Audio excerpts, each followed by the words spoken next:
Це по факту перший мій акустичний виступ. Що ж ти будеш робити? Сорі. Після мови, після мене не залишиться Христа. Всі намагання пальцем в небо. Ой, як прекрасне це життя. Сонце, величне сонце, початок і кінець цьому. Сонце, величне сонце, з промінням першим оживу. Початок і кінець всьому, початок і кінець всьому, початок і кінець всьому, початок і кінець. Після мова, після мене, по колу ті ж самі слова, з уст молодого покоління. Ой, як прекрасне це життя. Сонце,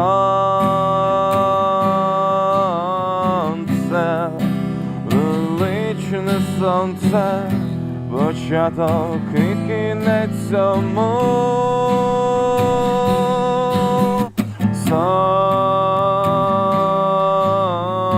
Сонце, величне сонце, з промінням першим оживу.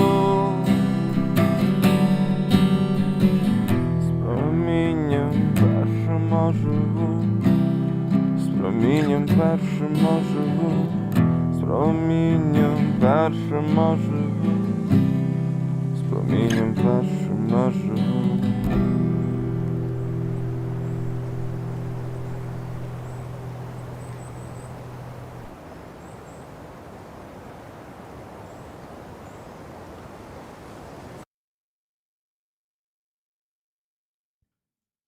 Hello, rollers. Sun, the glorious sun, the beginning and the end of it all. This was the lyrics of the song you just heard. It was Deka Energetic, and actually just their lead singer, Yakiv. Hi all, good to see you in the chat, guys. Waiting, sorry for keeping you waiting, but I was preparing the article that Prometheus UA wrote, and it's huge. It will take me like 50 minutes to read this one for you, so I would like to start as fast as fucking possible, so we won't let our guests waiting, because they're joining in 52 minutes, and this article will probably take about 50 minutes to read. So, shall we begin? Before that, I will show you the raffle item, which is gonna be what? Exactly, the patch of 92nd Brigade, which is gonna be discussed, and the story of this patch and the brigade and the historical figures that were involved into the history of this brigade, in whose name this brigade is called. And not only that, so there are many aspects, and Prometheus UA did a great job. This time, though, I need to be really fast in reading this. So, my friends, we have, as always, to raise $3,000 on Sunday, and unfortunately, right now, we raised only, let me tell you, $60.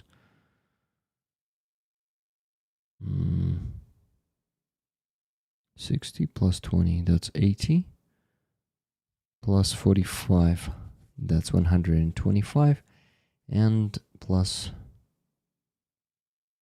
yeah, that's all. The rest is for Magura. So 125. Let's then do this. 3,000 minus 125 and minus 30, because Amonsky just sent the first donation of the stream. He says, Amonsky, gear for Kraken, Ukrainian flag, biceps, and this emoji. So, guys, $2,845 to raise. I already had 2 streams today. I didn't have much sleep tonight because of the Russians. It was really loud in Kyiv. So I have energy for now, but I will lose it in about 2 hours. So it feels like it's going to be really hard to raise the needed sum of money today. I really hope I'm mistaken and that it will be easier, but it feels like I'll have another sleepless night. But today, not because of Russians, but because of myself. So I just got the donation from Brian R. He says it's $250. Thank you, Brian. He says raffle tickets for rollers. Thanks for convincing me to get the Vyshivanka. Oh yeah, my friend. I will give your address and the address of all the rollers who got the items on the fair today. And not you, but Marina will send it to you.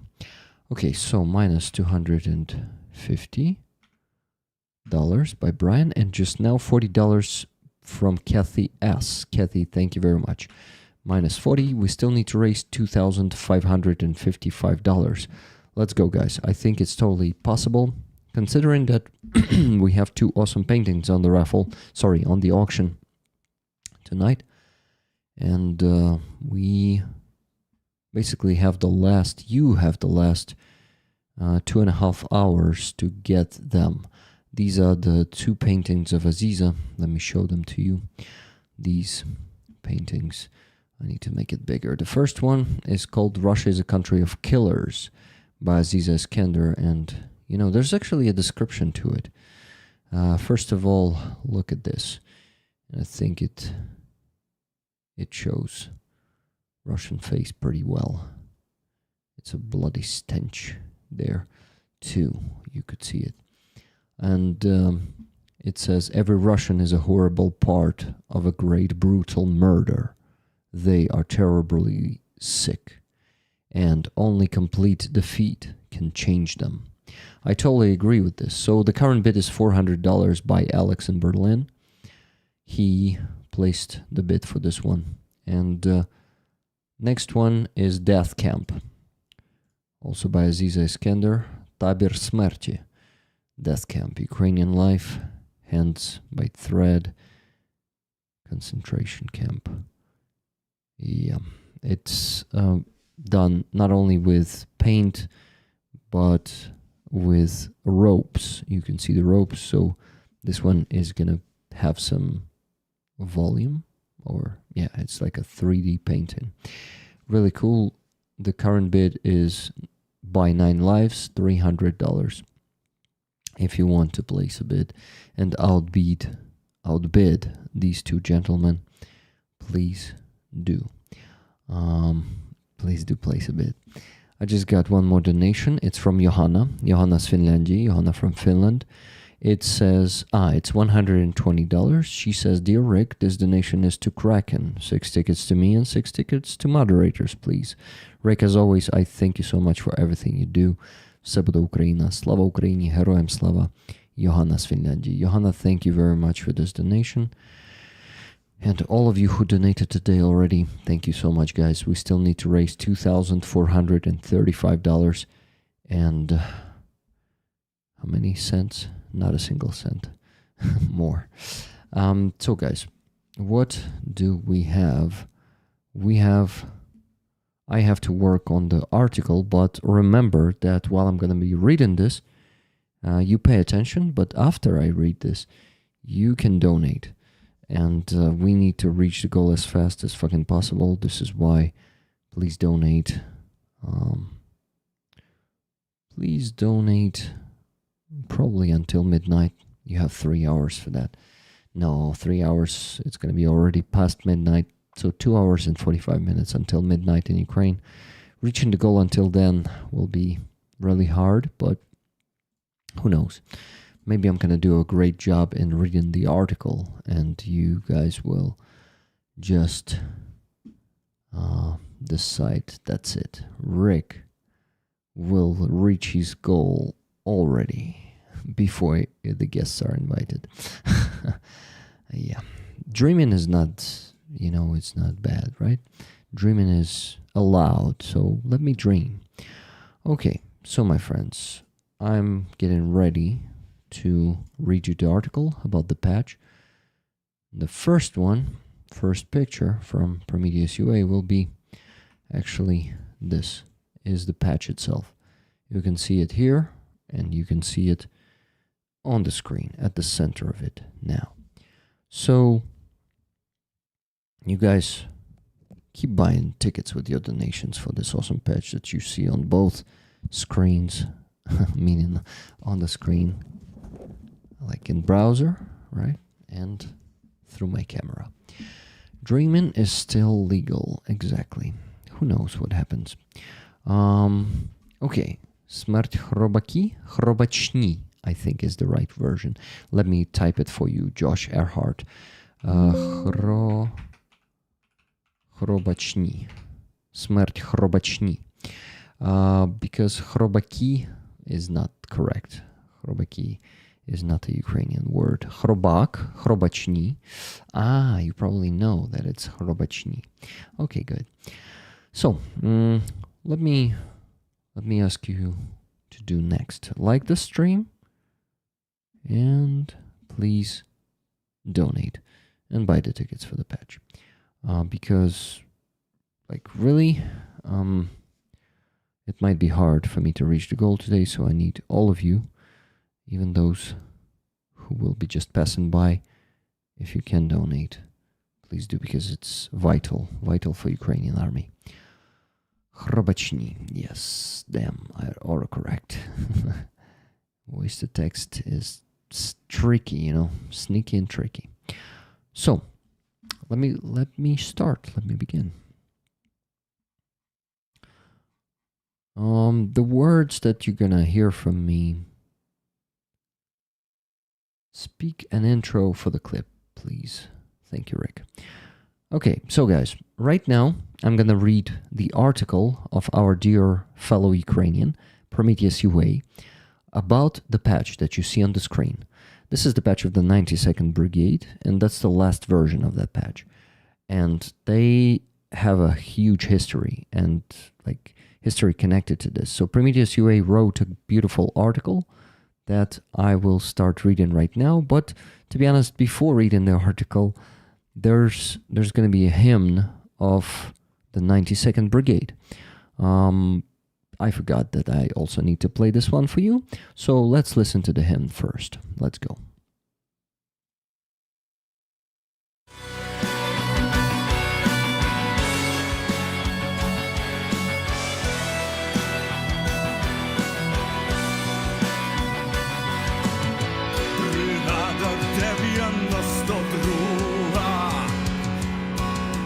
Кордони рідні боронить, ми на чеку і без напруги, ночі країна мирно спить, в снаряддях наших відчуваєм дух запорізьких козаків. І меч на захист підіймаєм, геть із Донбасу ворогів.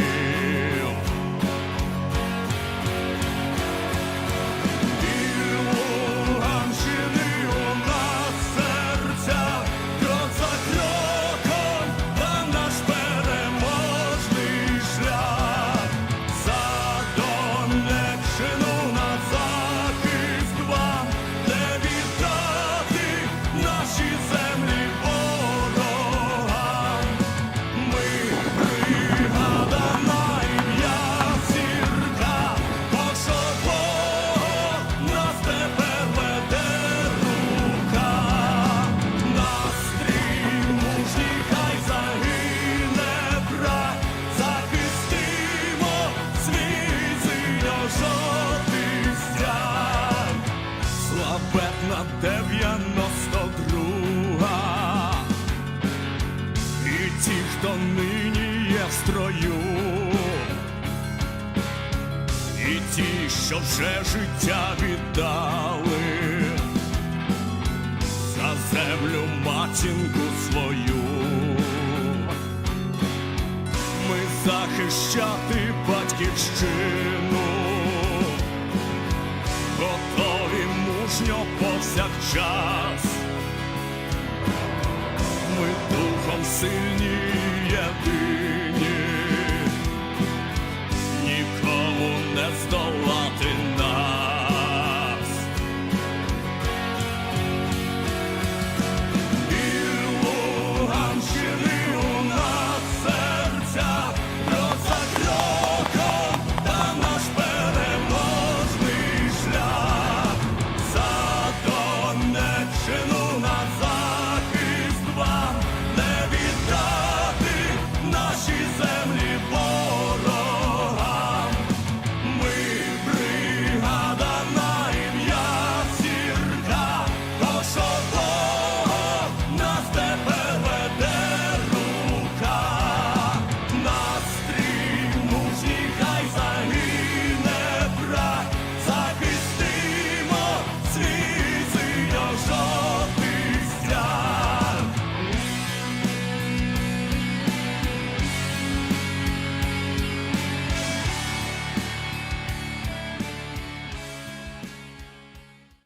Okay, this was not a background noise of mine. It was in the song. They had some shots. They had the sounds of horses rushing into the battle, some steel. So no, I was pretty quiet there.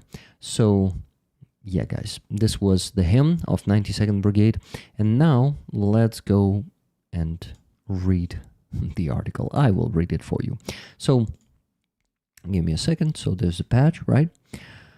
At first glance at the patch of the 92nd Brigade, I doubted whether I could gather enough information for a full-fledged article. How wrong I was.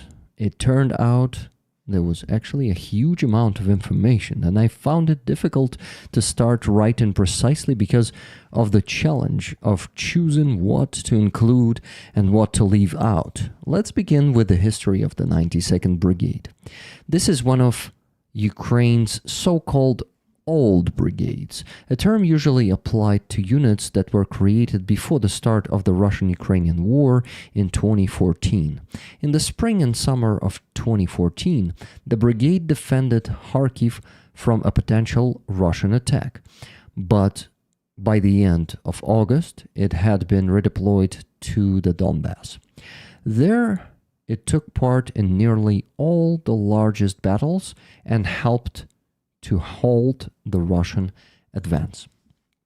On May 16, 2015, fighters of the 92nd Brigade in Luhansk Oblast, Donbass, engaged in combat with the Russian sabotage and reconnaissance group, capturing 2 soldiers.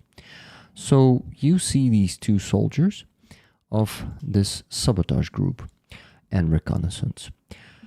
They turned out to be Captain Yerofeev and Sergeant Alexandrov, active duty elite servicemen of the 3rd Guards Spetsnaz Brigade, a special forces unit of the main intelligence directorate, GRU, the Russian one.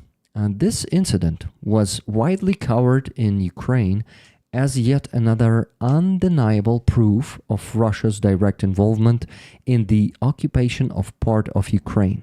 As always, Russia lied, claiming that they had left the army beforehand, while the Western world pretended nothing had happened.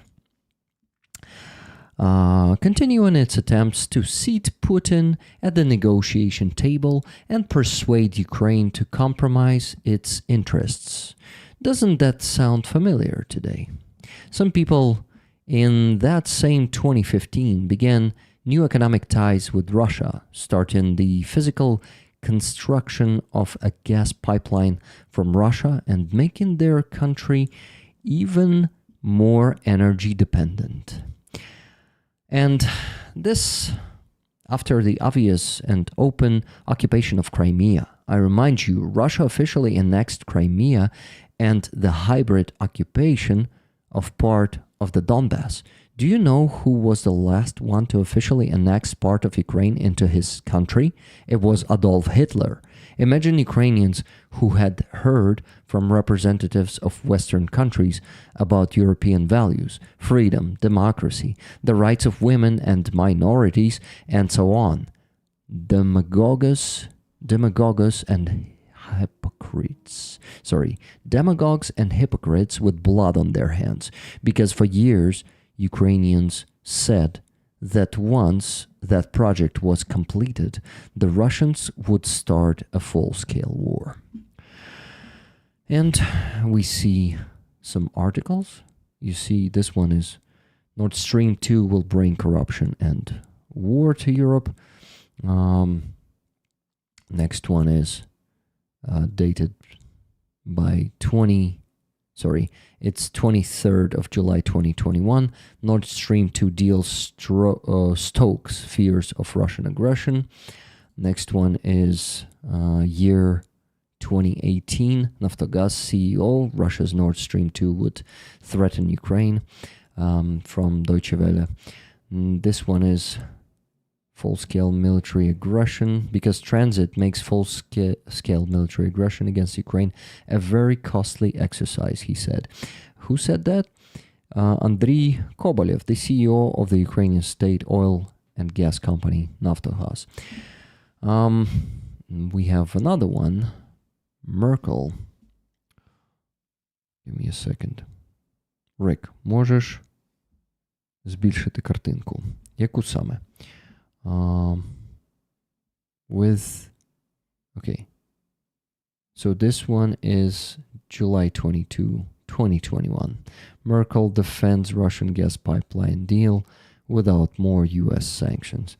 Oh yeah, of course, motherfucker. Okay, so make them all bigger. I'll try to. Let's get it done. Okay, next. Sorry for getting distracted from the 92nd Brigade badge, but the feat of a few fighters from this unit is capturing Russian special forces, and an adequate Western response to that event could have changed the course of history. It's like the massive wildfires in California or Australia. They all start from a small spark that can be put out quickly in time, but without that, they grow into a catastrophe. Western inaction gradually allows the fire to spread towards them as well. Russian drones over your countries are only the first sparks. Okay, let's return to the 92nd Brigade. It has been actively developing since 2014. In 2021, it participated in the international military exercises Combined Resolve 16. They were held in Germany and were organized by the United States. Participating countries included Bulgaria, the United Kingdom, Georgia, Greece, Italy, Lithuania, Poland, Serbia, and Slovenia.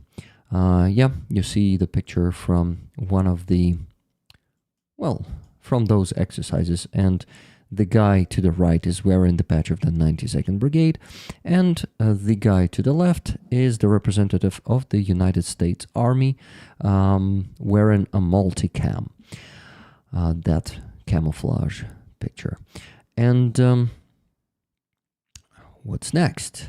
Next is another photo from the exercises. Let's see. Here it is, guys.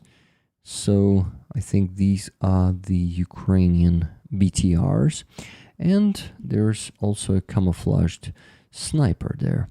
I think that photo is also taken from those exercises. The full-scale invasion met the 92nd Brigade in Kharkiv, where it was a main force that halted the offensive. Later in September 2022, it took part in the highly successful Kharkiv counteroffensive and captured a lot of Russian armed vehicles, like you see in this tweet. BTR-4, it was. Prometheus UA is helping us with the previous picture. So, afterwards, a video appeared showing one of the 92nd Brigade's trophies, namely a new Russian T-90 tank, ending up in the United States. Presumably, Ukraine handed the tank to then Allied America for study. Then Allied America. Notice this part. Well, you're always pretty good in pointing the important things out, Prometheus. Thank you. Thank you for this article. But we didn't finish yet, guys. This is only the beginning. This one is going to be big. Yeah, they are small because when I put them into browser, they become small. Okay, next. In 2023, the word assault was added to the name, and the full title became the 92nd Separate Assault Brigade. In that capacity, this unit in 2025 operated on the territory of Russia's Kursk Oblast and eliminated many North Korean soldiers there. Since the beginning of the full-scale war, the 92nd Brigade has actively expanded its use of drones. For example, from one fighter, Yuri Fedorenko, call sign Achilles, a drone unit called Achilles began to grow inside the brigade. Over time, it significantly expanded and became a separate unit. Now it is a part of Ukraine's unmanned systems forces, led by Magyar. This is their patch, guys. This is their logo. And on this photo, you see the Achilles. That's the commander of Achilles. Right now it's a regiment, I guess. Maybe still a battalion, but might be a regiment already. He served together with Magyar in 92nd Brigade.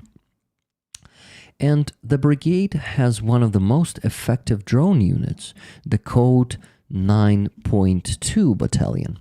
You probably have heard of them, guys. They are pretty famous. I mean, they have their YouTube channel where they explain the operations, maybe even in English. So that's a very glorious unit. Code 9.2. So this unit was one of the first drone units in Ukraine, and even Magyar once studied their tactics.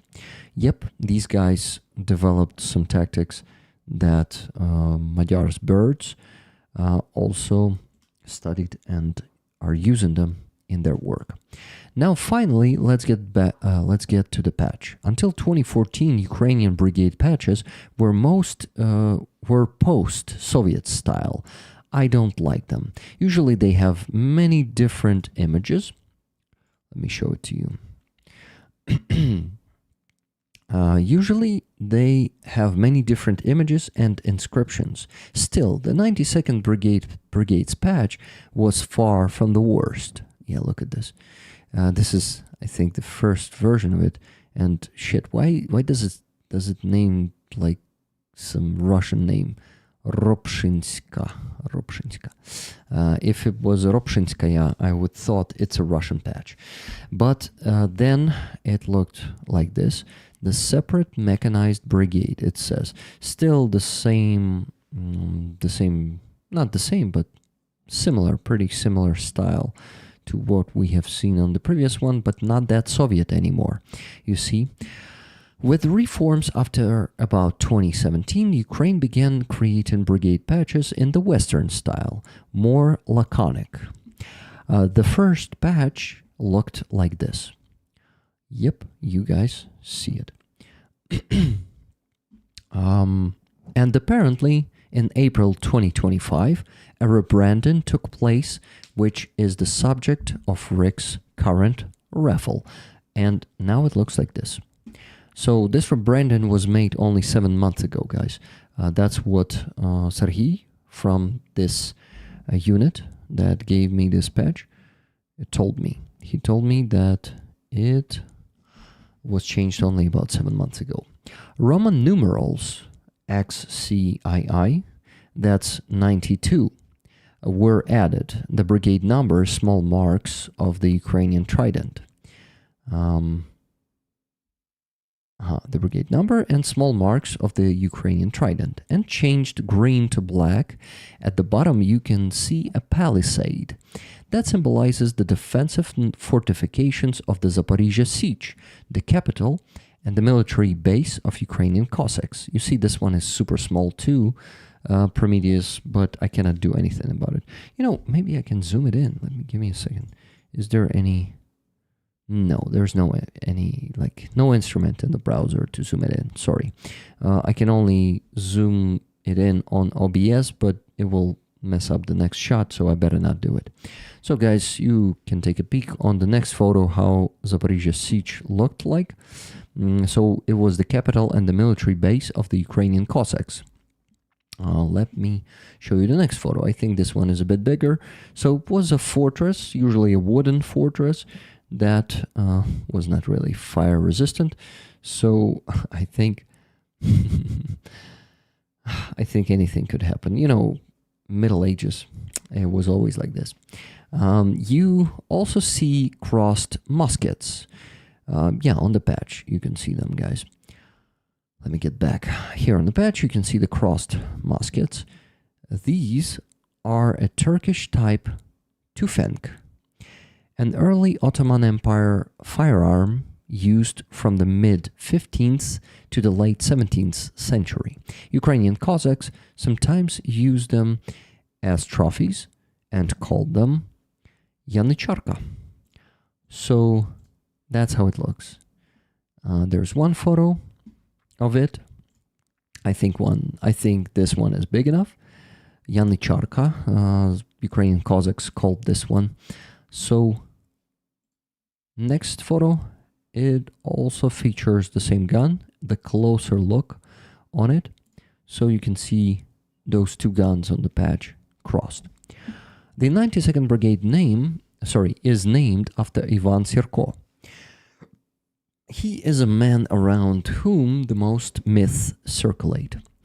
Even magic is attributed to him. In the US, superhero comics and films with extraordinary powers are very popular. In the US, superhero comics and films with extraordinary powers are very popular. There are entire Marvel and DC universes. If one were to collect everything the Ukrainian people have made up about Ivan Sirko over the centuries, one could easily create another universe about the Cossacks.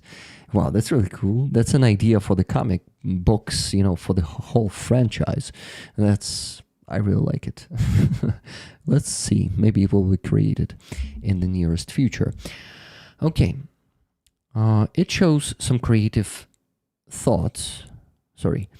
It shows some creative drought among screenwriters for new ideas. Take it for free.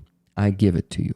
Ivan Sirko was a real historical military leader of the Zaporizhia siege in the 17th century, who lived a long and extraordinary, eventful life. If you study only historians' research, he was not an unambiguously pure hero. However, professional historians say you can't judge people who lived centuries ago by the norms of the 21st century.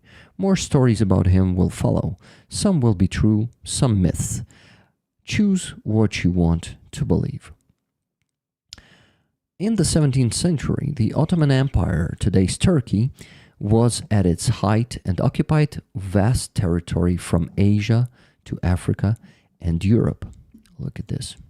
So Ottoman Empire was pretty huge. Wow. Look how big it was. And it occupied the part of Ukraine, as you can see on this map, too. Okay. They tried several times to break into Western Europe, and in almost all the battles that stopped them, Ukrainian Cossacks took part. The Zaporizhian siege was always democratic. They even elected their military leaders called Ottomans. Ottomani. Or Ottomani? Is it O or A? I'm curious. Prometheus, let me know in the chat if you know. Ivan Sirko was elected commander for decades, a huge rarity. By legend, he never lost a battle. From a young age, he began fighting mainly against the Turks. He took part several times in naval campaigns and even raided Istanbul. The Cossacks sailed on small, fast ships called chaikas. Oh, guys, chaikas are pretty famous. Look at this. So, these small, fast ships called chaika. Okay. Chaikas, right? Chaika. They would ambush large Turkish ships and burn them. Does that remind you of today's battle for the Black Sea? These are indeed, Ottoman with O, but it was written Ataman in English, so I was like, what? It seemed to me it was Ottoman. Okay, so guys, it is really similar to the current war and how our small unmanned ships are destroying the Russian big ships. Well, actually destroyed most of them in the Black Sea. Those that are not destroyed are just hiding in Novorossiysk. Okay. Okay, I think my powers are, bit by bit, leaving me. A true Cossack was considered someone who had at least once participated in a sea campaign. Ukrainian Cossacks were sometimes like the pirates of the Black Sea, although most people long considered Ukraine mainly a land country and still marvel at the successes on the Black Sea. So here's the next map for you. Those who studied history know that Ukrainians always fought well at sea. It may be of interest to people from Scandinavia. You know about the times between Kievan Rus and the Vikings. I think you know what Viking ships, Drakars, looked like.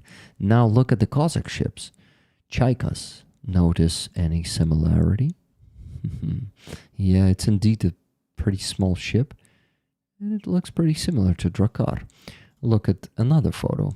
So this one photo, not really a photo, like a drawing or a scheme, but this shows a pretty big similarity to that. Well, our traditions intertwined in many things. Here's another one. I think this is a 3D reproduction. So Chaika is a seagull. Yeah, that's how it is translated, and you can see it in the right bottom corner here. Warship of the Ukrainian Cossacks, seagull, Chaika in Ukrainian. There is another one. You see the small Chaikas are sinking the ships, the big Turkish ships with red flags. Yep, okay. And there's another one. This one is more schematic, like the painting of those years, you know. I'm joking, of course. There are different paintings, but look at this one. Also, it gives you the understanding that it was a small ship. But wait, I think Chaika was the one to the right. Not sure though.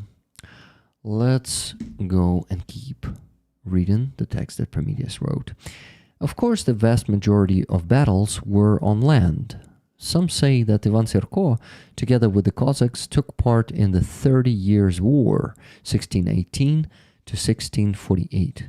Many historians call this war, in fact, the First World War, since it was truly global.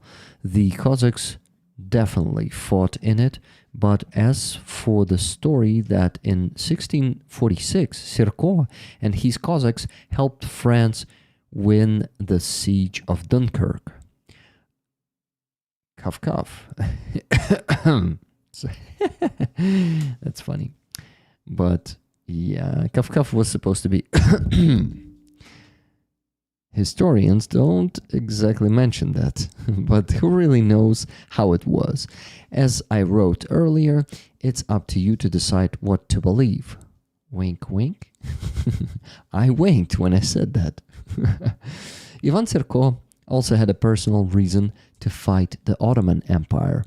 In one of the attacks on Ukraine, they killed his wife and son, So he spent his life taking revenge on them in battle. That's why the 92nd Brigade's patch shows Turkish muskets, a reference to that fact.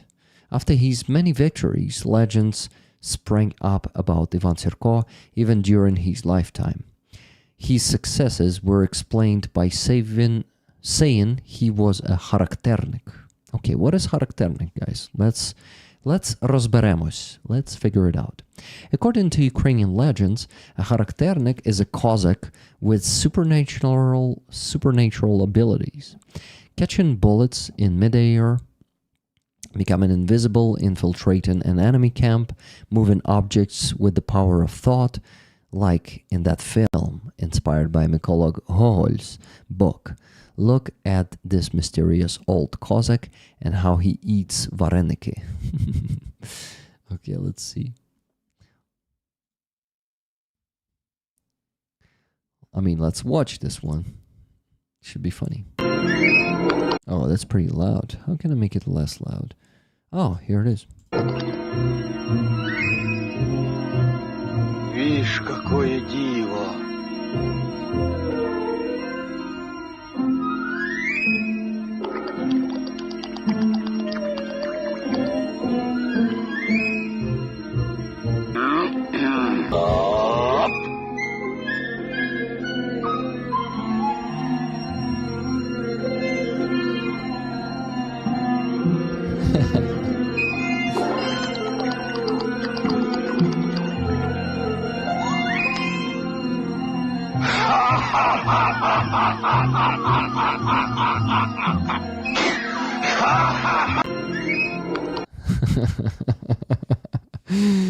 That is really funny. Okay. Let's go and see where we were. Somewhere in here. Thank you for this video. People often said Ivan Sirko could turn into a wolf. That's why his modern portrait shows a wolf. Interesting. It was hilarious, in my opinion. Thank you for including that part, Prometheus. And you guys, I think you also enjoyed it. Pretty silly. Yeah, I also like the silly part of it.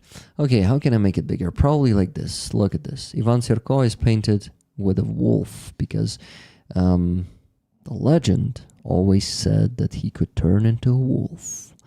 Inspired by these stories, the Ukrainian Special Operation Forces chose an image of a werewolf in their patch. And I actually have it here for you. So you guys have seen this one. Now it's too big. You see, Prometheus UA, the problem with these things, with the sizes, it can be... can be this. So here's, you probably have seen this one, Special Operation Forces. And guys, what a coincidence. Our next fundraiser is for Special Operation Forces. For these guys, the emblem of whom you can see on the screen. Not sure if we are going to get the chance to get the patch from them, because I'm not sure that they are giving it to anyone, but we'll see. We'll see how it goes. There in the next one, we're going to be raising for the car for them. Okay, after many wars on Ukrainian territory and Russia's predatory policies, very few intact graves of Ukrainian historical figures remain. Russia deliberately steals the remains of our rulers and warriors. But Ivan Sirko was lucky. His grave could have stayed untouched until 1967 because of the construction of hydroelectric stations on the Dnieper River. His grave might have been flooded, so it was moved to another place. But of course, it was the Russians. They took Ivan Sirko's skull for research. From those remains, they determined what he looked like. No paintings of him survived to our time. Just imagine the cruelty in Russia of Russia's genocide, just destroying all the pictures and paintings of our heroes, of our historical figures. So they took his skull and they reproduced how he could look. But the Russians did not return the skull until 1990, when one Ukrainian historian, taking advantage of the USSR's moment of weakness, a year before it ceased to exist, smuggled the skull back to Ukraine. Now Sirko's skull has been returned to its grave. Wow, that's really... to his grave, not its grave. Well, the grave of skull, technically it is, right? So there is one more story about Ivan Sirko. You probably all know the story from the first day of the full-scale war, when the Russians brought their cruiser Moskva near Snake Island and radioed a demand to surrender. The Ukrainian reply was short. Russian warship, go fuck yourself. Yes, of course, you all know this one. A few centuries before that, a similar story involved the Ottoman Empire. The Sultan wrote such a letter to Cossacks.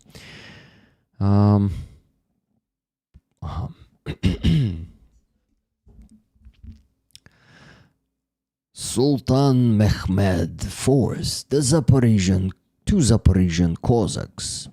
As the Sultan, son of Muhammad, brother of the sun and moon, grandson and viceroy of God, ruler of the kingdoms of Macedonia, Babylon, Jerusalem, Upper and Lower Egypt, emperor of emperors, sovereign of sovereigns, extraordinary king, extraordinary knight, never defeated, steadfast guardian of the tomb of Jesus Christ, trusty chosen by God himself, the hope and comfort of Muslims, confounder and great defender of Christians. I command you, the Zaporizhian Cossacks, to submit to me voluntarily and without any resistance, and to desist from troubling me with your attacks. In Ivan Sirko's name, the Cossacks wrote an answer, and inspired by this story, the Ukrainian artist Ilya Repin painted a picture at the end of the 19th century. Here in the center, the artist depicted him. So you can see it now. This is a famous painting that how Ukrainian Cossacks, and their head at that time was Ivan Sirko. You can see him in the center of the painting. How they're writing a letter to the Ottoman Khan. I mean, the emperor, the great emperor. You've all heard that. So yeah, this one is very famous. And here is the reply, the Cossacks' letter to the Turkish Sultan. Okay, now I need to impersonate Cossacks. I'm gonna try. Okay. Though Turkish devil, brother and companion to the accursed devil and secretary to the Lucifer himself, greetings. What the hell kind of noble knight art thou? Satan voids and the army devours. Never wilt thou be fit to have the sons of Christ under thee? Oh, shit. This old language, it's so hard to read it. Thou scullion of Babylon, thou beer brewer of Jerusalem, thou goat thief of Alexandria, thou swineherd of Egypt, both the greater and the lesser, thou Armenian pig and Tatar goat, thou hangman of Kamianets, thou Evildur of Podolia, thou great silly oaf, and all the world, and all the nether world, and before our God, a blockhead, a swine's snout, a mare's ass, and clown of Hades, may the devil take thee. That is what the Cossacks have to say to thee, thou bestest born of runts. This is not the end. Oh my god. I thought it's the end of their letter, but there was not end quote, so let me say it again. That is what the Cossacks have to say to thee, thou basest born of runts, unfit art through the Lord it over the Christians. The date we know not, for no calendar have we got. The moon month is in the sky, the year is a book, and the day is the same with us here and with ye over there. And thou can kiss us, thou knowest where.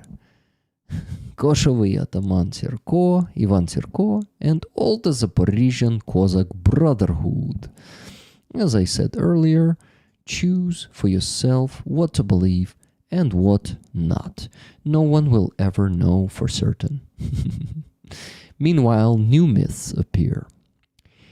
People say that whoever wins Rick's patch from the 92nd Assault Brigade, named after Ivan Sirko, will get one magical power of their choice. Who wants the magical power of their choice? So buy tickets, increase your chances to win the raffle, and choose yourself a superpower. Personally, I would choose the superpower to eat vareniki with the power of my mind. That's a good choice. Thank you so much. That's the end of the article, and I think I didn't do a bad job. I feel like I did a good job. Prometheus, your verdict, please. Do you agree with me? I mean, I could have read the Cossacks better, but damn, it was a pretty good article. Thank you so much.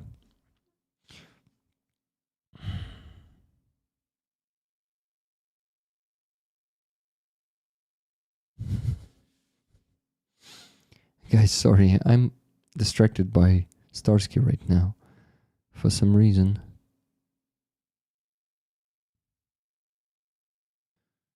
For some reason, this thing doesn't work. I mean, the messages on WhatsApp. Some bullshit. Okay, so my friends, while I was reading this, I had a few donations, and I need to mention them. Thank you. The parody was brilliant. The parody was brilliant. You know, the parody of Han, I think, was much better than the parody of Cossacks. I failed with Cossacks. I mean, I really love to, you know, to get into the history of things like patches, like our Cossack heroes, or just leaders. Not all of them heroes. Ivan Sirko was probably not a hero, but he was definitely a Ukrainian Cossack, even the Charakternik Cossack, the one with superpowers, right? So, my friends, let me mention the donations, and I will start inviting the guests. After Johanna, there was a donation from RF from USA. Rachel donated, Heroem Slava Caitlin T. Rachel donated $10 and said, ticket please. Awesome, thank you, Rachel. So minus $10. $30 from William R. William R, are you still in the chat? Let me know if you want the tickets for the patch. For the beautiful patch. For the beautiful patch, the best in the world. Just look at this. That I have here on my microphone. The patch of the 92nd Brigade. One of the best patches we had here on the Raffle. Thank you for sharing that interest in history and culture, Prometheus and Rick. Thank you so much, RP Marson, for stating that. Okay, so minus what? Minus 30 from William R. William R. Who's William R in the chat, guys? Do you see one? Okay. Then $40 from Andreas Lech. He says, this is from Tuna and me, $20 for Hostomel Shelter. Tickets 50-50. Thank you very much. So minus 40. Next, Laura N. Raffle ticket, please. 1023. She donated 1023. Next, Andreas, $10. This is an extra $10 to pay respect for the work of Prometheus UA. Please follow this example. Guys, did you hear Andreas? Please follow this example. So that's minus $10. Then Cats. No, wait, Susa. Susa sent $22.37 and said from Susa, tickets for RP Marcin, please. And Slava Ukraini. Героям слава.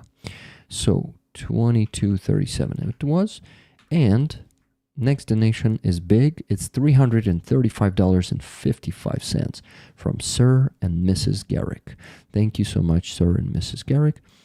Guys, with this, we still need to raise $1,976.85.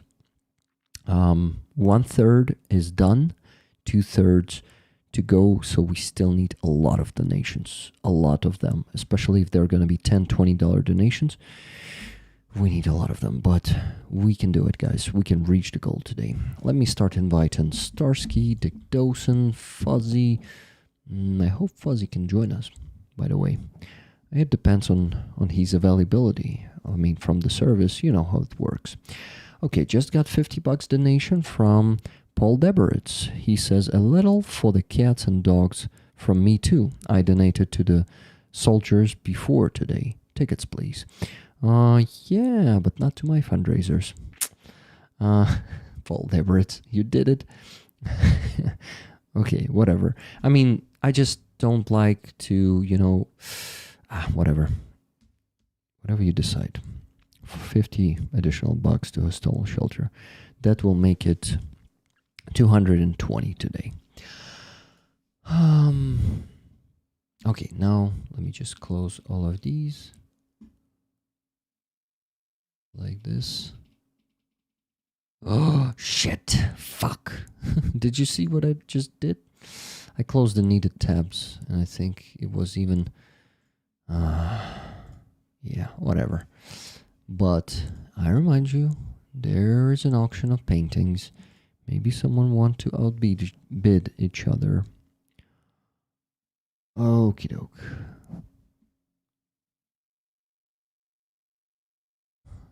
Edward? Where's Edward? Guys, if you win the patch, what superpower would you choose for yourself? The patch works. It's not a myth. Prometheus UA told you that.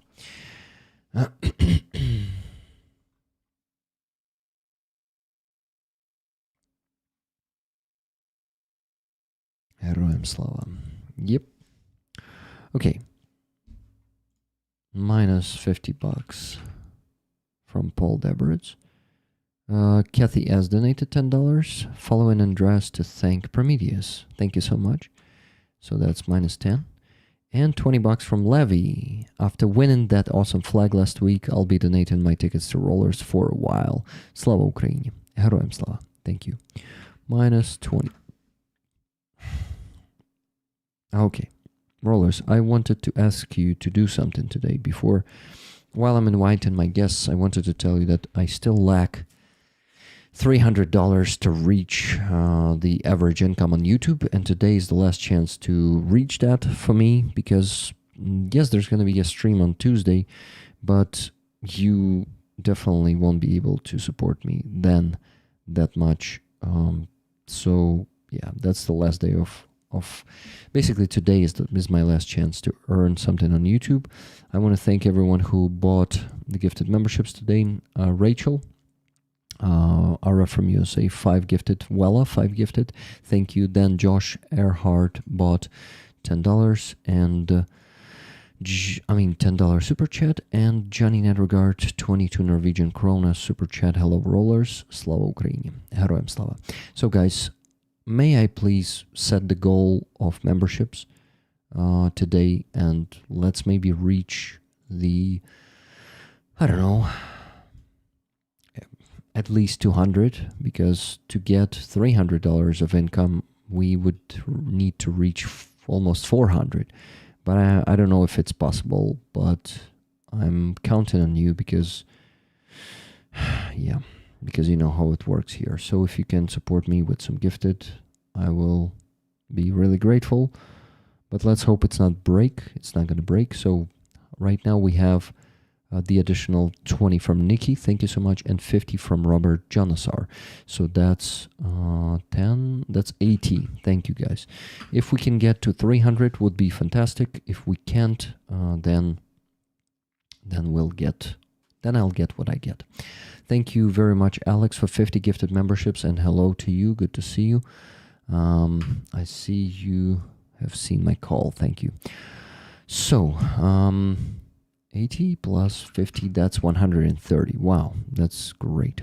RP Marcin just donated $40. RP Marcin, thank you so much. Minus 40. Was it 20 before that? Yep. Whoa, Linda H, plus 20 gifted memberships. Thank you very much. Let's see if it's not going to break right now, guys. No, it's still being given, but the ones from Robert Jansar are still being given. So maybe take a 2-minute pause and don't buy anyone else. Don't buy memberships, and let's see if it's not going to stuck on the way, okay? But after that, on my command, start buying them again. Thank you. Paul Deborah, it's 20. Thank you so much. Let's hope it's not going to stuck. Fingers crossed. Please, please, please don't stuck. Please. Oof. Mother...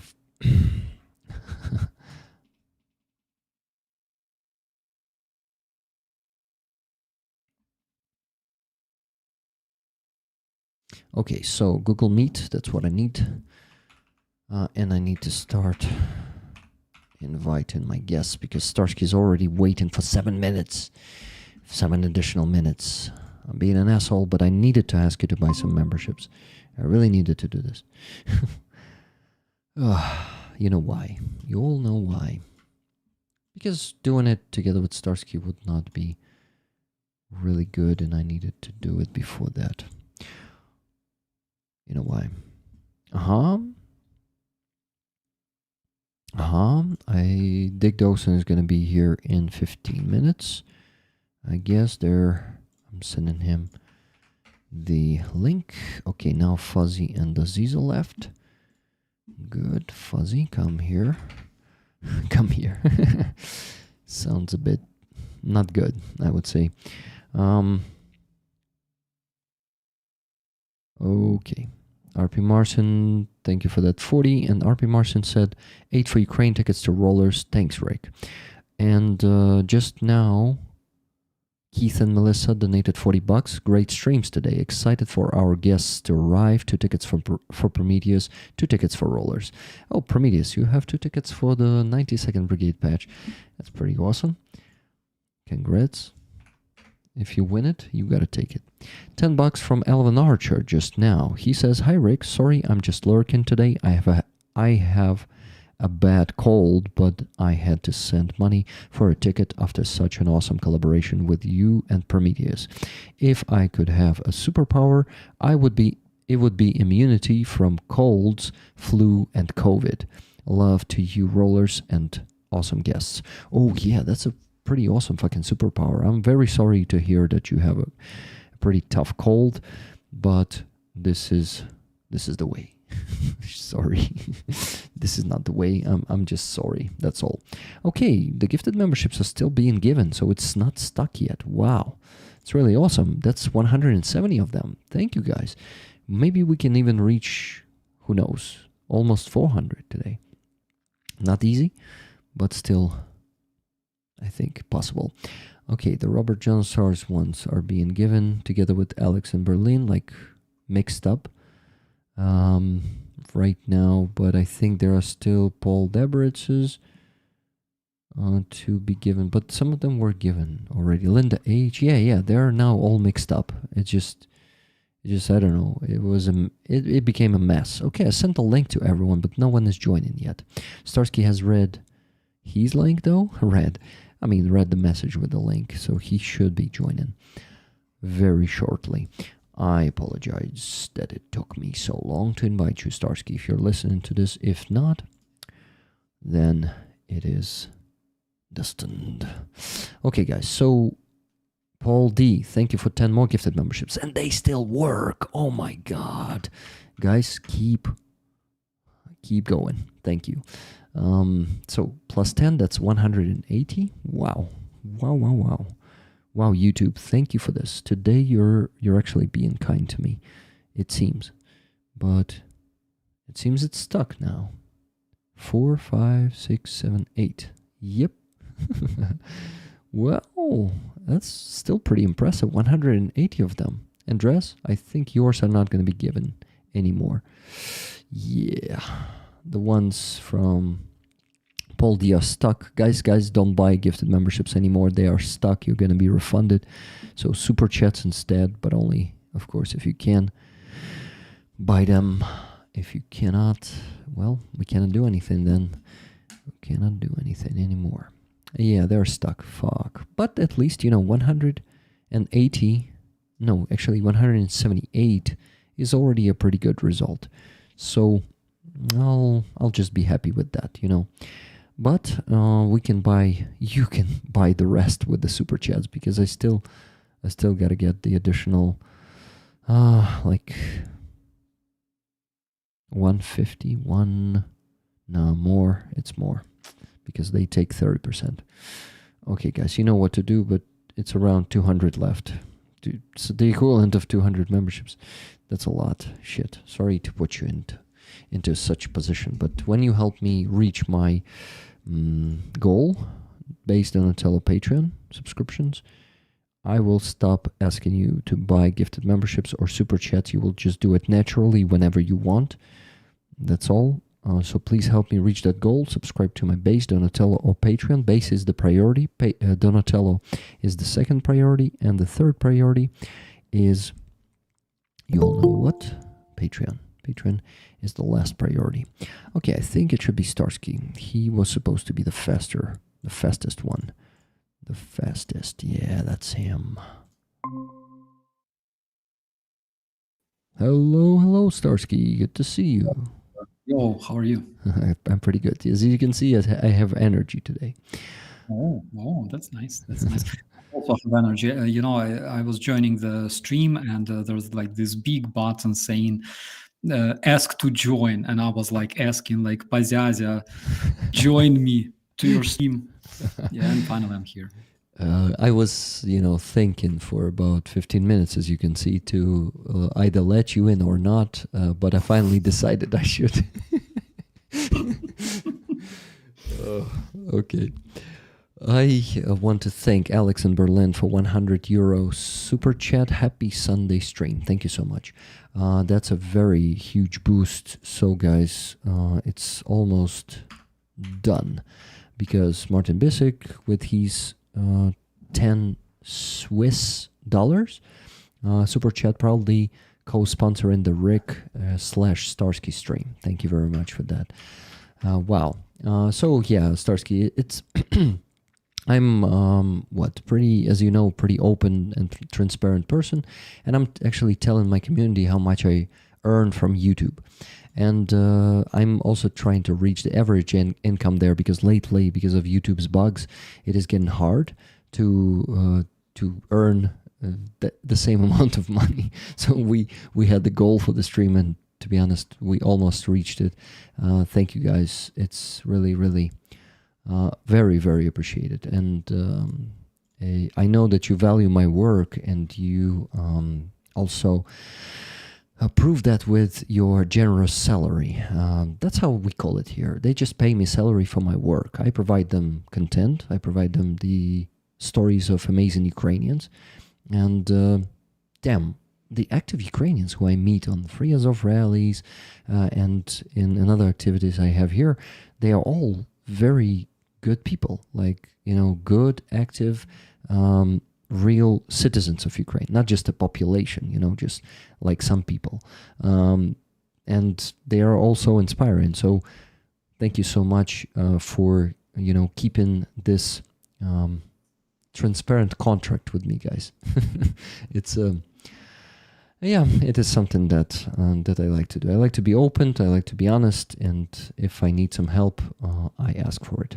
Paul, thank you for that super chat that says I'll be able to help much more in a couple of months. Just finishing off that payment this month. Wow, Paul, that's pretty awesome. Thank you. But the Ukrainian army is the priority, guys.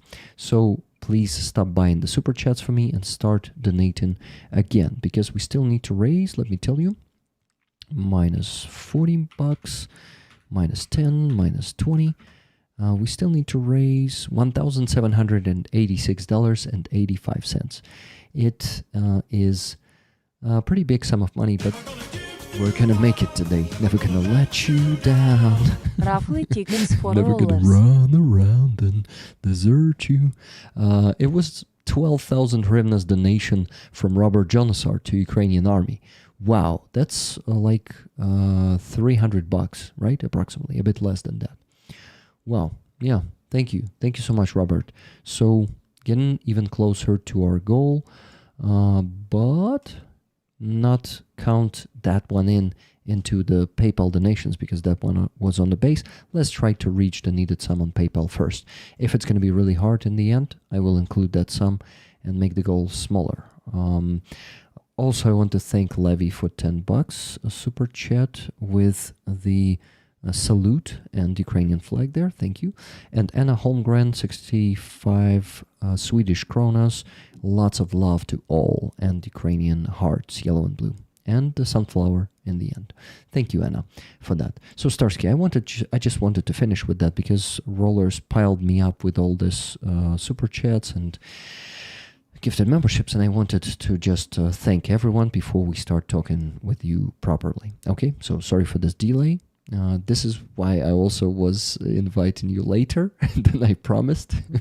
So I just needed to finish that topic. Starski, how have you been doing? What's going on? Been doing fine. Actually, first of all, my dear friends, big thanks for supporting Rick. It's extremely important thing right now, considering that Rick is currently working as a YouTuber 24/7, and basically, I'm so happy that you guys support him for what he does. What he does is extremely important for Ukrainian army. Our defenders.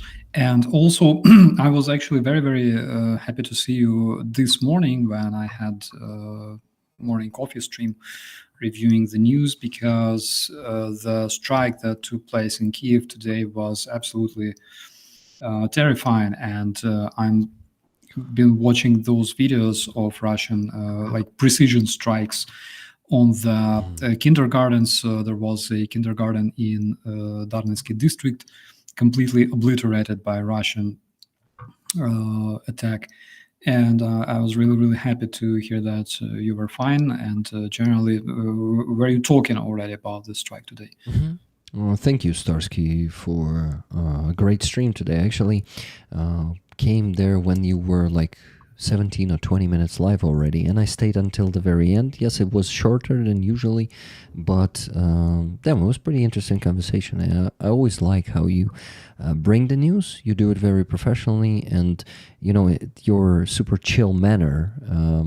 That's how I like it. So keep being awesome and providing your providing the news through your amazing streams, Starski. So huge shout out to you. If you guys by any chance you don't know this man, this absolute superstar, you need to. Yeah, I know you're humble, but I need to say it, you know. If I know that everyone knows him, yes, but if you don't, subscribe to his channel, okay? Maybe you're watching this in recording by being a new member on my channel and you don't know Starski, go and subscribe, okay? Thank you. So, Starski, this attack tonight was pretty loud. My wife told me that I actually slept over the first huge ballistic incoming, and there was a huge explosion, but I slept through it. I didn't hear it, but then at 3 a.m. I started waking up. Then I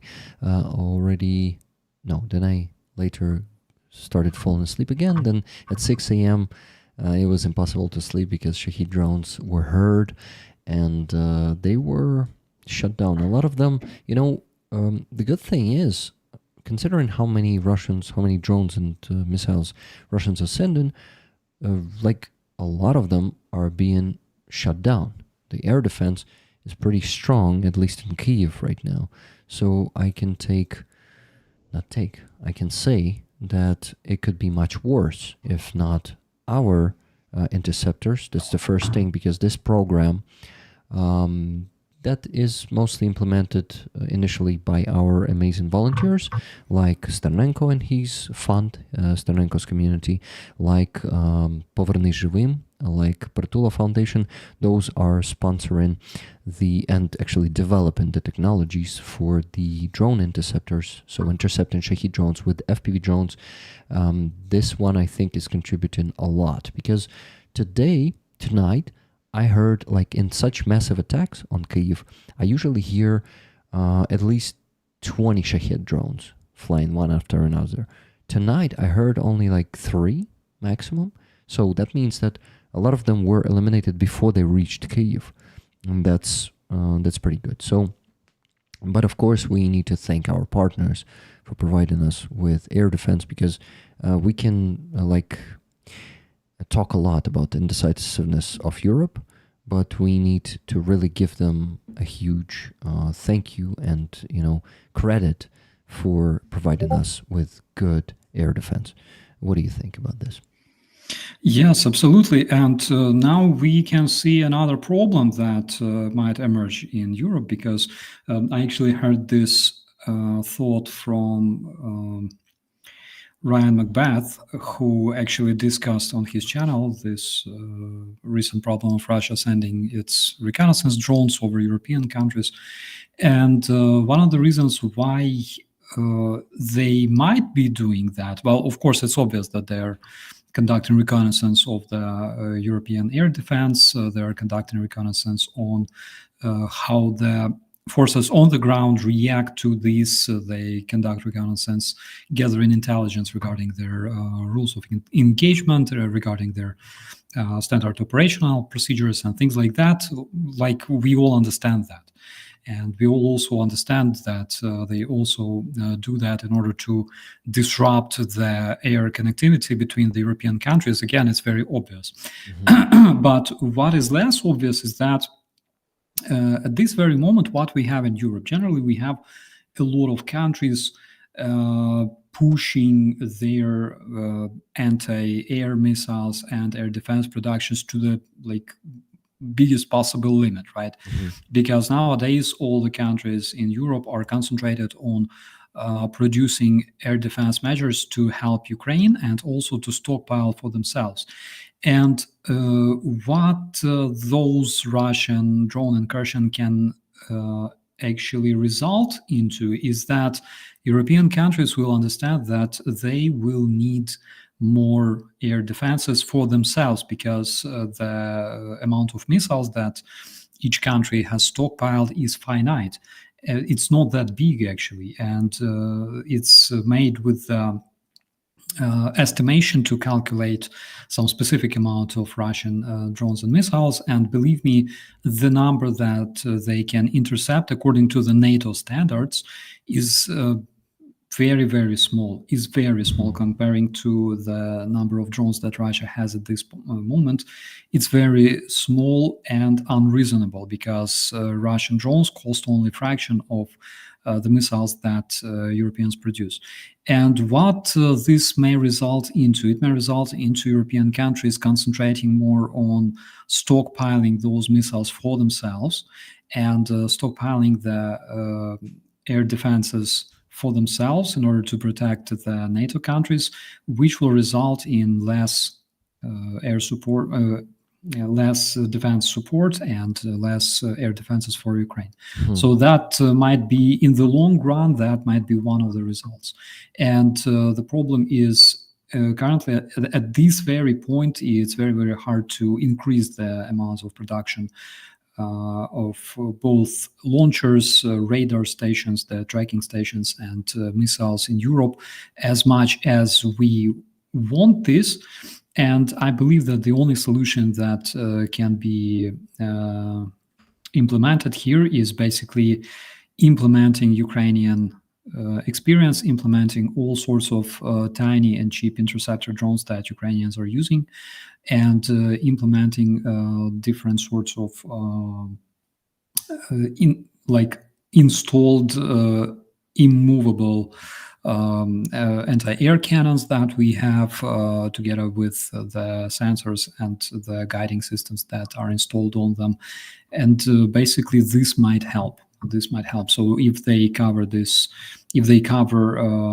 their military bases, their airports, approaches to the airports with the drone defense measures, then they might win. But at the same time, there is a problem of Russian missiles, and if Ukraine receives enough measures to intercept those missiles, while Europeans ramp up their production of interceptor drones, that again, they're very tiny, they're very fast, and they're cheap, which is extremely important. Mhm. Then basically we can achieve victory. And also Ukraine can produce those interceptor drones for our European friends as well. So I think that's one of the solutions that we should look into. Yeah, it's a good solution. The only thing is time that may work against Europe. So if Europe learns this fast enough, it should be enough time. But Russia may also be trying to attack on the ground before Europe will install that defense completely, at least on the countries that are bordering in the countries that are bordering Russia. And Belarus, of course, because Belarus is just a part of Russian Empire right now. It's a satellite that will be used against any country. And you see, we can already see the rhetorics that Lukashenko is using, that Lavrov said yesterday. Where did he say it? In UN, that Europe is preparing to attack Russia. There are signs all over the countries, the European countries, and when the Russians say that someone wants to attack them, that means they're pretty close to be ready to attack themselves. So I actually have an interesting text here. It's not big. It will take me 2 minutes to read. It's from Ukrainian militant. Do you know about this community? Maybe you heard about them. Yeah. So they also have their militant intelligence division where they hack different Russian companies and government websites, resources, and they do it also in cooperation with Inform Napalm. So I trust these guys pretty much. So they kind of make a short analysis of what Russia is currently doing, and it sounds like this. At present, the adversary is conducting a coordinated, multi-layered military campaign against NATO countries. First, it collects ISR, reconnaissance and surveillance data, repeating UAV sorties over the same bases, airfields, and supply routes. Then it shapes the environment, electronic suppression, cyber attacks, and disinformation. Next in the plan are pinpoint missile and drone strikes against radars, air defense systems, airfields, and communications nodes, SEAD, /precision strike, followed by an attempt to break through defenses and seize a lodgment, maneuver/lodgment. In practice, this looks like repeated drone flights and reconnaissance sorties over targets, target collection, test and response times, and searching for vulnerable windows. Specific incidents have been recorded over Germany, near Ramstein, in Thuringia, and reports from Schleswig-Holstein. That's all correct. Such flights aim to track logistics and infrastructure and to probe air defense performance. At the same time, there are reports of violations of air maritime space in Sweden, Norway, and Denmark, which demonstrates the multidimensional character of the threat: air, sea, cyber, information. Now on enemy rhetoric. Foreign Ministry claims about alleged false flag provocations, references to Romania and Poland, function as part of the operation. Such statements both stigmatize potential targets and serve to distract attention.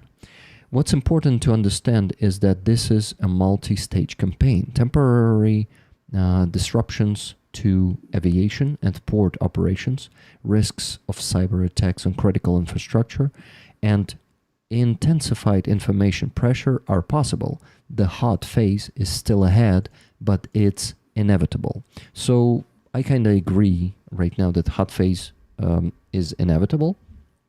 And I don't see, like, with the current Europe's, let's call it preparedness, if there's such a word, that it is possible to avoid the on-the-ground stage, meaning Russians like invading the countries with their troops, or just, doing some major provocation, which is not a provocation, which is actually occupying some territory, but just like they can occupy the Suwalski corridor and break their paths to Kaliningrad, or as we call it, I forgot the other name, Königsberg, right? So they can do it there, and they can just begin with small things. So what do you think? Do you think it's inevitable, really? I think it's inevitable, but in my opinion, everything will look a bit more different than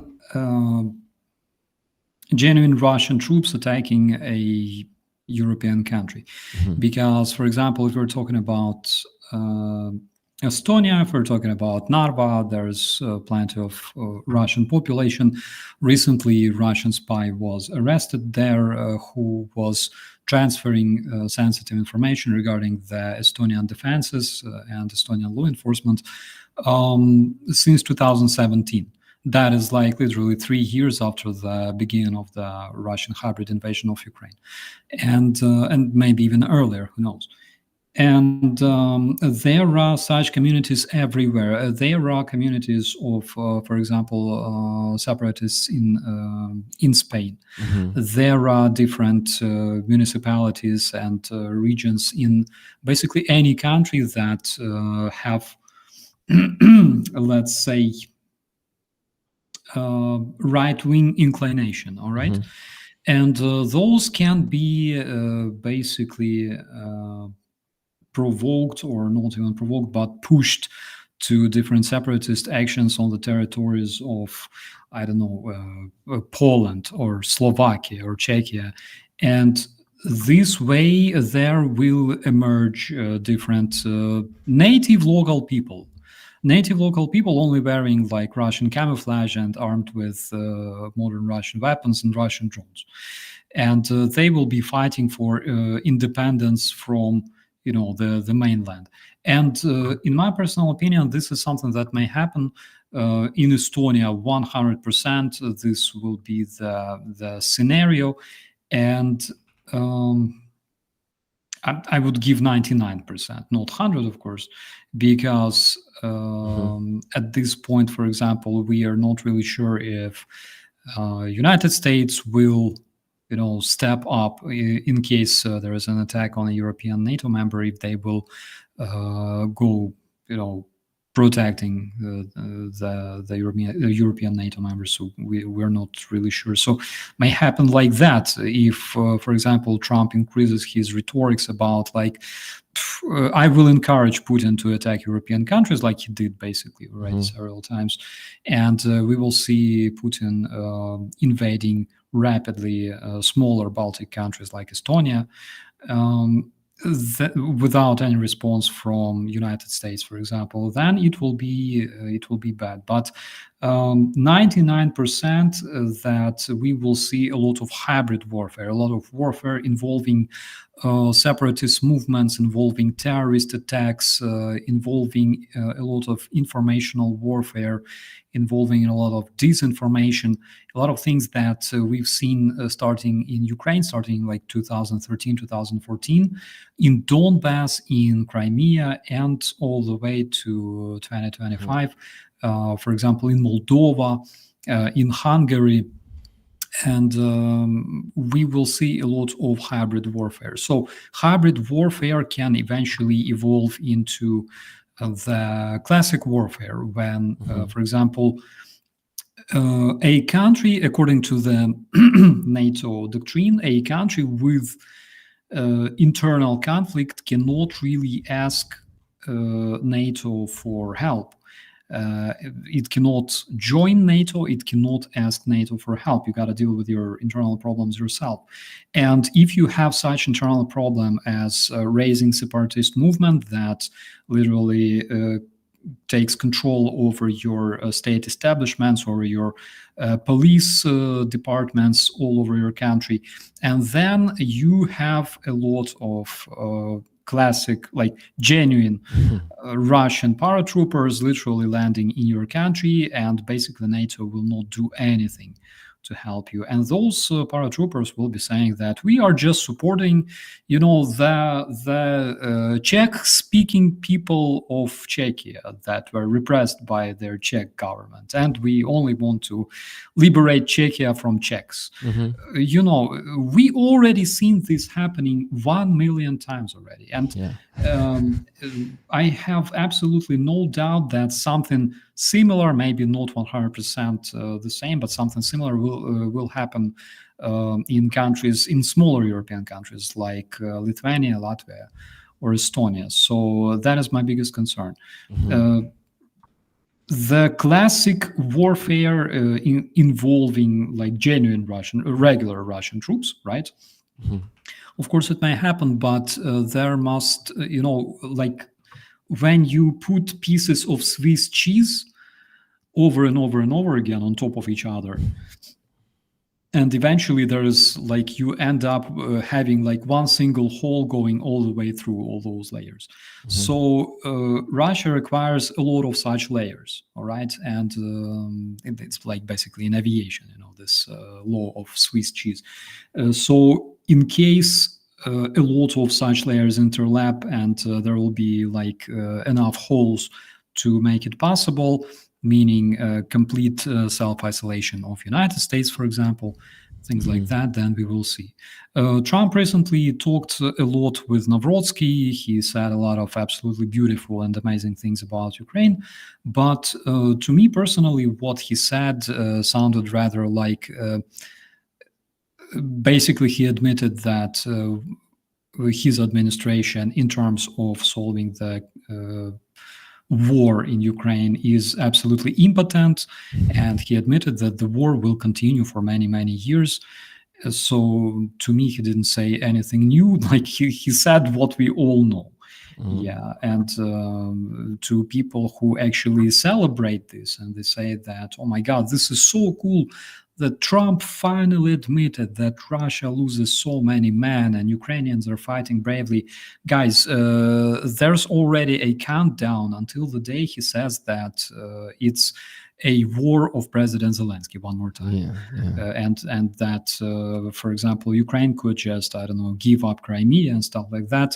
It will happen because this is something that makes Trump a Trump, in my personal opinion. But I might be wrong. Yep. I think it is maybe more hopeful than, let's say, 3 months ago. The change of rhetorics this time. Today, J.D. Vance admitted another thing that was not admitted before, and that's that Russians don't want any bilateral or trilateral meetings. So, well, Trump constantly going out and saying Putin wants peace and Russians want to negotiate. I know it, and it is now a bit different. So it's slightly, at least the rhetoric is changing. Like I'm trying to be a bit of an optimist here, and just enjoy a bit of things that are changing for the better. Because yes, of course, words are not actions, and it doesn't mean that they will really start doing anything. But at least not stopping selling the weapons for us. Yes, they don't provide the weapons anymore. Don't just give it to us, but at least they sell it to us. And of course, this talk about Tomahawk might be just like the talk about Taurus. It might be discussed for 2 years. The Tomahawk is the new Taurus, we can call it. And for 2 years, it's going to be said that, oh yeah, next month, definitely, the decision will be made. And the decision will be made to not give us Tomahawks once again. So all of this bullshit is nothing new. And yeah, not being too, how do you call this? Not setting my expectations too high, but not actually not having any expectations from Trump's administration and from United States anymore is what helps me to keep my mental health intact these days. And really, I just stopped expecting anything from them. That's it. I just kind of don't hope that they will start approving selling some more advanced weapons to us. Yes, please. Bro, just pause there, all right? Because United States, just like any other country, consists of many different people who have power. And there's a lot of Republicans who support Ukraine. There's some Democrats who don't support Ukraine. They're very different. And we all know that the power in the United States is not only Donald Trump. Yep. There's also different senators and members of parliament and yada, yada. But speaking of Trump, speaking of his change of rhetorics, basically he said that the war in Ukraine is basically Biden's and Zelensky's war, just like a bit more than a week ago. So, so like nothing changed here actually, and I believe that his rhetoric will be changing all the time. Like because again, he's not a person who has some ground, in his speech, some. I don't know, principles, values, principles. Yeah. Not like that. It's like, when you have an idea of something, when you have a clear idea that Russia is a terrorist state, that Europe is fighting for democracy, led by Ukraine that fights for its survival, that was invaded by Russia. Like, if you have this idea, if you have the principles, then you have something to talk about. You have some ground, some foundation to build your actions. In the White House didn't have those foundations at all, like whatsoever. And when Trump became a president, he didn't have any clear strategy of what to do because he only learned that Russia was using Iranian Shaheeds like 3 months after his inauguration. So what are we talking about? One thing that actually makes me really happy about this situation right now, because again, I'm not a fan, I'm not a chief of a local Trump haters club, all right? I'm just saying what I see. And one thing that actually makes me really happy is that apparently we have a person who reports to Donald Trump daily, on a daily basis, regarding the situation in Ukraine, regarding the losses, because the information that Trump is telling about current situation in Ukraine every day during his interviews is actually relevant, is actually trustworthy. I can tell from my reports as well. I think this is the major shift, actually, because that's what he always lacked. He always lacked like hearing any truth, because he's always repeating what he hears from his advisors, I guess, because he's not like researching anything himself. He is like, during the interviews or press conferences, he's usually turning to his advisors and says, right, Pete? right, Keith? Right, Elon? Right, Elon? Yeah. So he's always relying on them. So finally having someone telling him the truth from Ukraine, the truth of the situation on the battlefield, is already a very big step and very big shift. So who knows? Maybe the grandpa will finally realize that he cannot be friends with Putin. Maybe someday, maybe in 3 years. Here, bro. Here we're touching another topic that I wanted to talk about, because at this very moment, Russia is celebrating a different thing, because United States are busy with solving a lot of their internal problems. There's anti-fascists, there's ICE, there's fight against the immigrants, illegal immigrants, and there is a big internal disbalance in the United States at this moment. Frankly speaking, Russian terrorists could not even dream about anything like that. And now they're literally celebrating that, because United States will be kept busy with that. They will be kept with people's protests. They will be kept with police dealing with riots and stuff like that. And in this condition, the help that United States can provide to Ukraine will be absolutely diminished, right? So that's another thing. And at this moment, we should all understand this situation, that United States are experiencing some very, very tough times, basically like Ukraine in 2013, I would say. We will see how will this turn out, but in my opinion, the situation there, the situation with prices, the situation in political, social life, economically as well, is absolutely, I would say, absolutely disbalanced and not stable. So Americans right now, they have a lot of their own problems, a lot of issues that they need to find a way to solve. Mm-hmm. And this makes situation much more complicated. Yeah, you're totally right. And it's just very uncertain with the United States right now. And the main thing, I think, for Ukrainians and Europeans is just, with this unpredictable Trump, finally at some point say we need to rely on ourselves. Yes, United States is kind of our NATO ally, right? And but we better ramp up our own production. We better learn the technology from Ukraine ourselves and not wait for America's leadership. European leaders need to finally become leaders themselves, not always looking up to Trump and waiting for him to do something, and to United States in general, because right now, unfortunately, United States is Trump. When you say that there are some politicians there who basically, it's not only Trump, United States is not only Trump, I unfortunately don't agree with you right now, because he completely usurped the power right now. He has all the courts in his pocket. It's basically impossible to impeach him. He has the Senate, he has the House of Representatives, and midterms maybe change that. We will see. But right now, he is Republican Party.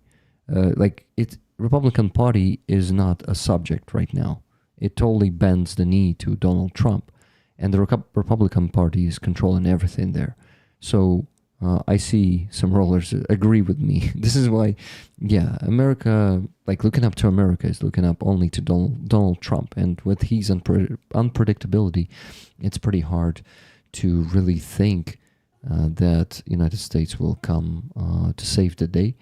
Maybe someday it will come when half of Europe will be occupied already.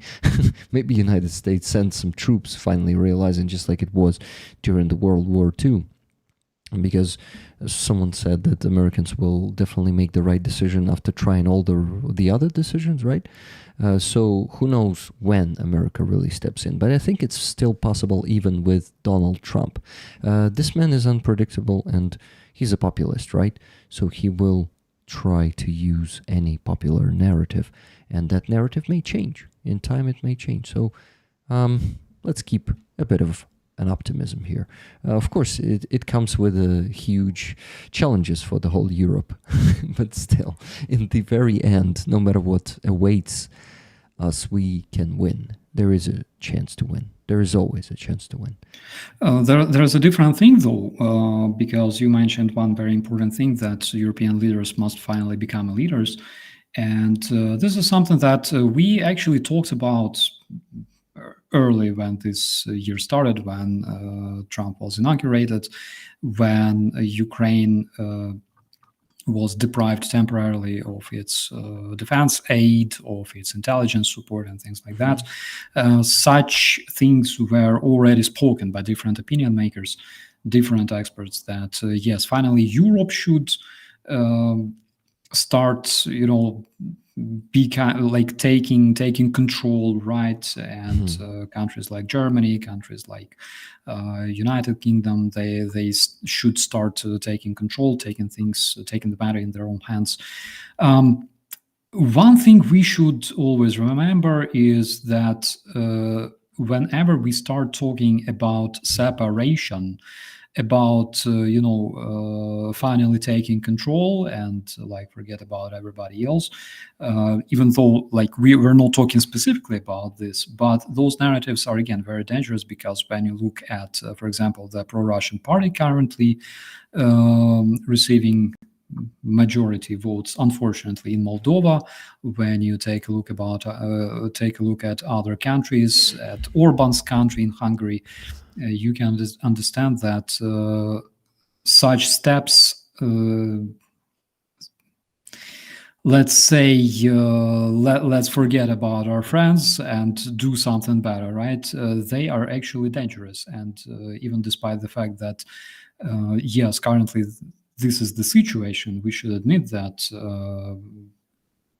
President Donald Trump, during since January, right, 8 months straight, what he is doing is not trying to help solve Ukrainian war, the invasion of Ukraine and stuff like that, even though we understand all this.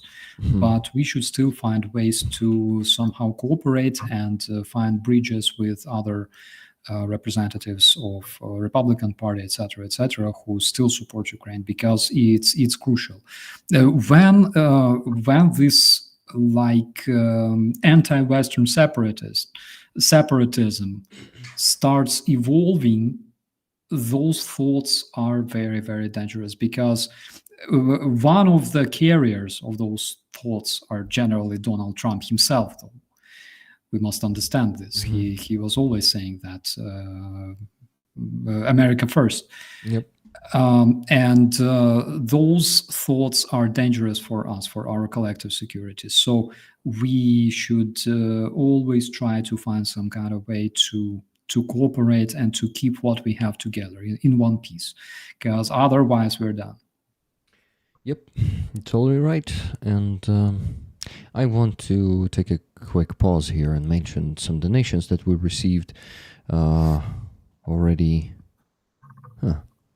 20 minutes ago, but we had a very interesting dialogue, I must say, and time flown by. Is it the way to say it in English? Flew by. Time flew by.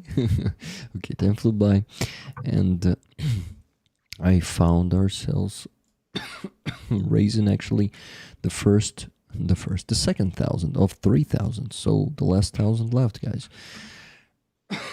We had some good donations. So,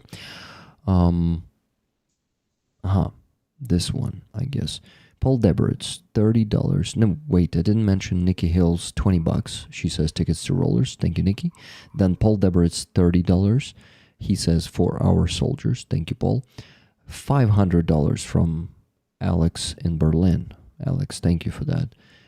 Huge donation. So it says Trident and 2 Ukrainian hearts. That's all. So Alex, I need to ask you, if you're watching right now, I didn't see you in the chat for a while, but maybe you listen it. So let me know if you would like the tickets for this batch, or is it 50-50 like the last week?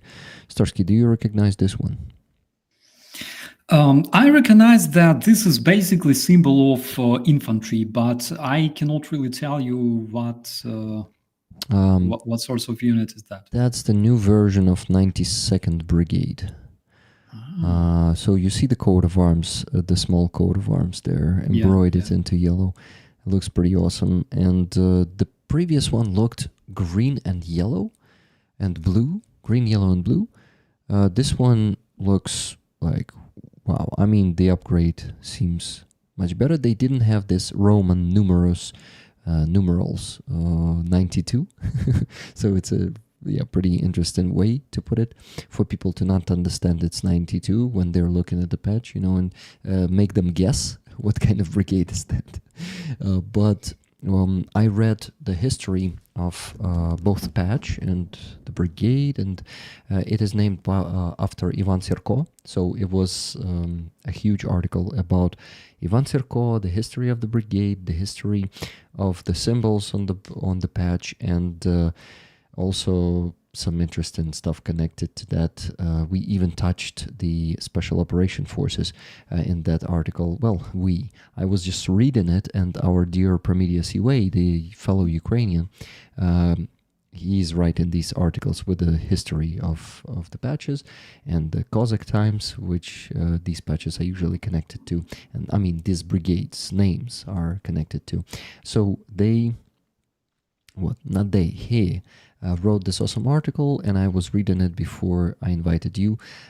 So yeah, I think, guys, if you missed it, there's going to be a clip of it, a separate clip. We're going to post it next week, and you will be able to go and see that video yourself. Something about 40 minutes. It was a big article, so it took me almost 40 minutes to read that. But guys, this patch is on the raffle, and I see Alex in Berlin says, really like that one. So you're taking the tickets. I'll take the tickets for this patch this time. Yeah, sure, no problem. Giving you all the tickets. So this patch, I'm reminding everyone who didn't see it before, or maybe wondered, what the hell do I have on my mic here? Yes, this is the raffle item this week. So we're going to do the raffle when we reach the goal. And the goal, I remind you, is $3,000, but we need to raise only, give me a second, we just got $100 more, so it's $896.85 left to raise. Pretty awesome.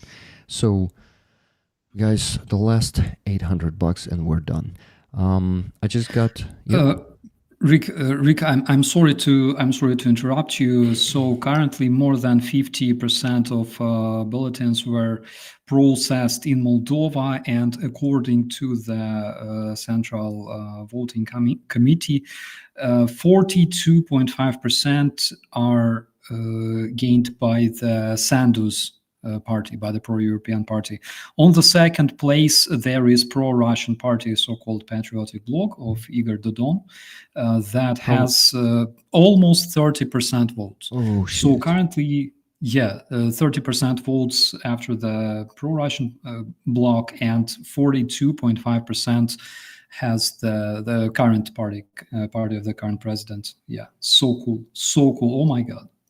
I mean, that's not a surprise, because Russians made everything, all possible sabotage to make this election a fraud.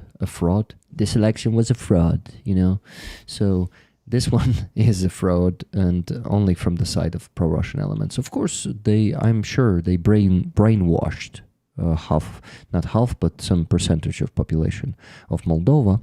But you know that they are also bribing them, if we can call it this way. They pay them money to vote for the pro-Russian party. And that Russian oligarch, what was his name? Remember? No, not Nikosh Ordan. That's from Romania, right? Or is it Nikosh Ordan? No, Dodon. That oligarch lives in Russia.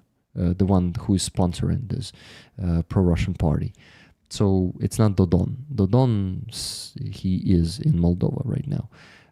But that guy, he was about to pay what, $1,000 to each person who will vote for that party or something like that. So just imagine people from Moldova, for example. I'm sure that there are plenty of people who earn about $200 a month and getting $1,000 to vote for the great pro-Russian party that will bring peace and prosperity to Moldova. Finally, you know how they always put it.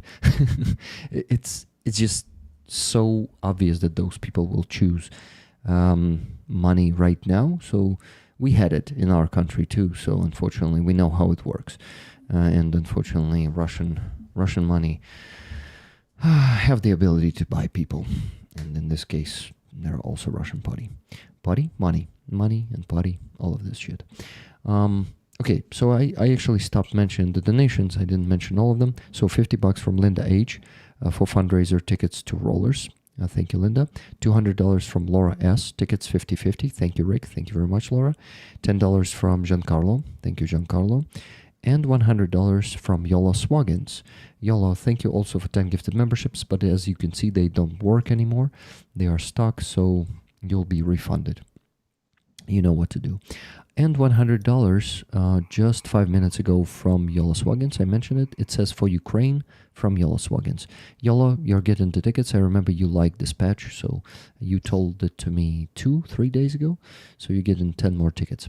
Awesome, guys. With that, we still have to raise $896.85 more. So let's keep going. But I also remind you about the auction that we have. I wonder where is Dick Dawson. He was supposed to be here. He told me that he has a security update on his system and it might be 15 minutes, but he told it to me 55 minutes ago. So it's like, yeah, but I'm sure he's going to join at some point. So the auction of paintings that we have. We actually have one of the paintings is the painting of you, Starski, and I wanted to attract more attention to it. Does it cringe you out to see yourself on the painting? And very much, bro. Very much. Like I feel what people want to say. You know, painting, for example, my painting, but. To me personally, it feels very, very cringy because you see, guys, in Ukraine we have this complex of pshonka. Do you remember pshonka? No, unfortunately. So Pshonka was the general prosecutor in Ukraine during the times of the Yanukovych, of dictator Yanukovych, and basically when Pshonka together with Yanukovych ran from Ukraine. And people raided took control of their palaces and those crazy country houses as huge as freaking Colosseum.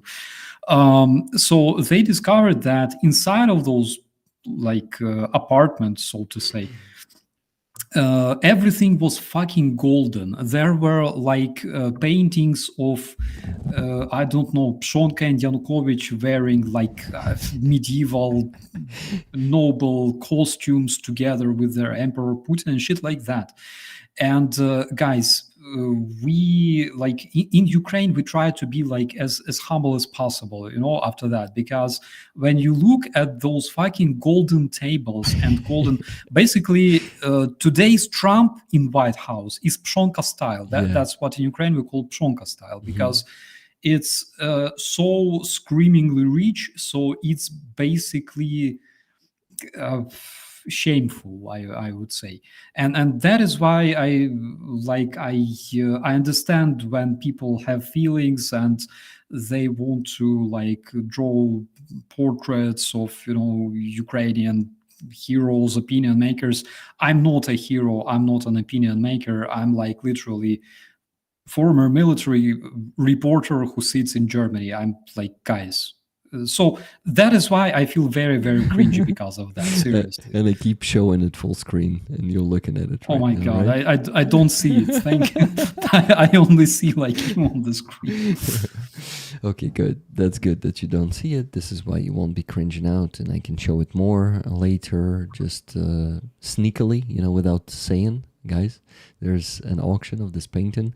So guys, right now, actually, I mean, the painting is very good, even if it cringes you out, and I would also feel uncomfortable to see myself on the picture, understand your feelings, but Bro, I will be begging Dunk to draw your portrait. Okay. And I will make your portrait my fucking cover on my YouTube, I swear.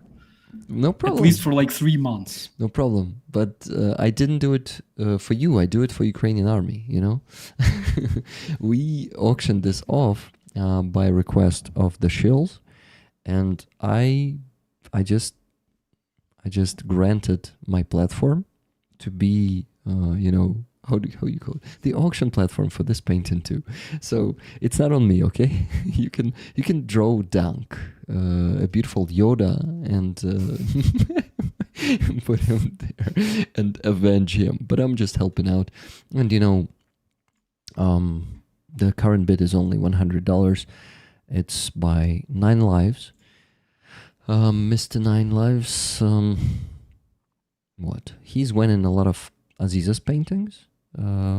Or not a lot, some of them, yeah. So he's valuing Ukrainian art, and it seems like British art too.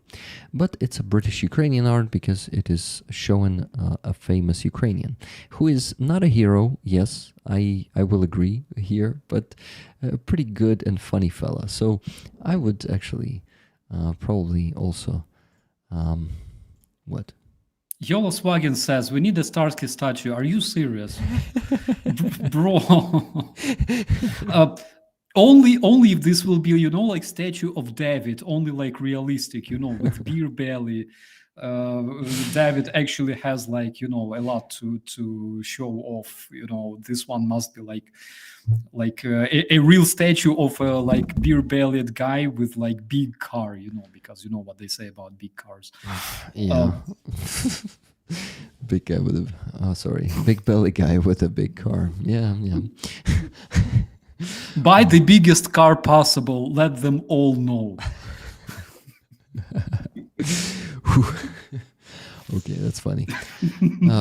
I just kind of send a call to you to place new bids and outbid 9 Lives, guys. Only $100. Come on, we had the bigger donations today, and then you can actually maybe gift it to Starski, and he can burn it.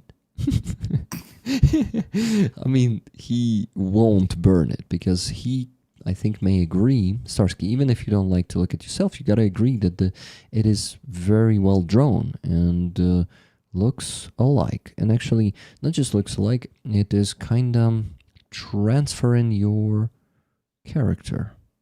Bro, Dunk is he's legendary. Like his talent is absolutely uncomparable to I don't know.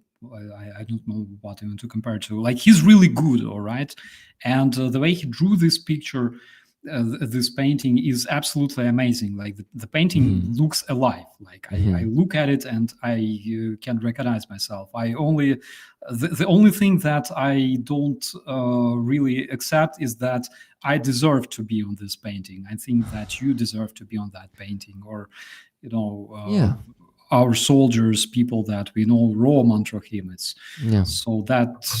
Yeah, exactly. But besides that, Dunk is absolutely talented person, and that requires not only a lot of skill but also a lot of talent, and that is something you are born with, not something you don't learn over time. Well, Starski, I totally understand, especially our defenders who were killed, who are not with us anymore. They are the most deserving people of paintings. They, unfortunately, and this is a big tragedy, not that many people in the world know of so many Ukrainian heroes. They are the real heroes, and every soldier will tell you this. And Starski was a soldier once, and he was losing his brothers in arms. This is why he just cannot accept it. So Andres Lack says, I'm confused on which the webcam Starski is. It is made very respectful as well. Yeah, I totally agree. He means like, is it the painting that's Starski's webcam, or is it yours where you're moving, or it's just frozen on that one? I guess that's what you meant, right, Andres? But anyway, yeah, coming back to our soldiers. And Starski, though we gotta be fair, you were a soldier. Even though you survived, you were involved into Ukrainians' defense, resistance, and you at least partially deserve to be on the painting. Okay. I don't agree. Okay. You know, Yeah. but today during the stream, I think you saw that when one of our friends there in the chat said that he lost his brother, actually. Yeah. And It he was wanted Tristan, right? Yes, and he wanted to have some kind of solution, like some kind of advice what to do when you lose your family members, your relatives, and it's actually a very, very hard topic because when you're a military, you have a different perception of that, and in no way you feel less pain than civilians, for example, who lose their relatives or brothers. But it's kind of different because you deal with this a lot, and at some point you just realize that you stop accepting the pain and you stop accepting the emotions that you are overwhelmed with, and eventually with the time it can basically destroy you as a person, because it becomes really, really hard to understand how to react properly to normal everyday events that surround you. And it's one of the sides of being a military that actually not a lot of people know, but it's some of the things that, again, I didn't know myself before I became a soldier. So you managed to not lose yourself, right? It depends, bro. Like there are moments, honestly, there are moments when, for example, my friends like ask me like, what's going on? I'm like, nothing. What's with your face? I don't know what to answer because like it's my normal face, they're like, something happened, and eventually I realized that apparently it changed me as well, because sometimes there are moments when I need to laugh or I need to react somehow to like usual things, and I'm just lost because I don't know how. So this is like it takes a lot of effort to remain yourself, and the best thing that you can do is always communicate with your friends, always communicate with your amazing community of your family there in the chat, and always be yourself with them. They will help you to preserve your personality, I think. Yeah, I luckily didn't lose close friends or family members who are humans. I mean, of course, I lost my two grandmothers, but it was a long time ago. I was a kid, and I actually also didn't know how to react. I was also I wasn't crying. It was pretty odd, and I didn't know how to deal with this. But I lost, I told you this story many times, a cat in 2023, so already 2 years ago. And she was a real friend for me. She was a cat who was a dog, cat dog. So that cat was very dedicated and really loved me unconditionally. And it really hurt. And actually, what you just said being honest with my community, being open, and being like just yourself really, really helped to deal with this. And I think I would still be, I don't know, in more pain or maybe a bit frozen until now, and it could affect me also, my, I don't know, stamina, stability.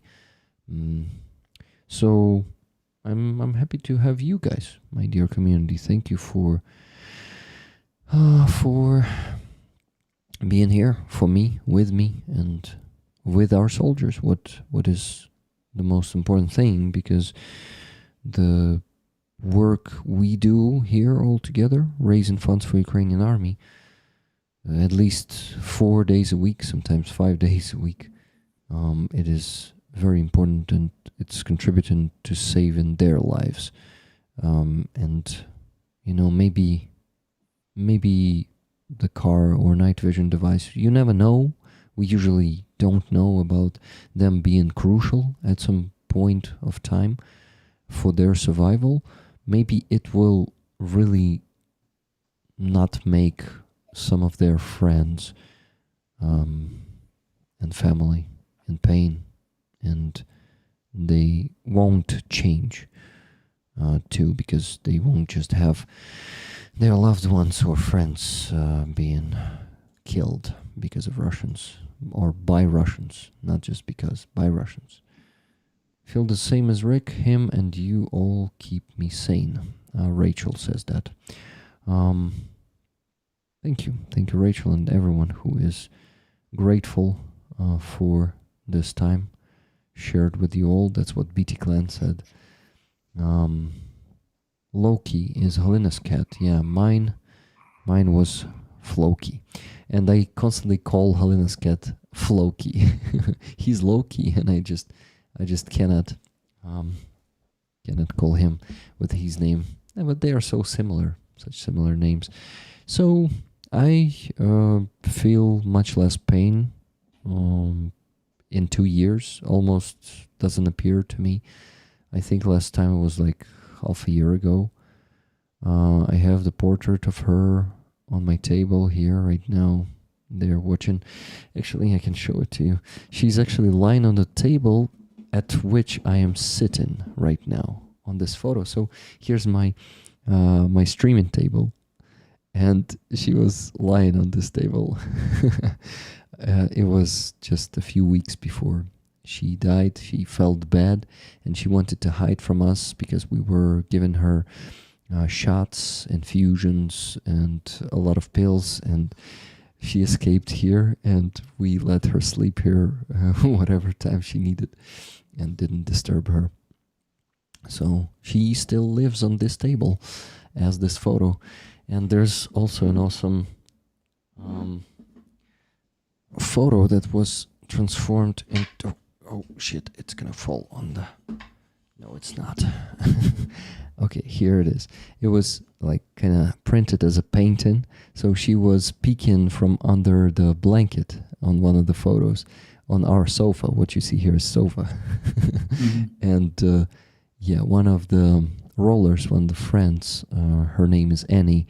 She made this and sent it to me with unforgettable here. Indeed, unforgettable. My community, yeah, I shared a lot of memories, a lot of actually the actual events with rollers when she was still alive, and they really know that she's unforgettable. Okay, I'm almost ready. What? So my lady here the other day, she mentioned like having a cat, you know, like she wants a cat. We actually consider getting either a cat or a dog. And she was talking about like Maine Coon. So first thing, which is like the cringiest, is that Coon in Persian language means an ass. So Maine Coon, like literally.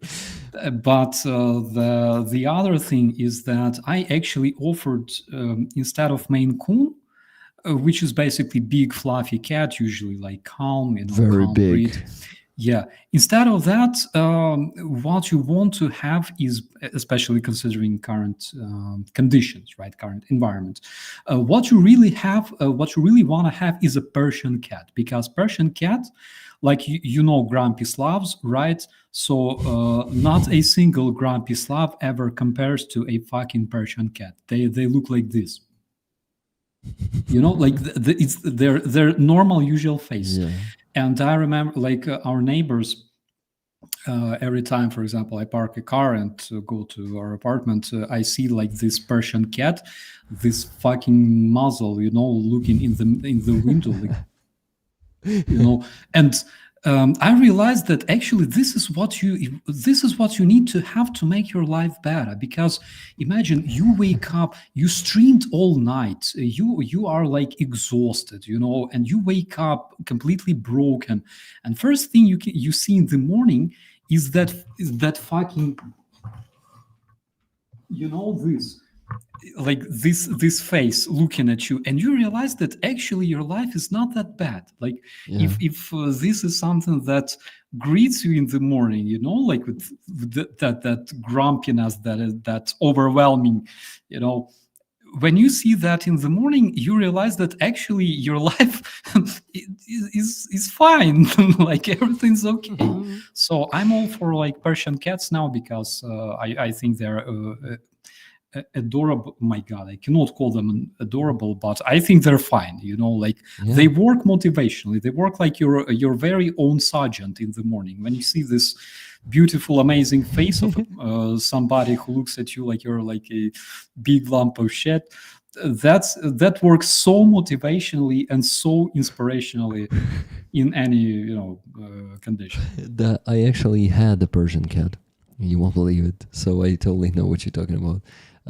That dude was one of the happiest cats ever. He, with such face, you know, he was such an adorable cat, always happy, you know, running and meeting you and stuff. Of course, he had pretty, how do you call that character? Norovlivy, you know, like capricious, yeah. So that guy was epic, and unfortunately, he's already gone too. I was burying him with my wife. It was her cat, and I just lived with them, and he became my cat in the end. So he had a problem with the inner ear, and his vestibular was not okay in the last years, and he was like walking very funny. He was like like wobbly, but he adapted to everything and kept living and enjoying life. But yeah, it was a pretty cool cat. But it's so cool when, you know, when you have a cat that, like, when he runs towards you, you don't know whether he wants to cuddle or he wants to, like, take your phone and your money, you know, and your life. Yeah. So it's so awesome. Yeah. Okay, we had one more donation. No, two more donations. $3 from Rochelle Ann. Thank you, Rochelle, for this donation. Let me minus it from the goal. And $50 from Wella. Wella says, for this week's fundraiser, 2 tickets for me and 3 to rollers. Thank you very much, Wella. So, guys, what we have to still have to raise, $843.85. The other paintings we have on the auction, except for Starski's painting. And Starski, you know what? Actually, if it may calm you or maybe make it easier for you, we don't have that many people who want to bid money for this painting.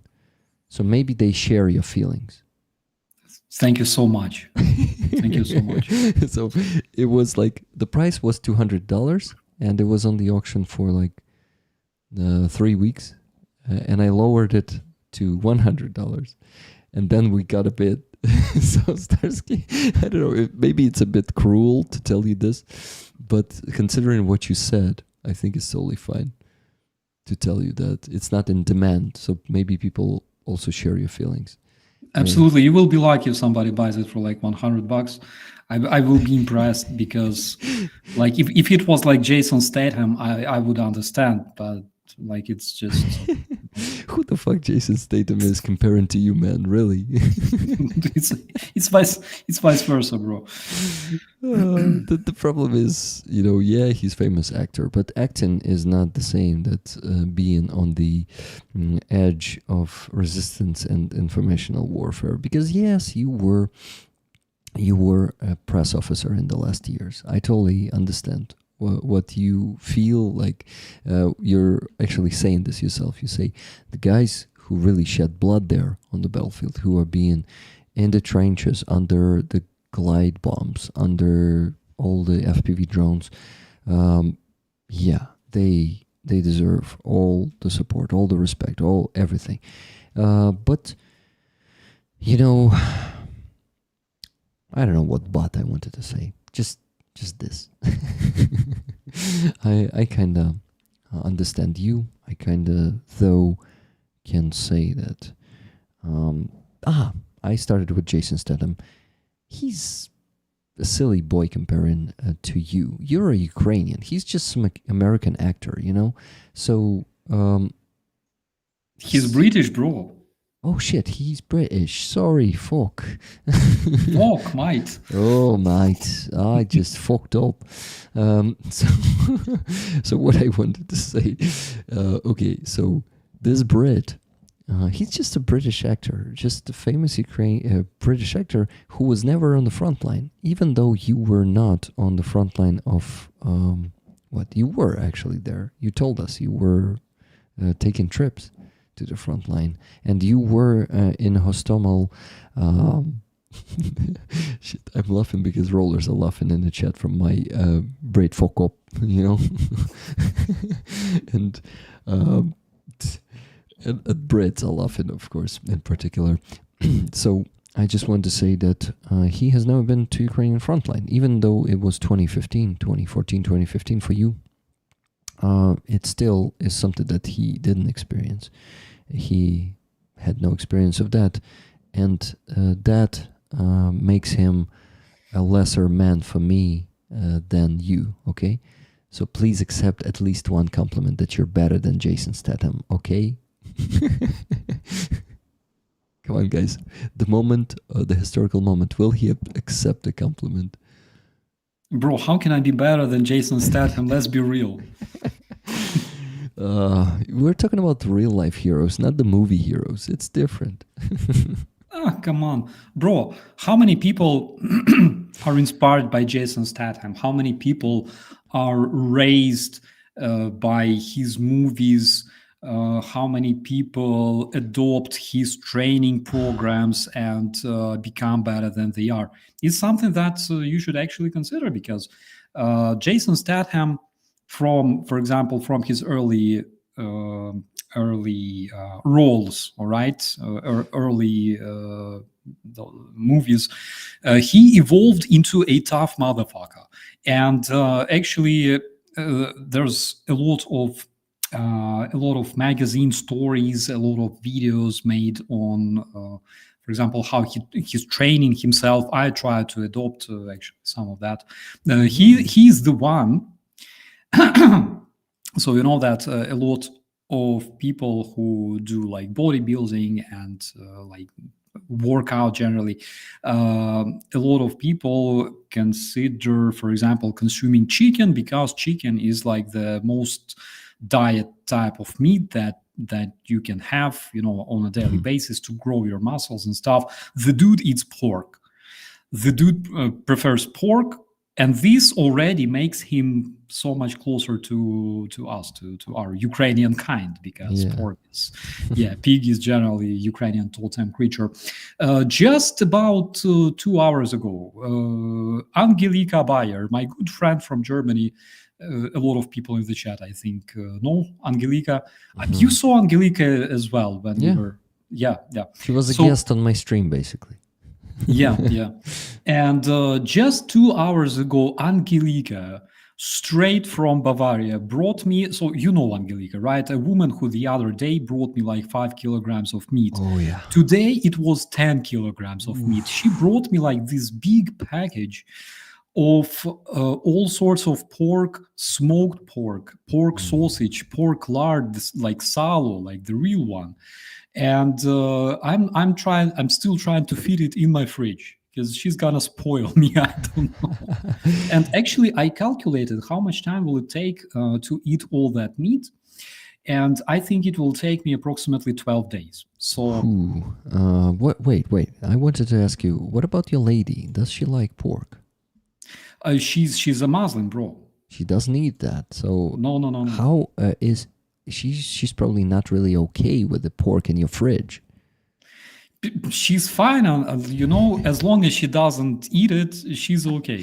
Okay, so it's Yeah, not like but- it's like ooh, pork, get the hell away from here. Yeah, no. Generally, like I don't buy much pork on a daily basis because we can eat the same food. I'm fine with that. But everyone needs Angelica in their life, a woman who will spoil them and feed them like something haram, right? Sorry. I kind of, with this sleepless night, I had so much energy today, man. It's actually my third stream today because after Free Azov, I did a stream on VDNH. There was a fair of the Magora families who are waiting for their loved ones from captivity, or they're missing in action, or they are unfortunately killed. They are not waiting for them anymore. But with that fair, they are actually raising funds for Magora, for 47th Brigade. And I went there, did a stream, 1 hour stream, and rollers bought different items. There were paintings, souvenirs, different. There was a lot of food, but of course they were not getting that because while it will arrive to them, it's not going to be tasty at all anymore. Oh my God! Someone else is finally joining us, and it's not like I don't like to be here, just me and you. But I sent them the links so damn long ago. Hello, Aziza. Good to see you. Hello. How you doing? I'm okay. How are you? Pretty good. What does your Panama say? UA animals. I know this it one. was a clean up day in Odessa, and it was International Day of cleaning. I don't know how to say in English. So it was UI animals organized this day, and we clean заповідник. Як це буде? Starski, do you know this one? Natural reserve, I don't know. Yeah, natural Yes. reserve, and they gave us such Panamas. That's pretty cool. It actually suits you. I like it. Actually, for a long time in my life, I didn't understand Panamas. Actually, right now I'm digging it, but not to the extent to wear it myself, so. Still like digging it on other people's heads. Starski, do you wear Panamas? I'm too old-fashioned for that. Like I like how the way they look on other people. On Aziza, it looks perfectly. Yeah, on myself, like I had that camouflage Panama I was wearing like Bakhmut. That's it, basically. Yeah, okay. What I wanted to ask you, Aziza, you've been on many rallies. Yesterday, the day before yesterday, today. Tell us about the rallies. What did you have there? And Starski, before you begin, Aziza, Starski, did we finish the topic of pork and stuff with you, or was it something else I was talking about? I don't know, but after Aziza, I can actually tell you a horror story that happened to me the other day. Okay. Is it connected to pork? it's connected to worse than pork. It's connected to the same kind of animals, but it's more connected to Russians. Okay, they have some dog in their blood too. But before we go there, I wanted to ask you guys to keep donating because we still have to raise $843.85. But Aziza, there's a big chance that we're gonna go to sleep earlier tonight because we're pretty close to the goal. $843 Yeah. and 85 cents left to raise. And Good news. yeah, and $700 from your paintings are about to come to my PayPal in 26 minutes. Hey, faster than that. In 20 minutes. In 21. So you... Okay, Aziza, you begin, then Starski with his horror story, and I'll take a quick bathroom Okay. break, but I'll be listening. Thank you. And what do you want to hear about my rallies?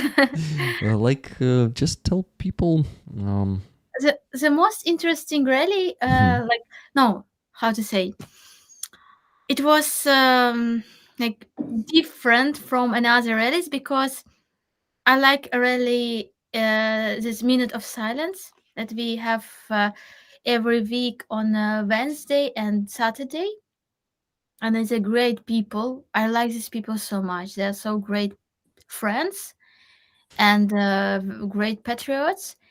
And also Azov rally, it's a powerful rally with amazing deep people with a deep understanding of this time, volunteers, and really it's a big honor to be with these people. Also, it's relatives of the warrior soldiers that now are in Russian captivity, and this is why I really also like to make videos and photos with these people, because I don't know why, but through the photos, videos, I can feel and see these people more, especially relatives, and like because I can hear the eyes better. It's really heartbreaking, and they want to show everything about Owen relatives, Owen's husbands, sons, daughters that now are in Russian captivity. But the most funny rally was it's a rally money for the Ukrainian army. So we have such a community, kava na Bankovi. It's like a coffee on the Bankov Street. So it's like we have the rally in front of the city government of Trukhanov house, and we constant every Saturday. We wanted that we pay more taxes for Ukrainian army from this city taxes, because in the list of how much regions give money for the Ukrainian army, Odessa region, like in the last point, like, so we did nothing. So for example, Lviv region give a lot money, Ivano-Frankivsk give a lot of money, like west part of Ukraine are really great with this, and south especially, like we can do more, and we have to do more. And this is I met great women who are standing from the first year of full-scale war, and they did everything for changes, and they spoke a lot with directly with Trukhanov. They wrote a lot of letters, and they did nothing. So they changed nothing.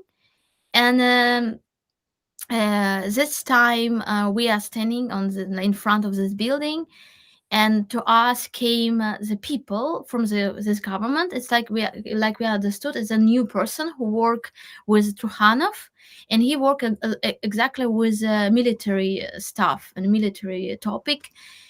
And he began to say, "Why are you standing here with your stupid cardboard? Like your cardboard is nothing. Like you did it for the pictures, for your PR promotion, but not for the real heart." And our volunteers said that no, like I'm mother, my son is on the front line. I want to support the army more. I'm not here for the pictures or for the like something like that. And he said, please stop do it. Let's go inside of our building. Let's speak like talking. You're doing not right thing. You're just standing. Let's have conversation, and we have fixed everything. And the most funny thing that this women, they spoke many times before and it doesn't work. And he said, we will make everything immediately. Just don't stay here. And one of woman said that why we can't speak here, why we have to go inside. So you have вона сказала, що ви не можете свою там зад підняти і просто постояти тут. Типу, why you don't want, you are so lazy, you can't stay here and speak with us here. And he like show his leg, and he was volunteers with the протез, як сказати англійською? Prosthetic leg. Yeah, and he showed, and it was exactly like we were so disrespectful to him, and he came to us, and he is a veteran, and also it was very interesting that when we were on this rally, we didn't see never journalist, and he in that moment from the beginning, one journalist stayed in front of us. And they make video from all this performance. Also, when these people came to us, they make the videos, and they push me. In this moment, I make this picture like I wanted in front of everybody make photos to make post and make a story in my social media, and I feel that somebody pushed me. No, it was like fine. Yeah, I never like no. And so it was this media, it was journalists, they pushed me and begin to make the video directly in this moment when these people came to us. So it was like they prepare for this conversation, and they did everything like we are so stupid, so that we are like marginals and something like this. And then 3 persons from us went inside of this building to have conversation with him. And after they went, so when they come back, they talked to us, and they said that when they had this conversation, this journalist continued to make video. And even they said, we don't want that you make video because we have no independent media here. If we will have independent media here, you can it will be, we can see justice, because it was exactly media of government city. Я забула, як це називається. So the government of Odessa has own media, and so these people were from this media, and they made this video from this conversation. And when these women begin to talk about Trukhanov in bad way, like Trukhanov, they stopped to do it. Like, yeah, Trukhanov is very, very controversial. Like for those who don't know, actually Trukhanov was involved into like all sorts of shit, including like drug mafia and stuff like that. The war started, of course, he has to act, like a local chief of administration, but still, Sternenko had so much conflict, as far as I remember, with Trukhanov. I think Sternenko, right? Yeah, Sternenko. Yeah. And what we understood, and after this, the women said, our ladies said that what he wants from us, he wants that we stop to do rally. He said, I can meet with you 2 times in the week. Let's meet, let's talk, but don't make this rally anymore. So it worked. Okay, you finally start irritate them, Yeah, they are afraid of this rally because one person said that it would be like election in in Ah, our I don't know what's a election, but it would be like Trukhanov doesn't want that somebody makes this bad, impression. They yes, don't want to make a bad and he impression. wanted these people would not stand here. But it's so funny because why he's afraid of this, I don't know. But it really looks like this, that he is afraid, and it's really they said that about us that we are stupid, and it's like change nothing, but it's really have pressed on the government, and we will continue to do it because we can speak, we can have conversation. Of course, it's a new person in his team, and we can give this chance to do, but we will continue to do our work too, because it's all about how we inspire another people outside, like people who are on the street, to pay attention on this, to understand that we can be better, we can support army better, we can be like together with our army. Yep. And I thank you for sharing this story, because I remember that you shared it yesterday on your Discord, and I wanted to know more. So thank you for the details. I was listening while I was gone, and damn, it's like, yeah, ridiculous. But I'm happy that you made them feel not safe, and that's good. That's good when those mafia guys start to feel like that. But I really hope they won't start, like pressuring you, or they can also start doing things like they were doing to Sternenko. They don't like activists, and they are becoming more brazen lately. So the more full-scale invasion is lasting, I think the more like aggressive towards activists they may become. But we'll see where it goes, and yeah, I hope that it won't go too far. Okay, Starski, if you don't have anything to add to this, maybe your horror story? So the other day, a bunch of friends of mine, they're like, it's a big international community. They're mostly scientists, people working with science,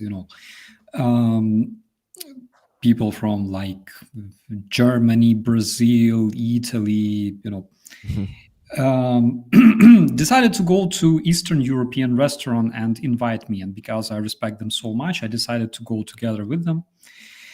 And of course, my first thought was like, Eastern European restaurant, like, will it be a proper thing, like, Polish Ukrainian, or will it be like Ruski Parasha? And so absolutely accidentally, I discovered like the biggest fucking concentration of Russians in my local region. It was like my suspicion raised when I opened their website and I found those dishes like shashlichok, щучка фаршированная, and things like that. And I was already like my suspicion raised above any limits. And then when I went there, so eventually, people that I used to shoot literally, like those freaking Yakuts, Buryats, they were all fucking there, like Chechens, like. So I was like,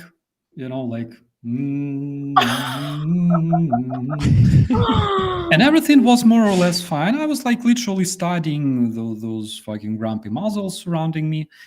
And by the way, I tried shashlik because shashlik, generally speaking, it's like not Russian shit. It's like generally it's a Caucasian dish, right?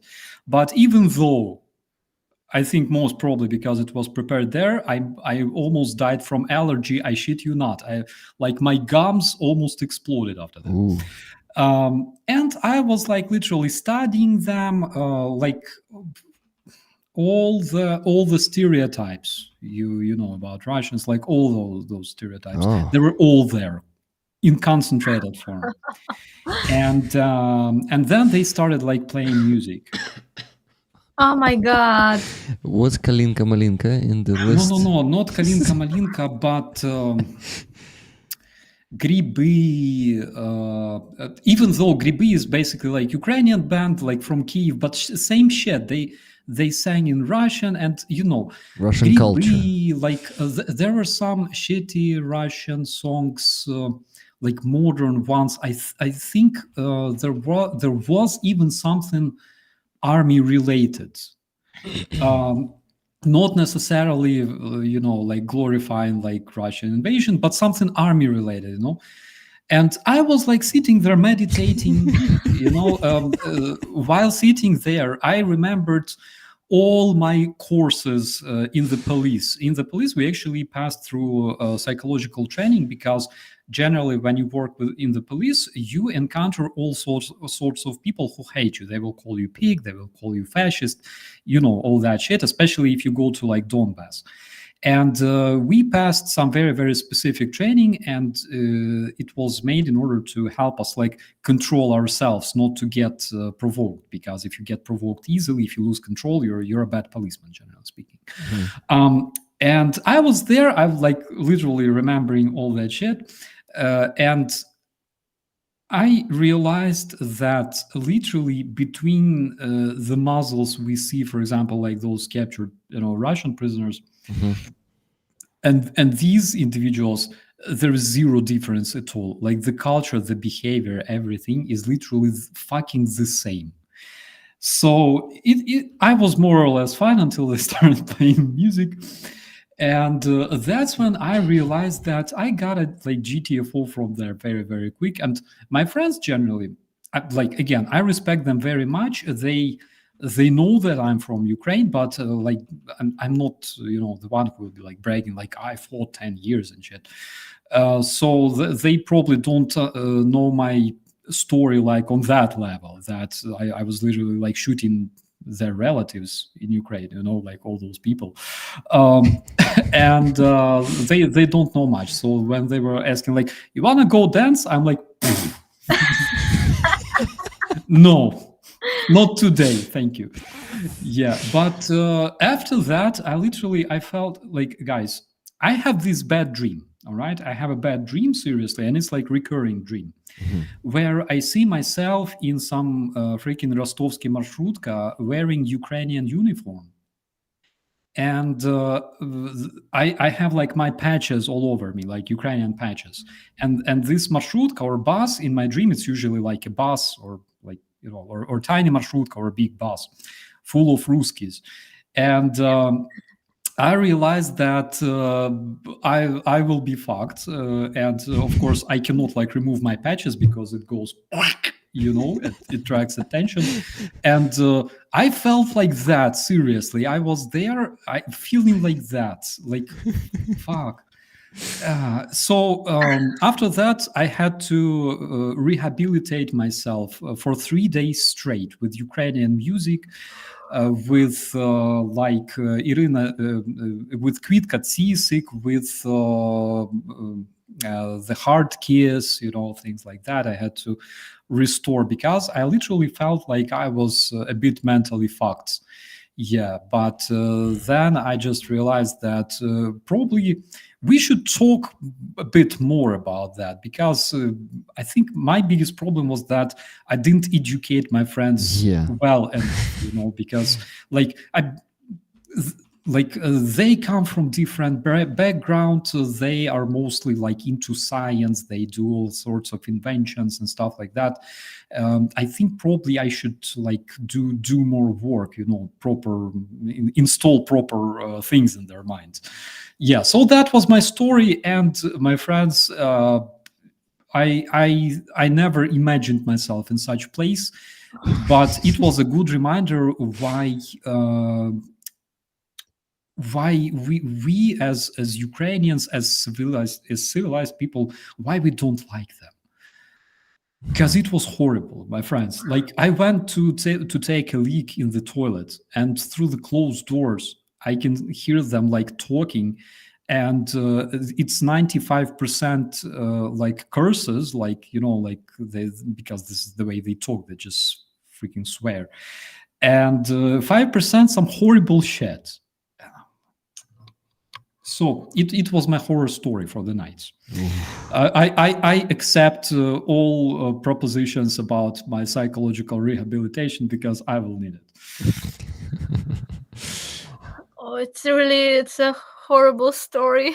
Like seriously, Aziza, like imagine those fucking muzzles from like videos like guys from Azov make, like those freaking prisoners from like Yakutia, Chechnya, Ossetia. They're all there, and they're all fucking grumpy like shit, and like the way they behave, I literally I had flashbacks from like Moscow 2012 because I've been to Moscow in 2012 due to the job, and I felt like I traveled there. It was like probably the best training for my self control, but at the same time it was a bit traumatizing, I admit.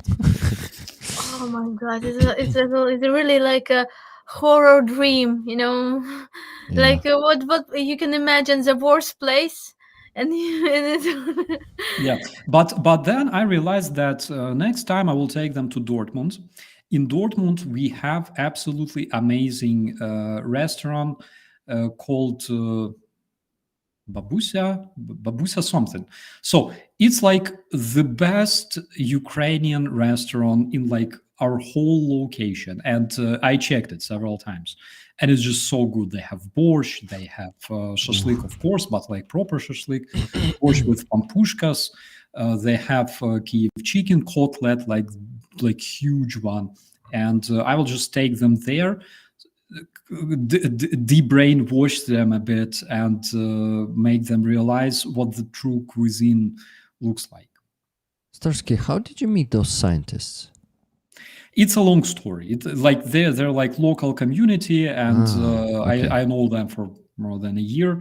So you met them there in Germany. So they don't. Yeah, we don't meet often, but like generally I respect them because like they're great guys. Yeah. And I just understand that I need to work more in that community as well.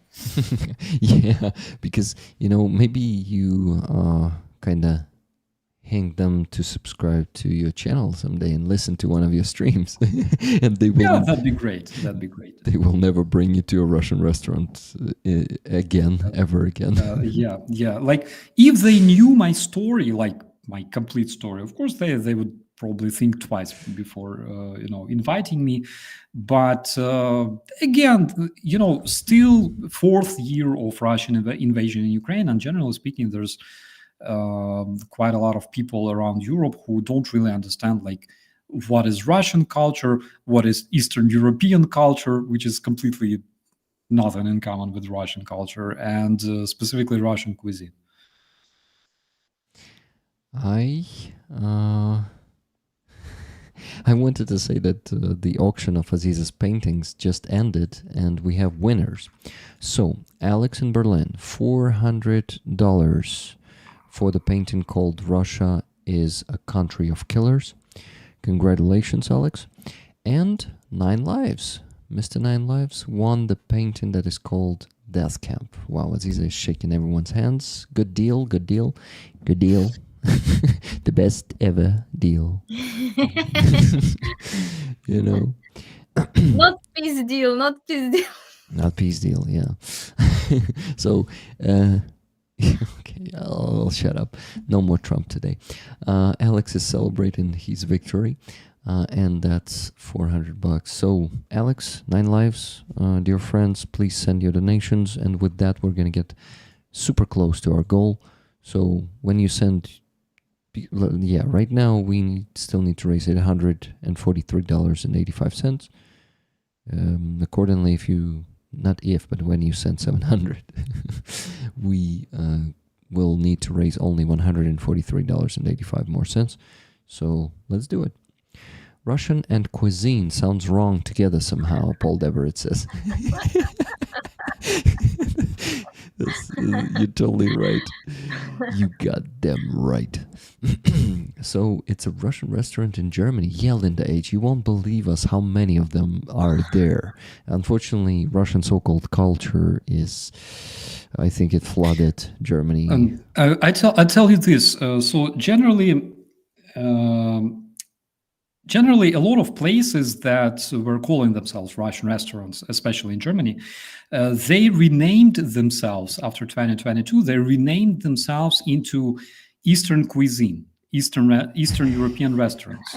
And generally speaking, in many of those places, you can find, for example, Ukrainian flags hanging, which is proper thing, I think.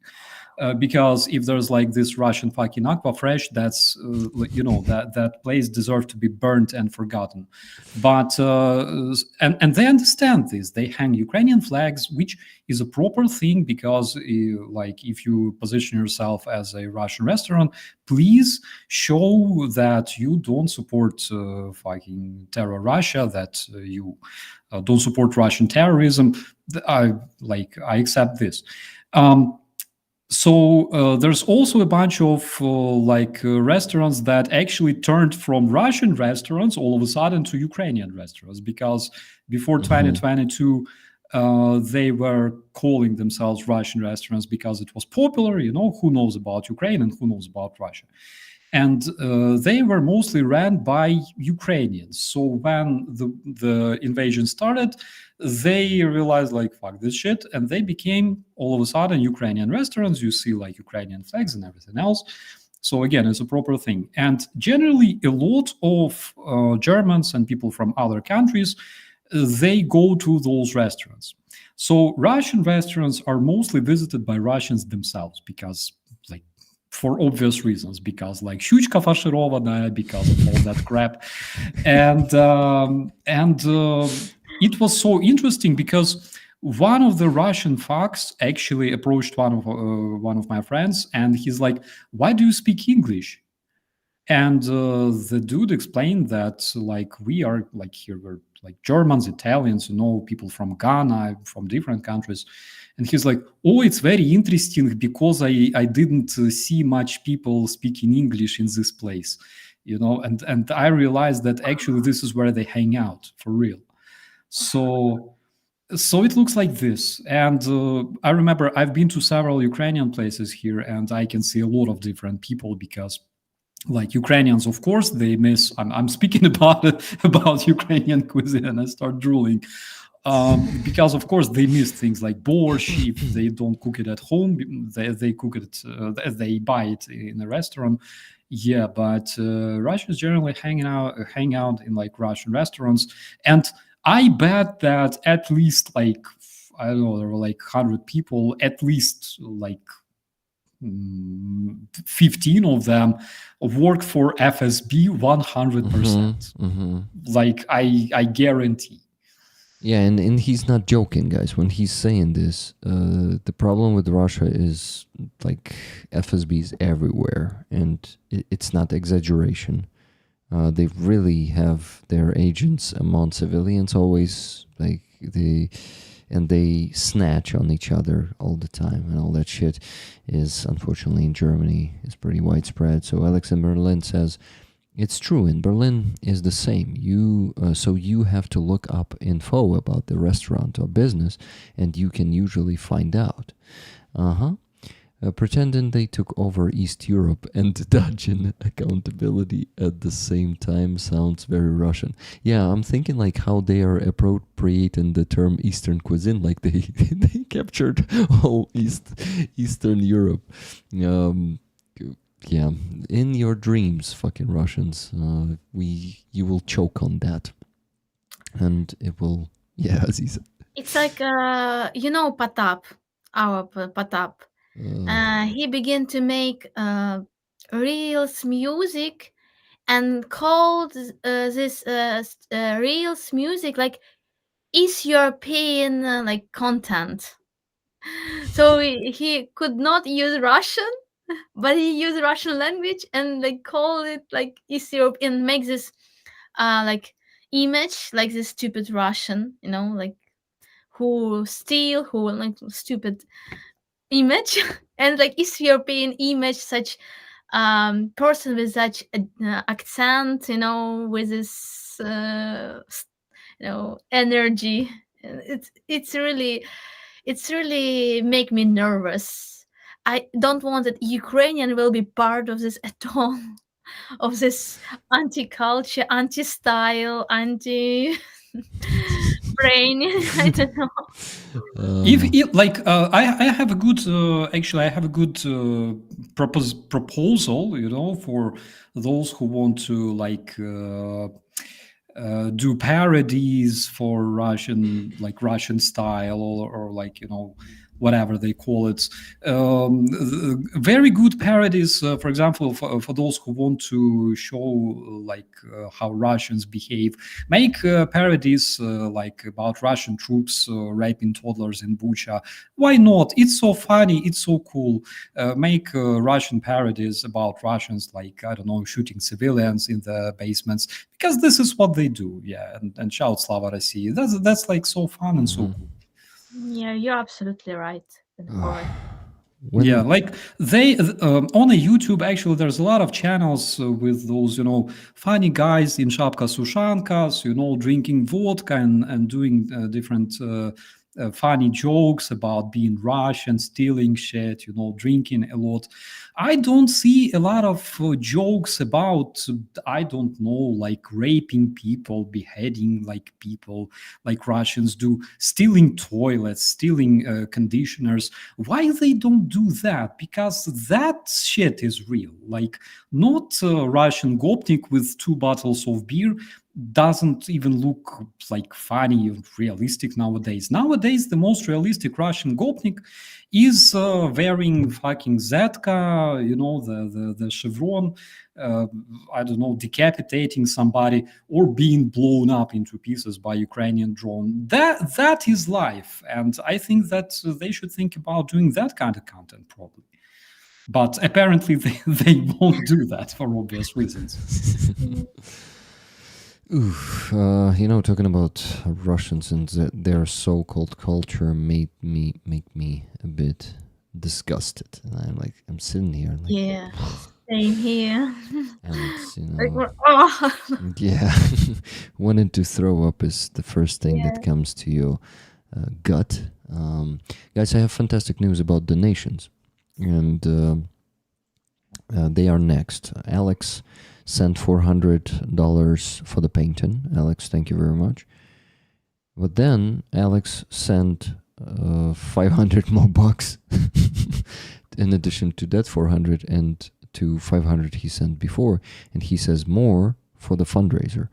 Thank you very much, Alex. And wow, we reached the goal with those 2 donations of yours. Thank you.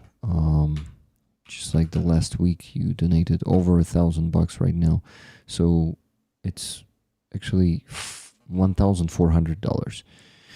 Man, thank you so much, and stop for today, okay? No more donations. I mean, there are never too many donations, but like, I don't want you guys to go bankrupt or something, because sometimes your generosity goes wild. And I need to say to you, don't push the horses. Okay. So after that, Willie Mad Glass 2 minutes ago donated $80 for Ukrainian army raffle tickets and Putin huilo. Putin is indeed a huge huilo, so thank you for always reminding us about that. bro, remember this morning, the morning coffee, someone mentioned huilo class submarine in the Mediterranean Sea. Yes. It was funny. That stuff tore me apart. It tore me into 100 little Starskis, seriously. Yeah. Okay. It was good. I think Alex appreciated the don't push the horses. Okay. So Alex, Please don't. Ask for pluses, please. Guys, so we have many free tickets still available. I remember. Yes, I remember what patch we raffling this week. Aziza, did you see it already? Yeah, I think yeah. Oh no, I don't. No, I don't think so. Maybe you were watching some of my streams this week. Did you? No, unfortunately, sorry. No problem. I just wanted to say that this is a batch of 92nd Brigade, and if you know Roman numerals, you maybe figured that out. But I don't actually. I mean, I know X and I know I, but I don't know C, and I just didn't know that. So C is 100, and if we have 10 before it, so that's 100 minus 10. That's 90. You see how it works? C is 100, and if X is standing before C and not after C, that's 90. Yes. That's how Roman... And basically, this is why Roman Empire collapsed. Yes. Exactly. So, the patch of the 92nd 2 Brigade. Yeah, 2 Brigade, too tired. So, yeah, you guys, please... buy tickets because it's your last chance. Since we reached the goal, we're going to be finalizing the raffle soon. So the next, basically like 10 to 15 minutes is the last chance to buy the tickets. One ticket is $10. You can buy as many of them as you want. And you actually you're not buying anything. You're just donating, and I'm giving you the tickets for your donations.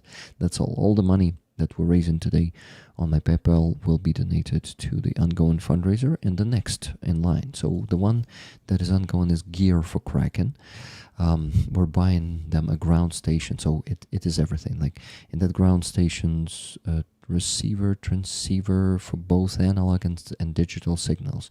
The FPV glasses, the controller, the shotgun.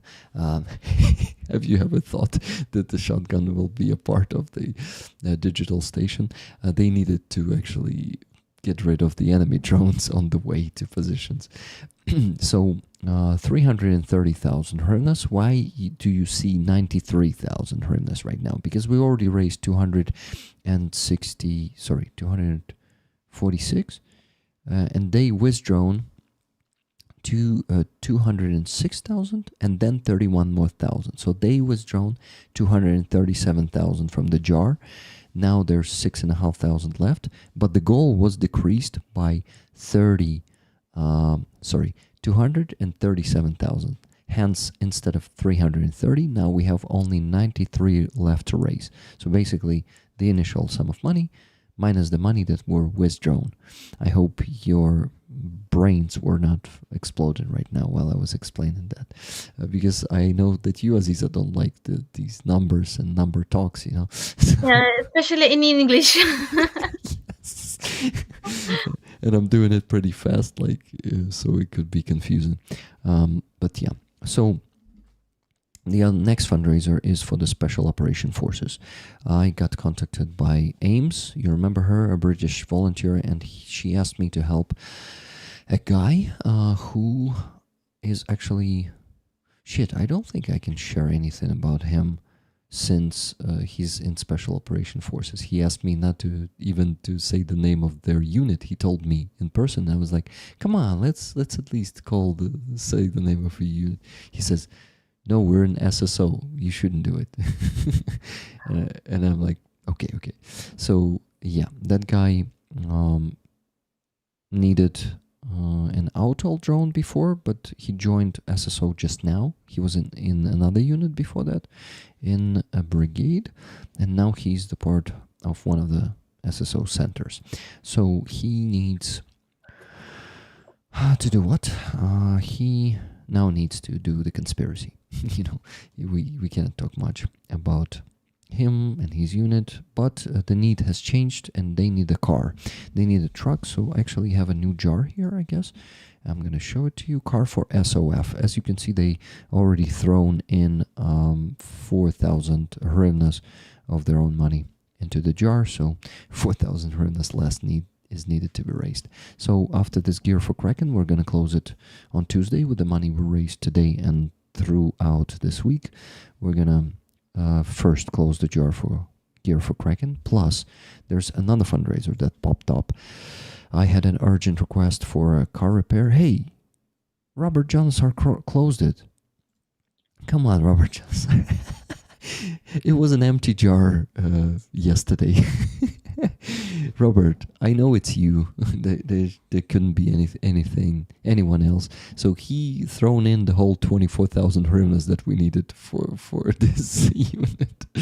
So, shit. Maybe there was someone else, but like, what?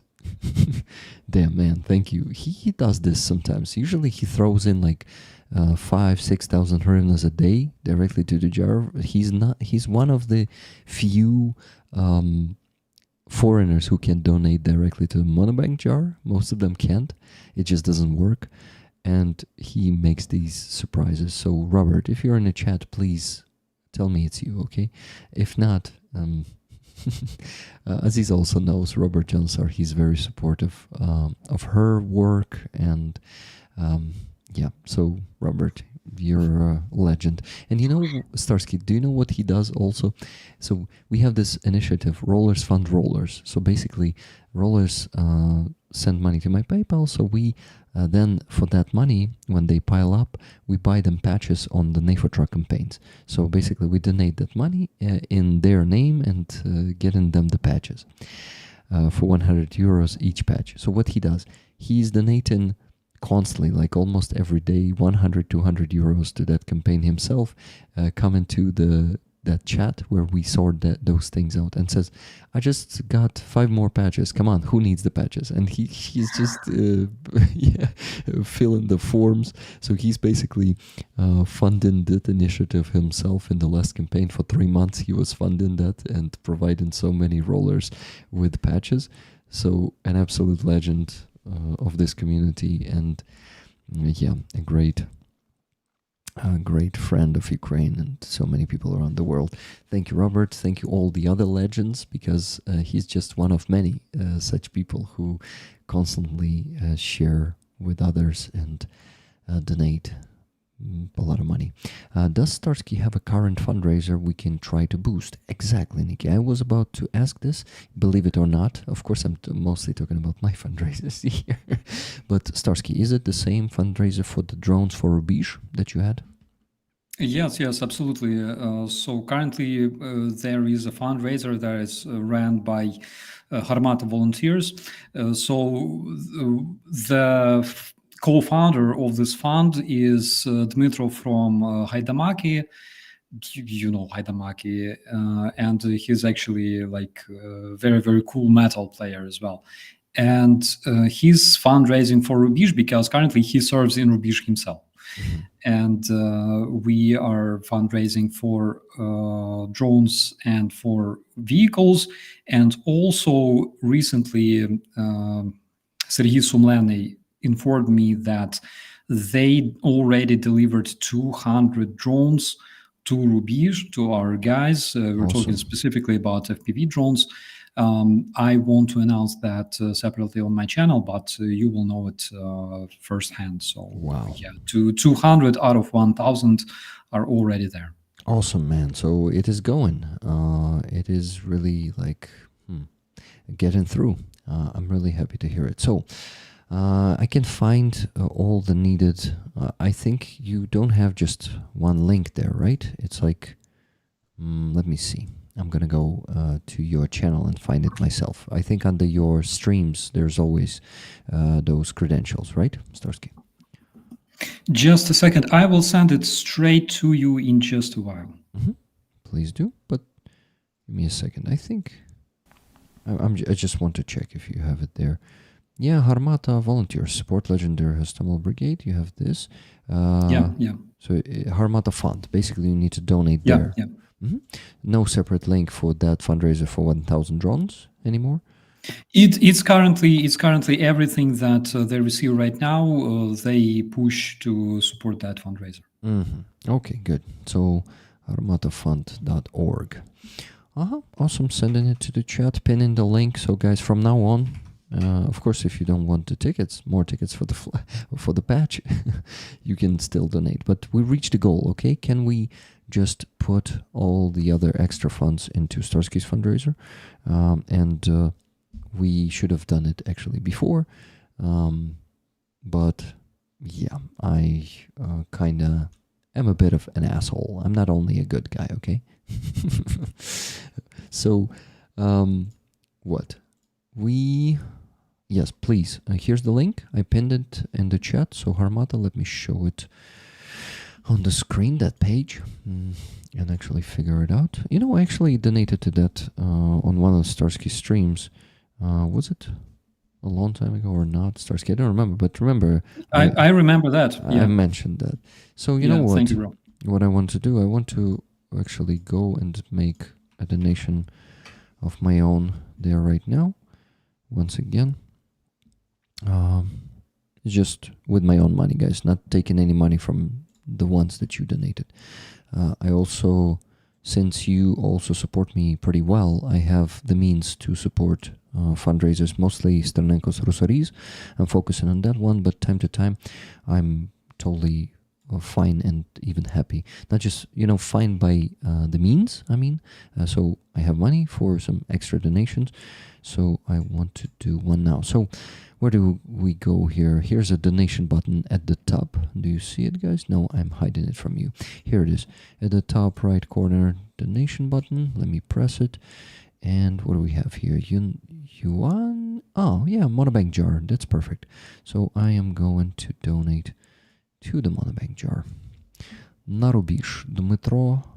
So Dmitro is the one who opened the jar, and that's the guy you were telling us about. Yeah. The one that serves in the brigade. Awesome. So they basically constantly take money off the jar, right? When they need some of them. It's not like they don't touch the money until they reach the goal, right? The problem is we need drones already. So when we have a budget that we can spend on producing, for example, 100, 200 drones, they are spent constantly, because the guys are currently deployed to some of the hottest areas, I would say. Mm-hmm.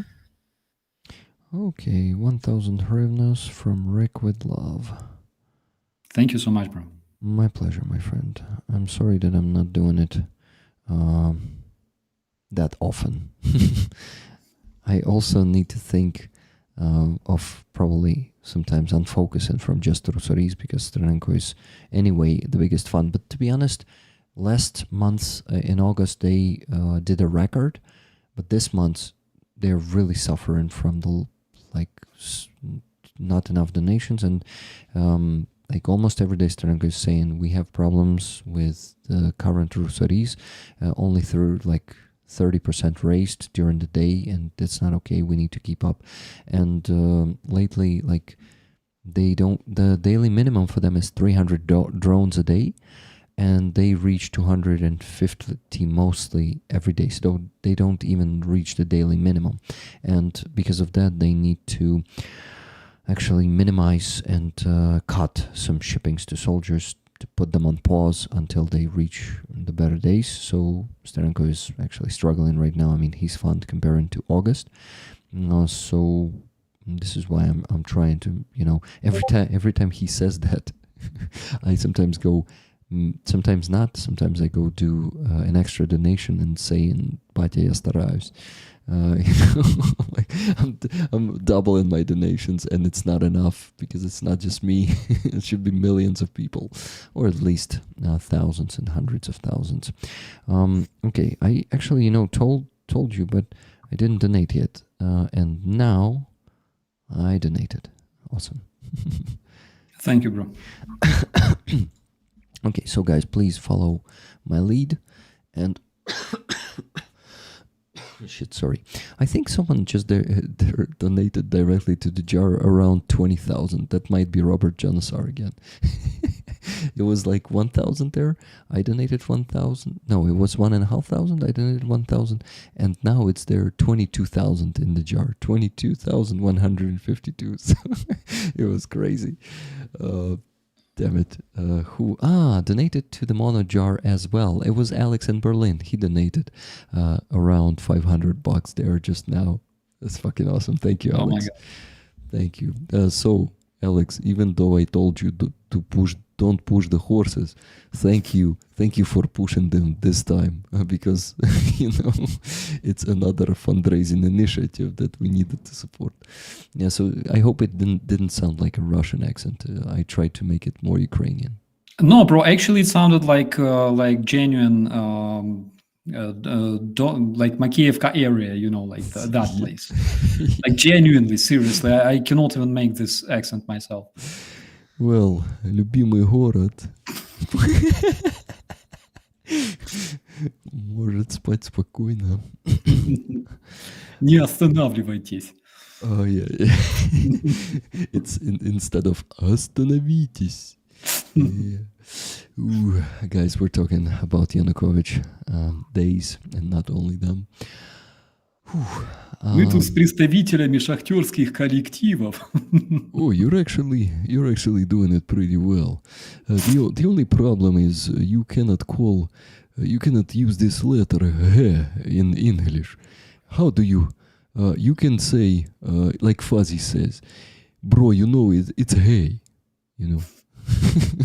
I don't know. I think we need to communicate with the representatives of the minor collectives and coal enterprises in Ukraine. Oh yeah, we're doing pretty good. So guys, if you missed some Yanukovych impersonations, visit my streams with Starski.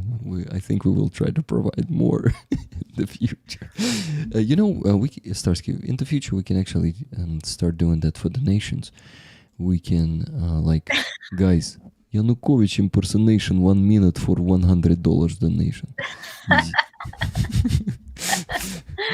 Ooh. Okay. What did Dick just told me? Sorry, dude, my computer is only just now finally ready to be used. Fucking thing, he says. Come on, man, go join us. We're still streaming.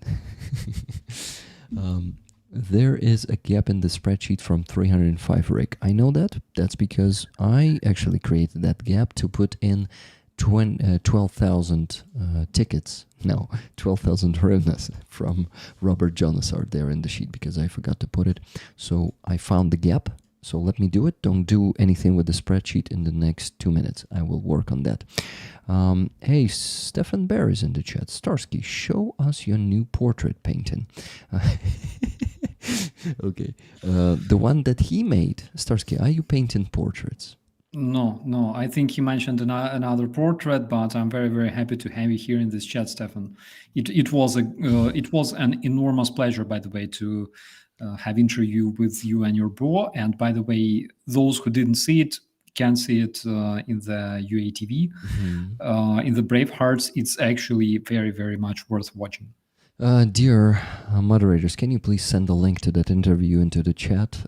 Because on UATV there's so much content. You can scroll for 1 minute to just scroll through 3 days. So we better find the direct. To make things easier, I will send it to you right now. Thank you. I mean, my moderators because are just I have it right here. Are just so fucking fast that they're gonna be faster than you and me. Watch me. Watch them. Okay. But I'm gonna do it too, of course, Starski. Send it to me. Okay, Dick didn't listen to my voice message. Come join. Oh, okay. Starski, where's the link? Oh, here it is. It's like the gunslingers fight. Who's gonna be faster, us or moderators? Done. It's a link to the post, but the video is in the post. Okay, guys. So also like the post. It's actually very good way to make a double like of content. So don't push, no, not the horses, but don't push the link. Don't press the link before you like Starski's post, okay? Okay. Starski, Slava Ukraini, Героям Slava, Black and White Debate. Black and White Debate said that. So about Stefan, he, as you know, I don't know, no, Starski, you probably don't know this, but he's been a guest on my coffee shop streams for 3 months now, almost every week. And we raise money with him, and I want him to be blushing off the stream for once, so I'm gonna repeat it. But I think he's a leader, a natural born one, and a very inspiring person. I also like, he's not always like humble, but most of the time he's a kind, humble person who I really like to be in company with. This is why I'm inviting him that often, and it's a pleasure, Stefan. So thank you for being awesome, and thank you for all your initiatives and ideas. We actually, he got an idea. So Starski, I have a news to share. Rollers and me, about 2 months ago, we crossed the mark of $1 million. So we raised $1 million. Actually, at this point, it's like 1,067,000, something like that. So I told it to him, and he said, "I have an idea. We gotta make a $1 million patch. It's gonna be golden, just like Trump's, you know." It's like he had this idea, and we thought, who do we put inside, instead of a president? And we agreed on Bandera. What do you guys think? $1 million patch with Bandera in it. So we're definitely gonna do this patch, and I really gotta contact Dana. Dana from Troyeshina to help us with that design. Thank you for the congrats, everyone, and congrats are going also to you guys, not only to me, because it's a team effort, and without you, all of this won't be possible. You see, I was promising to work on the spreadsheet, but I'm slacking again. So you guys talk for a bit about whatever you want, whatever you have in your mind, and I'm gonna go and get back in 2 minutes. Bro, actually, I think Aziza will be able to do that. I would be begging my pardon, but I will be going to bed because I gotta wake up really, really early tomorrow. But at the same time, guys, I was so blessed and privileged to be here on the stream. I was very happy to see you, bro, you, Aziza, and all the friends and family there in the chat, Stefan and everybody else. It was a great pleasure. And yeah, I'm gonna go chew on some of that beautiful pork that I have like stuffed in my fridge. And yeah, and we'll see you later. Starski, before you go, just wanted to thank you for being here with us, for all your awesome stories. You're a great storyteller. And that one about the Russians, you know, I'm just like comparing it to my way of telling stories, and I suck so much comparing to your storytelling. So, man, thank you for the way you're telling it, not just for sharing it, but how you shared it with us. It was pretty awesome. Thank you, bro. So thank you for that. Keep doing a great job. And I just had an idea for the stream on your channel. Maybe next week, maybe the one after the next one. Maybe I should say it right now if you want. What do you think? Absolutely. The set of guests. I thought maybe we do the stream, you, me, and Stefan. That would be fantastic. Absolutely. Yeah. So Stefan, let's see when Starski can do it. We gotta ask him. Okay. Once again, thank you, Starski, not keeping you here for long, and. You live long and prosper, my friend. You're fucking awesome. Bye-bye. Good night. Bye-bye. Take care. You too. Bye. Okay, Aziza. Dick Dawson is still probably trying to join us. Maybe in another hour he will join us. I really like your style today. It's pretty cool. Thank you. And what? It's actually not just today's style, I know, but I've never seen you in Panama, I guess, before. I just this is present from you animals, and I just look at this Panama and say, it's time. So you were not wearing them before? No, it's exactly for the stream. My audio quality is not so good. Starski can warn you. Haha. Stefan, you know what? I can actually give you a, my microphones so you can have a good quality on Starski stream, okay?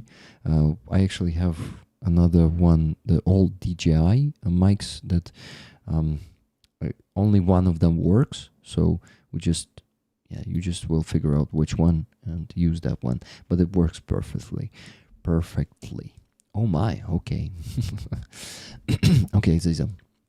Aziza, oh my god, how did I just call you? Коротше, я якось заікнувся і назвав тебе не Азіза, а якось дивно. Ну так, зажував одну букву. Азіза. Okay, Aziza. Okay. So, I donated to Rubige. Andreas says, feel free to join. I think a lot of rollers already joined you, my friend. And me, because I was also donating to that initiative. So, that's pretty awesome. What I need to do is to work on the spreadsheet. And Aziza... Yeah, okay. I have to say something. Please do. You know that today was also very powerful Azov rally in Odessa. Because it was like I met my friend. She's a photographer, and she said that it was she has a lot of different journalists. And exactly on this Azov rallies, she met a lot of friends from different countries. And it was also today in Odessa came journalists from Spain and another journalist. And today was rally with a person who were in Russian captivity 3 years. And it was very powerful. So she told me that she was in the beginning of this rally, and it was so not a lot of people, and she was like, it was very sad that not a lot of people are here, and but then step by step people came, and I was not in time. Like I was late in 15 minutes, and then it was a moment when one of the warriors like he made it was a minute of silence on the rally, and the difference from the Kiev rally, that we have music, and we have like our not like scenario, jak se bude. So we did it like performance. So a lot of people standing together with songs, and maybe somebody can say the words, can say the lyrics, and or with a microphone. And one of the warriors that was in Azovstal too, he said the words, and then he was like, how to say, on the knee, like kneeling. Yeah. And the people were also like this, and it was so clear, beautiful moment of honoring, of understanding this time. And it was another person who came back from a Russian captivity. Is Garcia. His name is Garcia. And I did also with him video and photo. He was 3 years in Russian captivity, and now he is free. And he's so powerful. You can, especially when you did the video and pictures, you can feel the people very good. And you can see the eyes, and he's very powerful person. And he was a patriot before the full-scale invasion. He was always like this. And it inspired inspired me to fight, to do this, because these soldiers are here. Even after the captivity, they continue to fight for another, our soldiers, our people, our friends. His sign call is Cuba, I think. It's the opposite, call sign. Call sign, sorry. No problem. You Um, live, you learn. so he defended Azovstal. So he exactly from this like exactly this person who is Mariupol defenders, Azovstal defenders. So it was really powerful. You know, all rallies are interesting, are special in some way, but it was really something special, something really that you want to remember, and I feel a lot of gratitude to the people who are standing strong, who do it constant time, who choose to be active in different way, because some people ask me why you do it. Let's just donate army, just work, or like be with army, but you don't need to do this rally, you don't need to, like, why you do it, it's change nothing. But the most interesting thing that exactly these volunteers who donate army, who do everything for army, they also on this rally are also on this rally.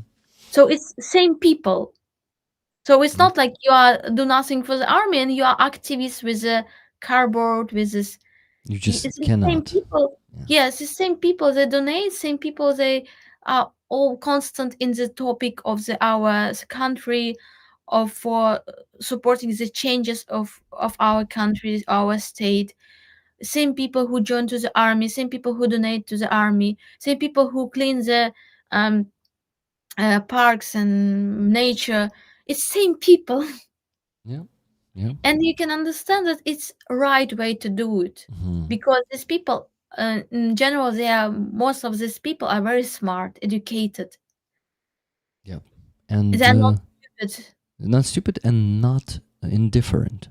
Yeah, and not indifferent.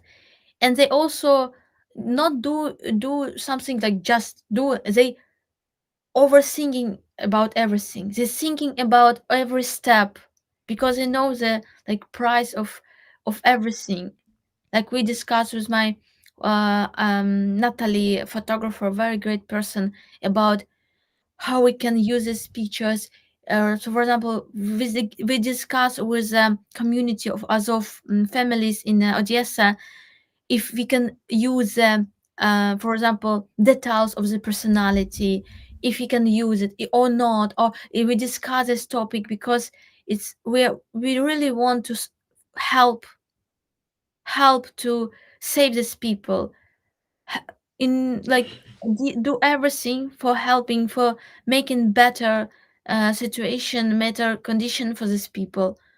And especially the families of the soldiers, they did everything that they can do.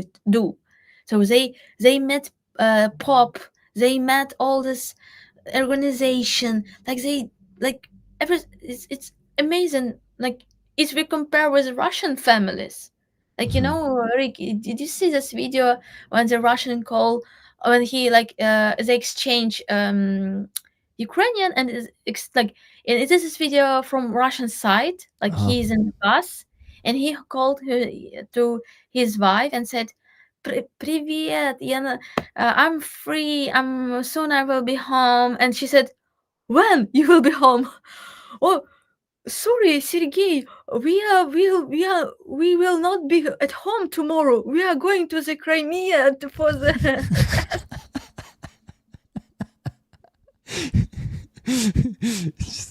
Yeah, it's okay. Hey, wait. You'll be at home. You should have told me before. Yeah, see, like she asked, when in another woman who worked with this Russian, та завтра він буде, завтра він вже буде вільний, типу каже.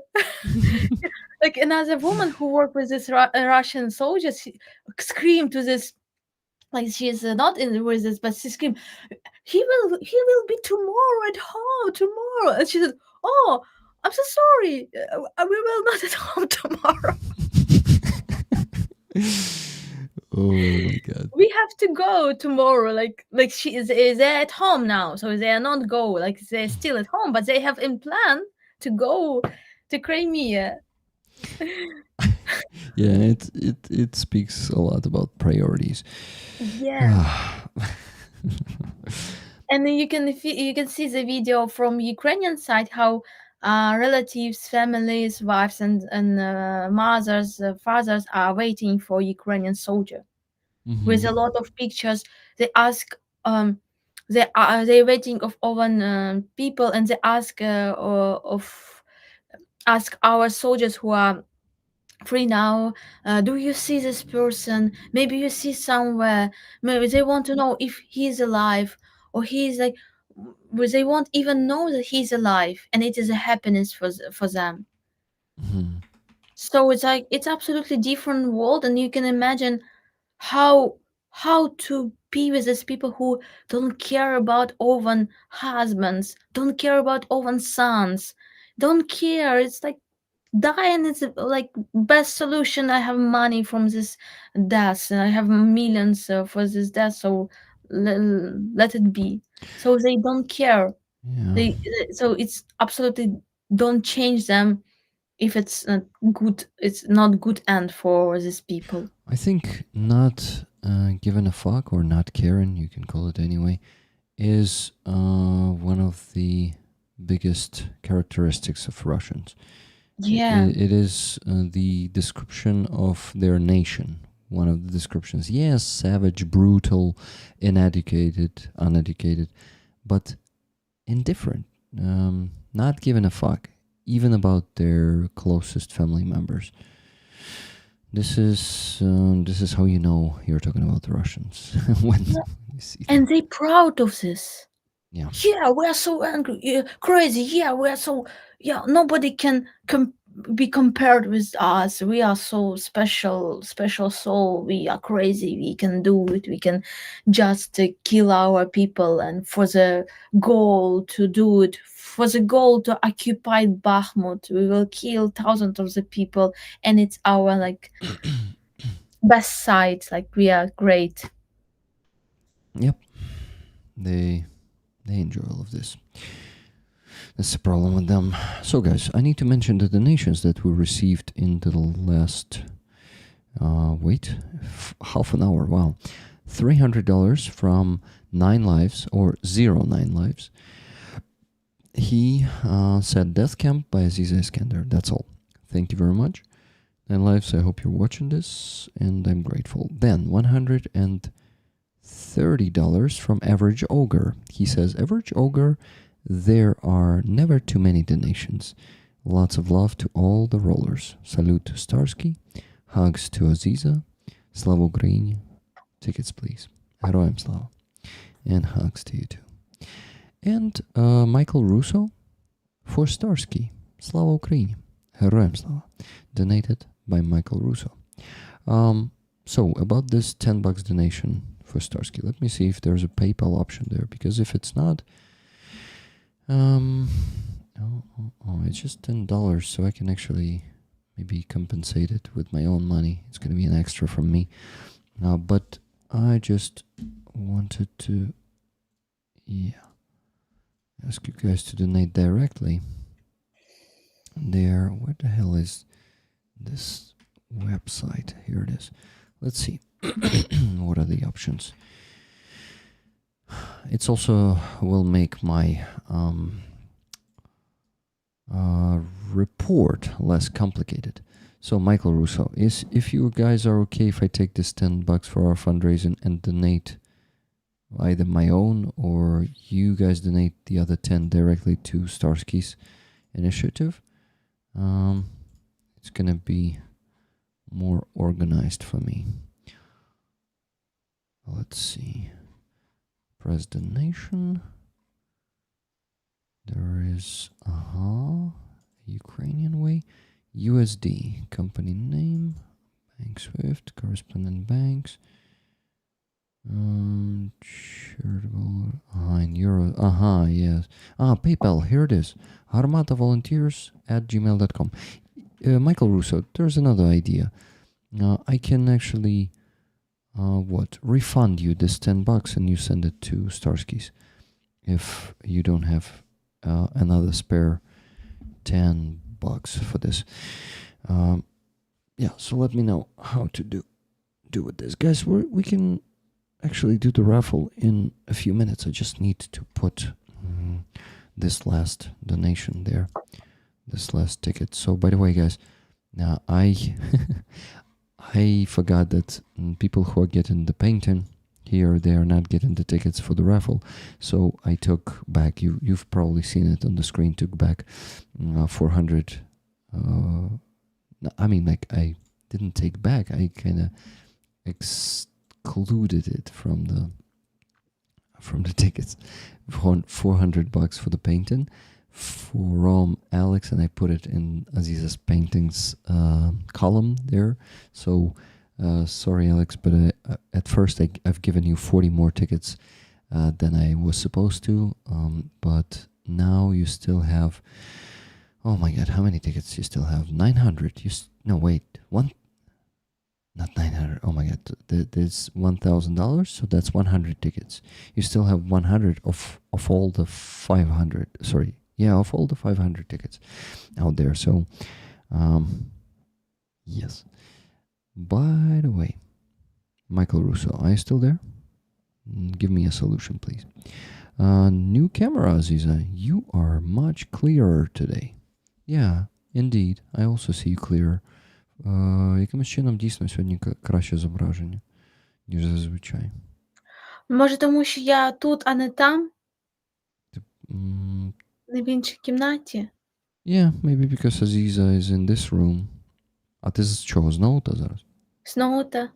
І тоді з ноута була. Maybe... стривай, ти ж тут лампу включила свою, правильно? Так, тут світло є. Все світло. Це професійне, да? Так. Aziza is just using lamps here, and when she is on in the other room. Yeah, it sheds light in another room. Yeah, this is why it is worse there. Show the new painting from Discord? Okay. I was thinking to show it or not, but I will do it, guys.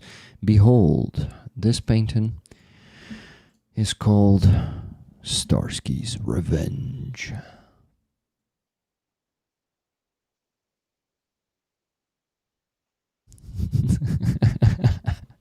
Aziza, do you see it on the other device? Maybe on your phone? Give me a second, I'll make it smaller. With the help of ChatGPT, Paul D. Fella created. 1 second. He created my evil double, my evil twin. It's, how do you call that? Rick. Wow. Wow, amazing. The evil Rick. Do you like it? Yeah, I like it. You like me being evil?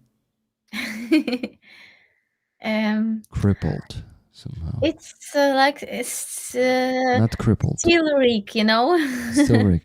Not crippled, crooked. Do you know this word? Crooked. No. Це як, типу...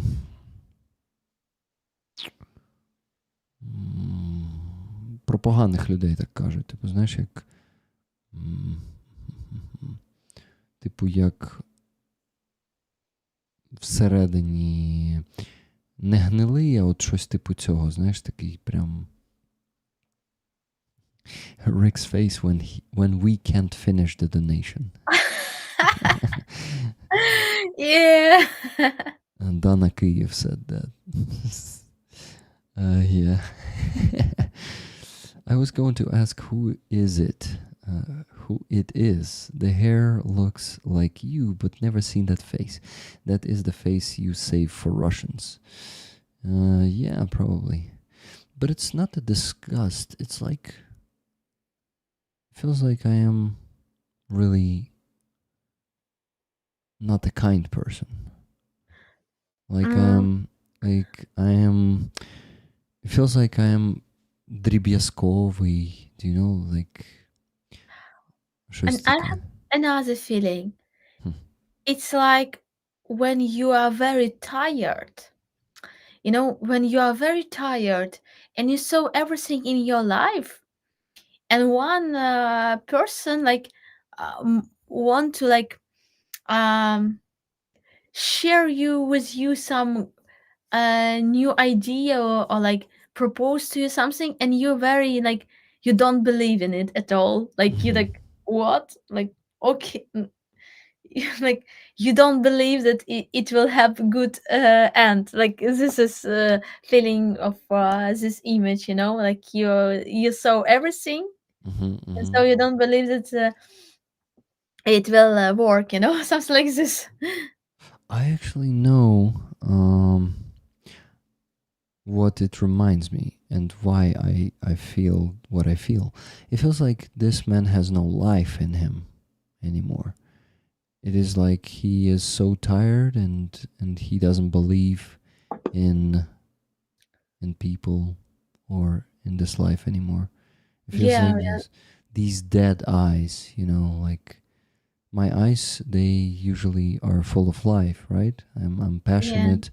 I'm passionate and I'm like I want to do something always. I want to make a contribution, make a change. And this man doesn't want any of that anymore. yeah. This man has given up.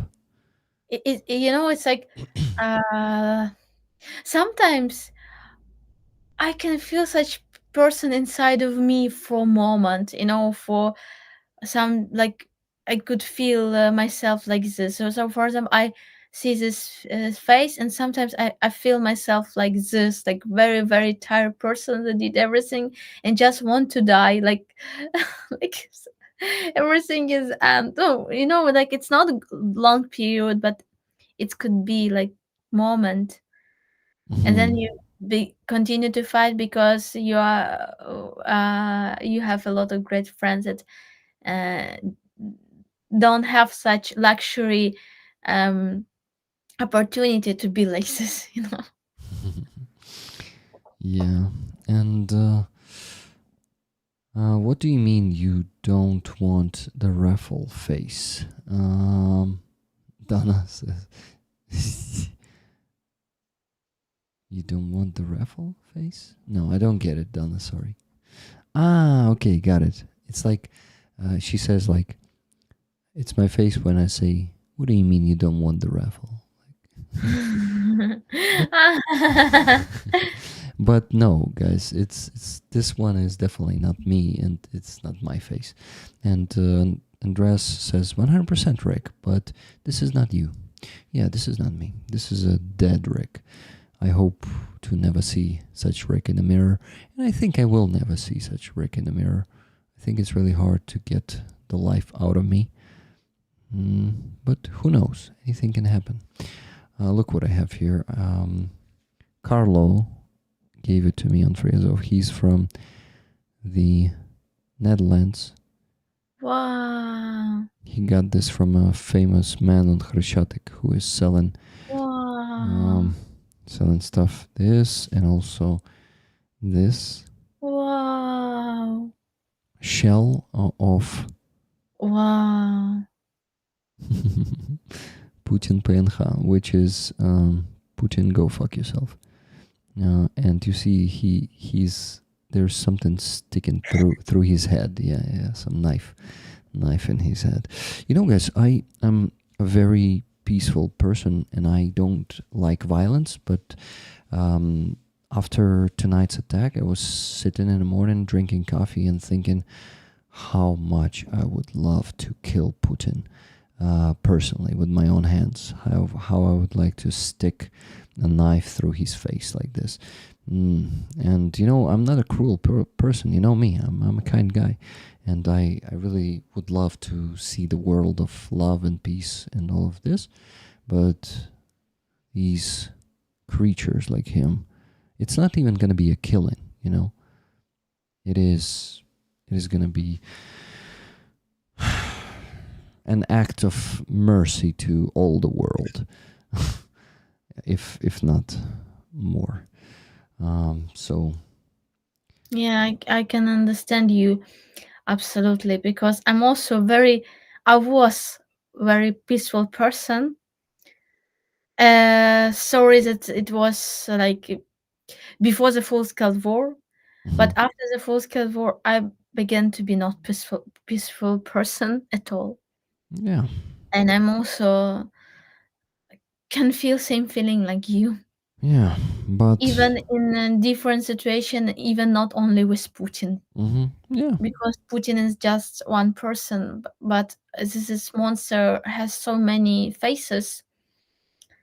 Even this story about restaurant, hmm I I'm I know that I will if I would be in such restaurant, I would have such swords to kill everybody, every Russian in this restaurant, because they had this life, they can eat, they can live their great life. In that moment when my friends died, best people, and oh, yeah. yeah, In such moments, it's actually easy to relate to, um, like for example, the propaganda, anti-Ukrainian Polish propaganda. They, I know that, like when Poland was actually occupying Halachina, uh, and our people were also making terroristic acts, right? Bandera, why they hate Bandera so much? Because he was also acting with terrorism. But it's actually in such moments, it's easy to understand him. It's easy to understand him when you lose your country, when it is completely occupied, and the only tool you have to fight these creatures that occupied you is terrorism. And I just, when you said if I were there, right? So I imagine the situation if you're being in a completely occupied Ukraine and you're sitting in the restaurant, seeing all those pigs. Um, the I think the totally understandable thing to do is to just blow them up there, blow them all up. So all of this, injustice, historical injustice, may be, um, totally understood from the position of occupied and oppressed people. yeah, no, exactly. It's a very Russian style when they did it with Ichkeria, with another nation, and this people try to like they bring this feeling to this nation, and they begin to be like terrorists. In some ways, in some way, it was a Russian Facebook group. In some way, it was the real people from the nation. And what they did, that European world began to be against these nations Mm-hmm. Mm-hmm. and began to say that they are terrorists, they are bad people, but Russian are good. It's like inner problem that they begin this war against Ichkeria and kill thousands of children, rape the people. Like it was a real genocide. It's inner problem of Russian are good, but these people who did this terroristic attack, they are very bad. So it's better than Russia will occupy it and did something with these people, like uh, peaced him, примирить их. Yeah, bring them to peace. Mm-hmm. Yeah. So, and it's like you can feel it's begin to be worse and worse and worse and worse. And then in Russian world, it's like black is white and white is black. Like it's Yeah, it is. madness. It is a total madness. Okay, Michael Russo didn't reply to me, right, guys?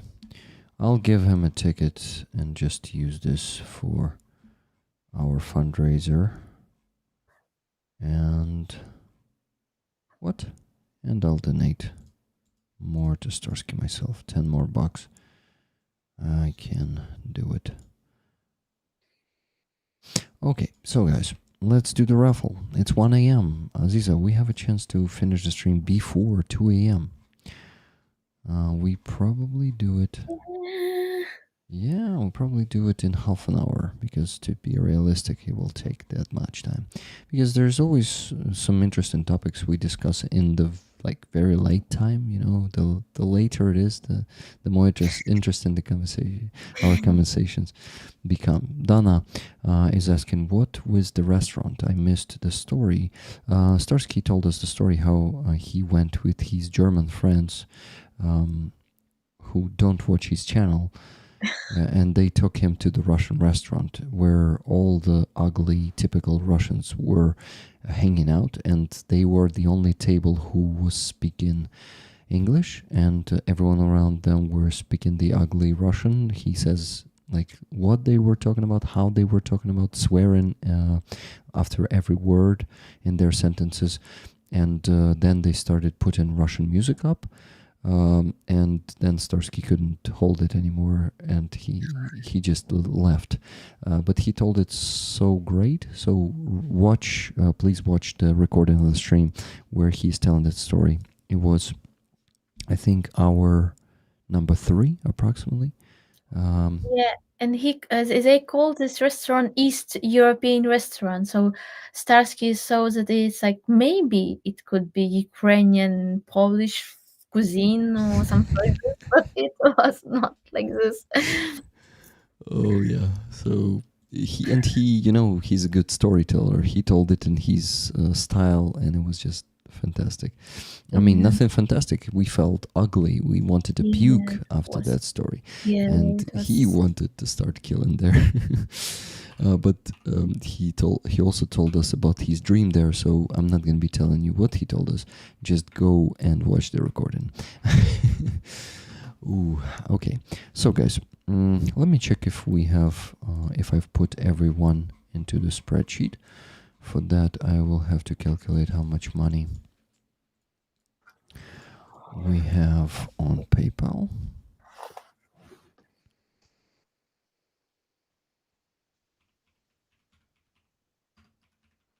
I'm almost there. Almost there. Okay, yeah, guys, everything perfect. I didn't forget to put anyone's name into the spreadsheet. Just gonna check Donatello if someone by any chance were donating there. No, no one was donating there. Okay, good. Easier for me, less work.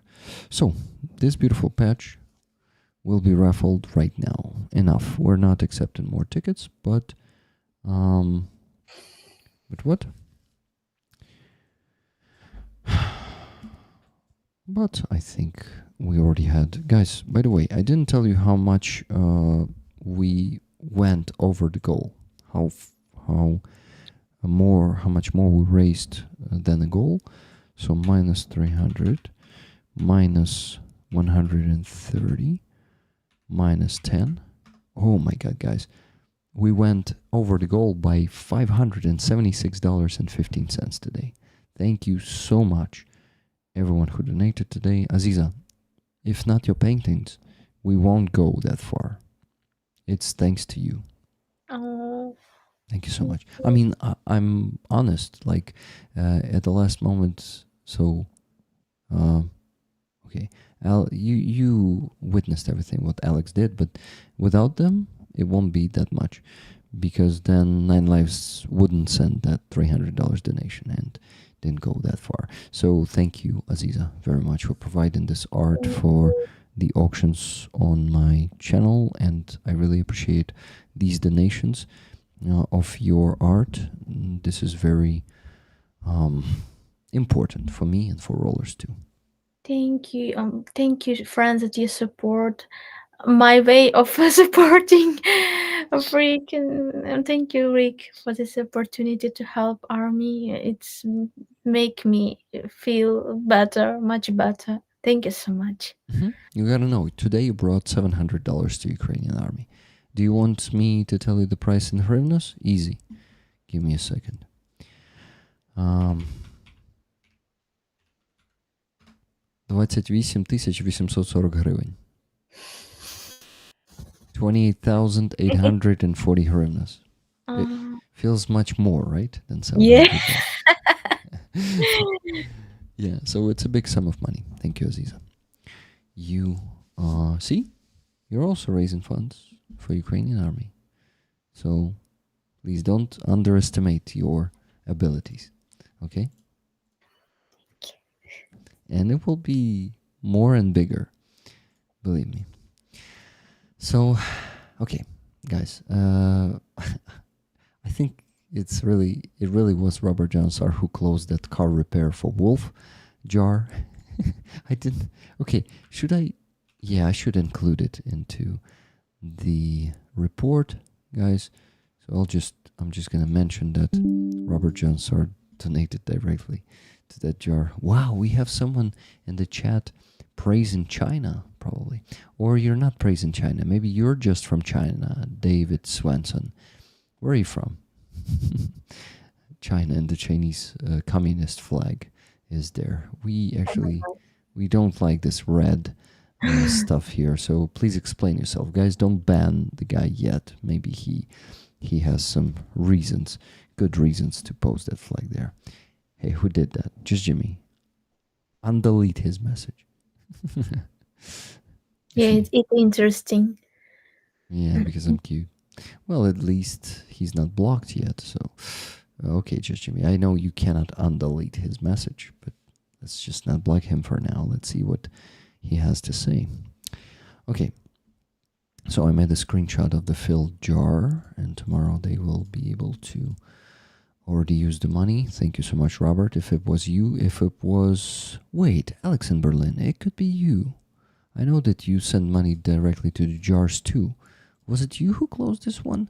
Please be honest with me. Don't make any surprises. I need to report in my fundraiser report, in the weekly one, who sent the money there. Because I didn't do it. This is why I need to mention the person who did it, okay? This is the way. It was not me, he says. Okay, Alex, then it was Robert Johnsar. I think no one else can donate to the jars directly. Who knows? Maybe it was someone else. Okay, let me think. What I need to do? The raffle, Rick. Come on, 500 tickets exactly. That's what you bought this week, guys. Wow, interesting. 500 tickets, awesome. Let's go and check that out. Let me think. What the hell do I check that out? I accidentally closed the number picker wheel. Remember, I accidentally closed a few tabs. Yeah, and it was one of them. Okay, good. Good to figure it out. 1 to 500. Okay, so this fantastic, absolutely stunning patch of 92nd Brigade, the modern one, upgraded just 7 months ago. They had a different design before. Will go to one of you guys. Will be yours. The lucky one. No, it was me, Robert Johnsar says. Yes, Robert, I knew it was you. Thank you so much. Wow, that was crazy. Thank you. So this patch goes to some of you in 3, 2, 1. I'm spinning it, and it does the sound, and now it slows down to number 99. Okay, number 99. Let's go see who that is. Let me adjust it so you could see the people. Okay, let's scroll. Right, scroll. Number 99. Number 99. I'm doing it really slowly right now to keep the intrigue. Oh my god, Andreas. You with 2 tickets. Congratulations. Wow. Andreas Lach? Andreas Lach, yeah. Andreas, congratulations. That's a huge luck. Just like Levy last week with his 2 tickets, you got it with your 2 tickets. No, pretty fucking awesome. Congrats, Andreas. Everyone else who donated a lot of money this week hoping to win this patch, I'm sorry that you didn't win. but I know that you do this not for the prizes, you do this for Ukrainian army. So this thing doesn't mean much to you, and you really love to share it with other rollers. I know this. Wait, isn't Dress still here? Or did he go to sleep? Because he's not reacting. Interesting. Oh no, he was here just like 2 minutes ago. He should still be here. He's probably writing some shocked message right now. Okay, Andres, congrats to you. Okay, I'm not mentioning, but coloring you for the patch. Awesome.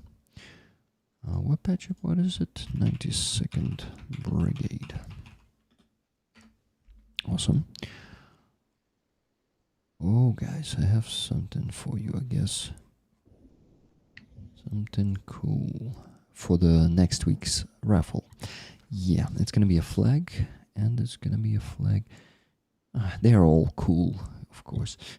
I will just choose one of those cool flags. Andrea says, what the actual F? And he didn't say fuck. Yeah. Cool patch. Very cool patch indeed. I totally agree. Love this patch. It is an honor, Andrea says. Yeah, man. This is... And you know, the guy, the commander of that unit who I talked to, I really like the man. I mean, when I talk to him, I feel like I'm talking to a like-minded person. His level of Russophobia is awesome. His level of Russo hate. We invented. It's a better word than Russophobia, because phobia is being afraid of something, and we have Russo hate here. So he has a good level of that, and he is really. He also doesn't like people speaking Russian. He so that's an awesome guy who, when he went to Odessa, and he gets into some spats with Russian-speaking people there. I mean, I really dig that guy, and they asked me to help them with car repair. I think next week we're going to be raising also for the car repair for those guys. So guys, you all know what to do. Keep donating because there is so much support that is needed from us. So you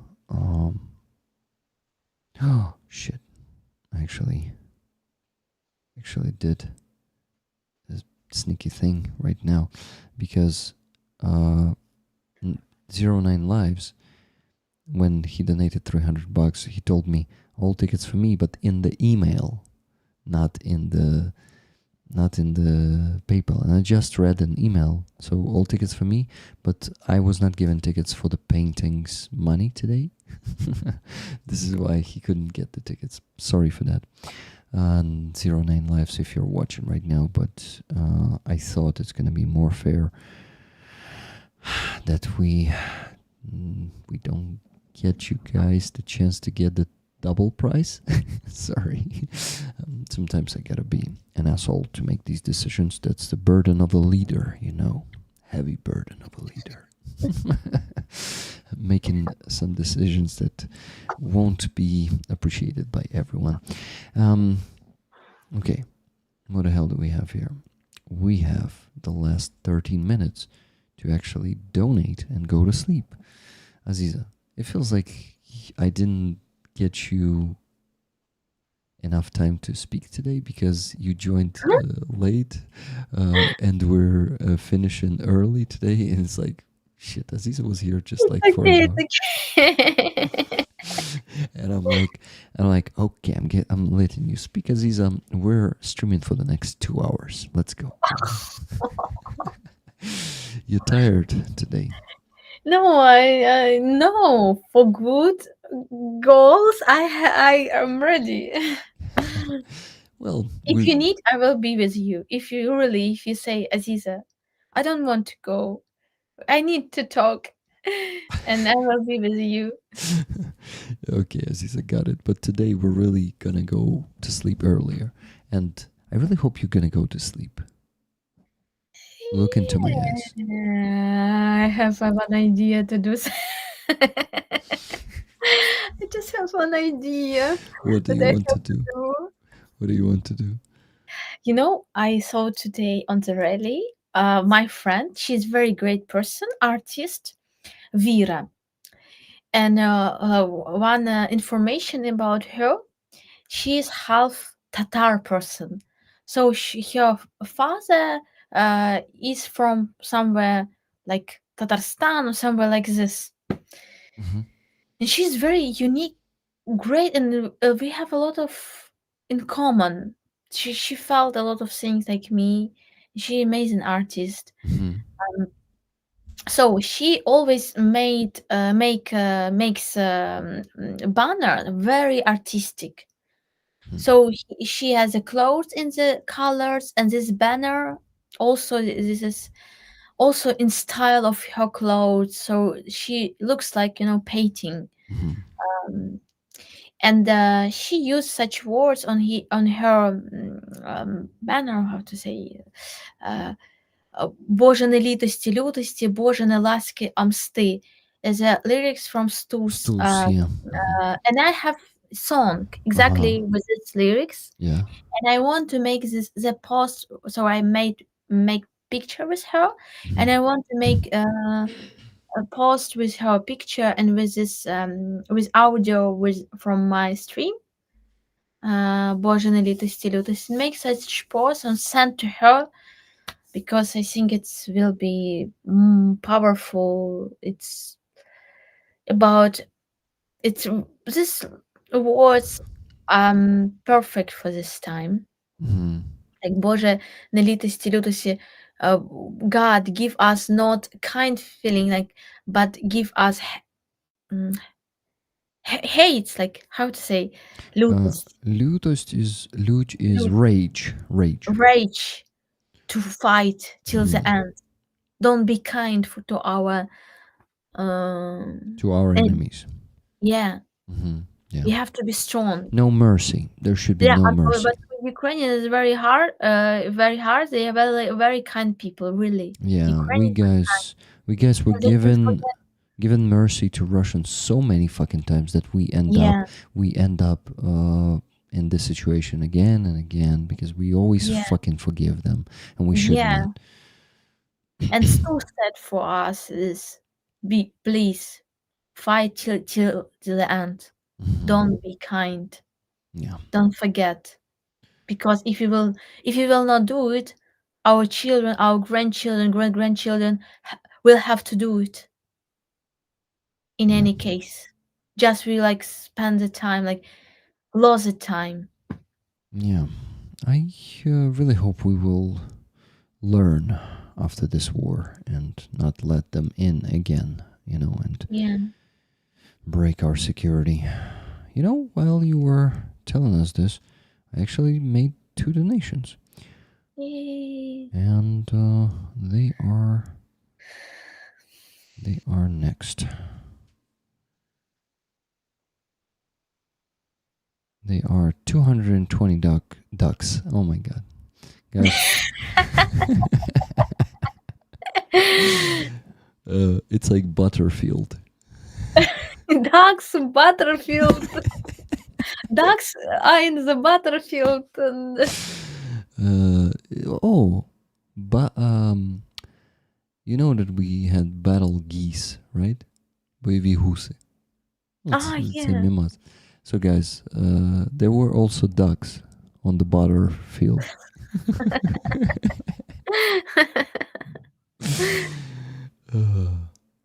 Rick, asking permission for Jimmy to ban that David guy now. Was that David guy posting something else?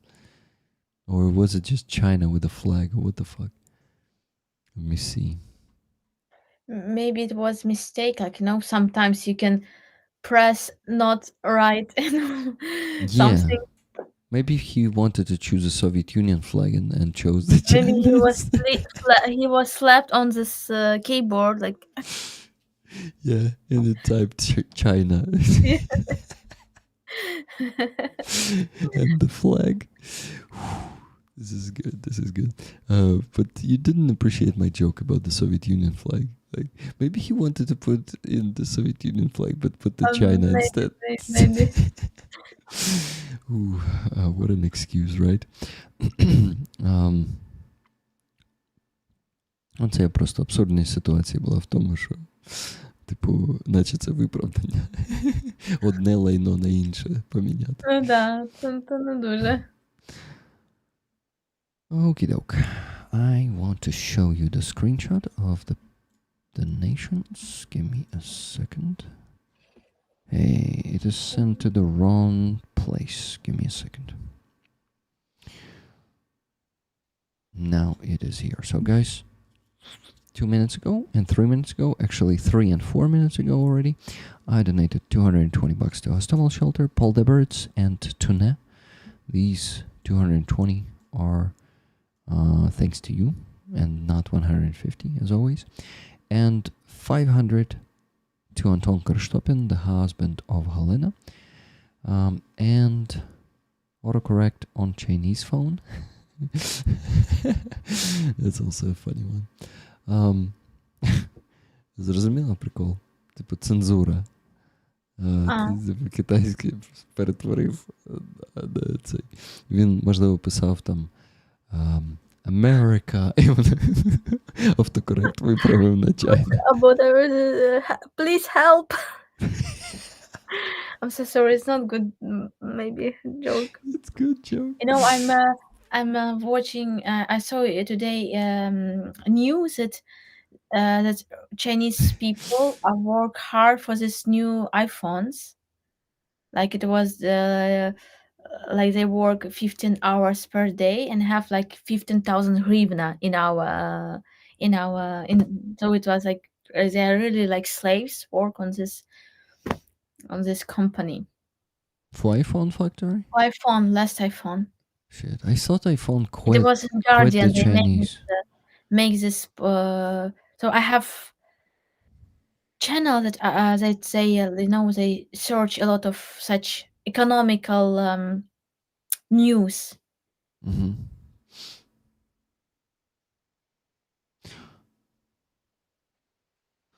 Oh, yeah, now I get why it's not a funny joke. I didn't think about this. I thought about, just living in China and like, please help. And Нові айфони виробляються в арабських умовах на заводі в Китаї. Робітники перебувають біля конвейера по 12-15 годин на день і отримують за це 12-15 тисяч гривень перерахунку за місяць. Дослідження FT. На самому виробництві штрафи за проступки, дискримінації за національністю, а в гуртожитках, де живуть робітники, встановлені камери, в тому числі і в спальнях.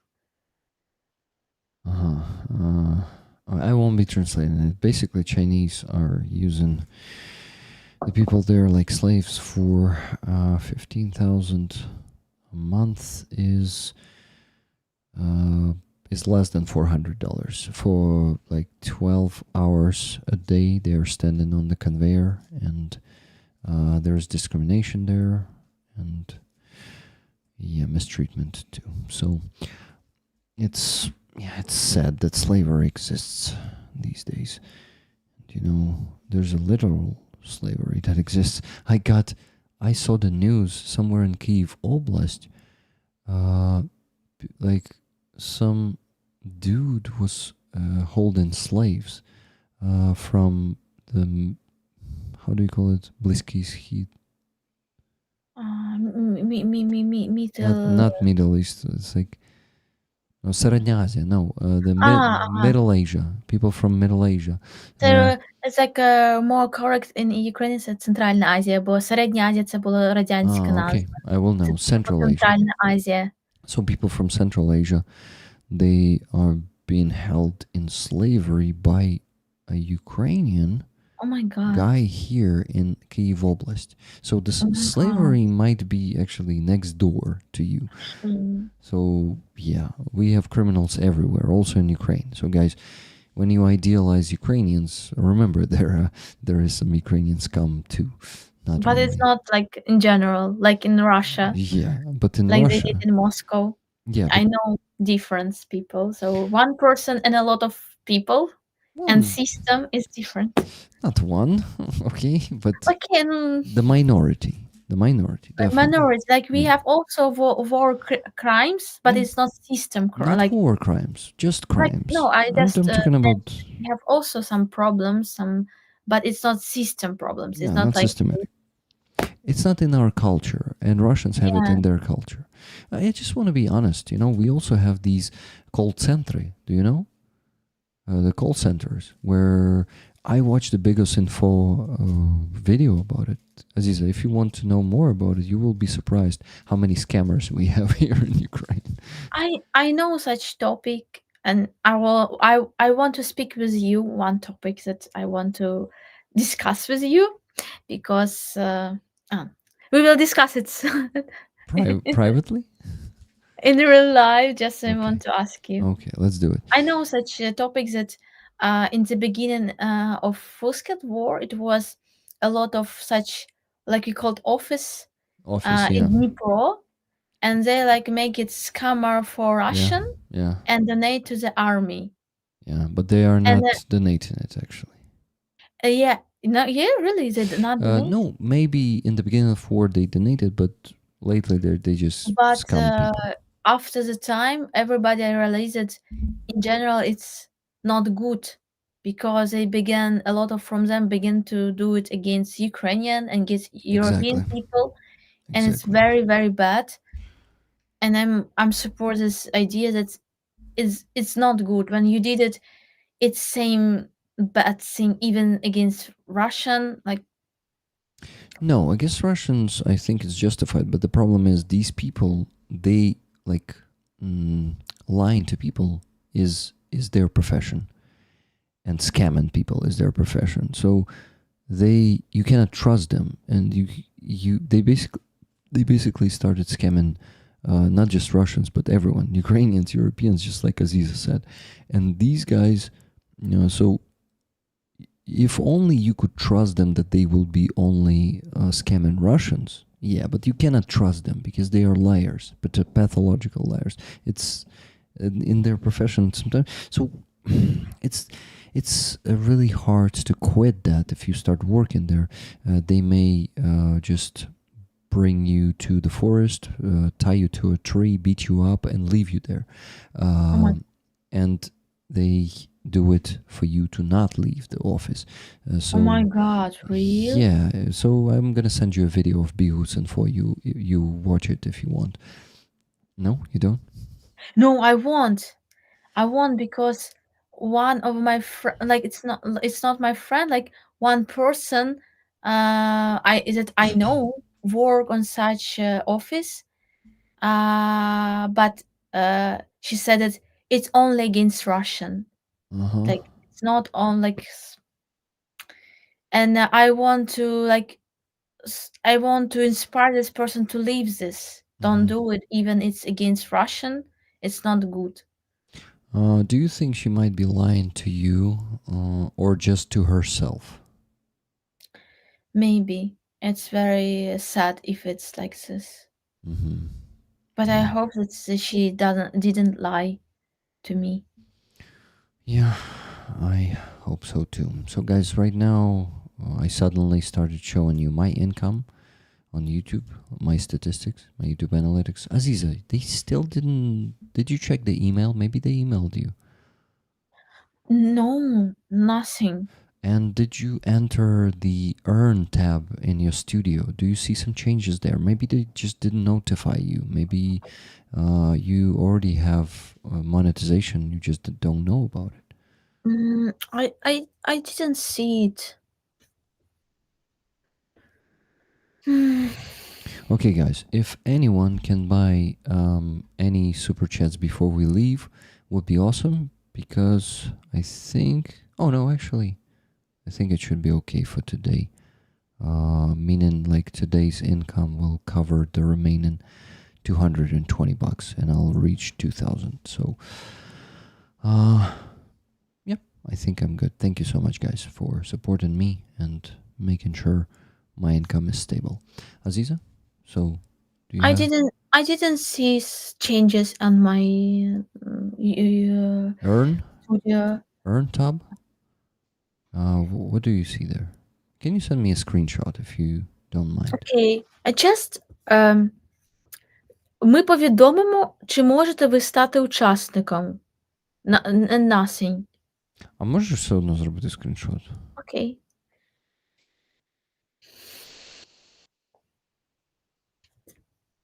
Always bragging about how amazing the merger is. Meager support was. What's meager? I actually think I know this word, but forget the meaning. Robert Johnsart, thank you so much for £50 super chat. Wow. Aziza, I just want you to be able to receive gifted memberships and super chats already, and it's not happening for some reason. They are not.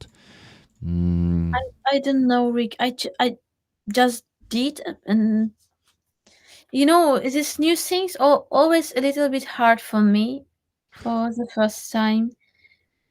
Стривай, та це десь, це щось дивне. Де це ти дивишся? Можеш мені сфоткати, що там ліворуч, яка вкладка вибрана зараз? Добре. It's a Zarobit. Дохід.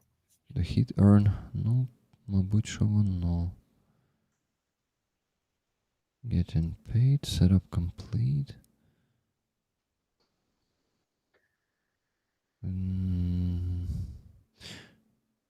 Дивно. Оголошення на сторінці перегляду. Оце дивна штука. Що це за оголошення?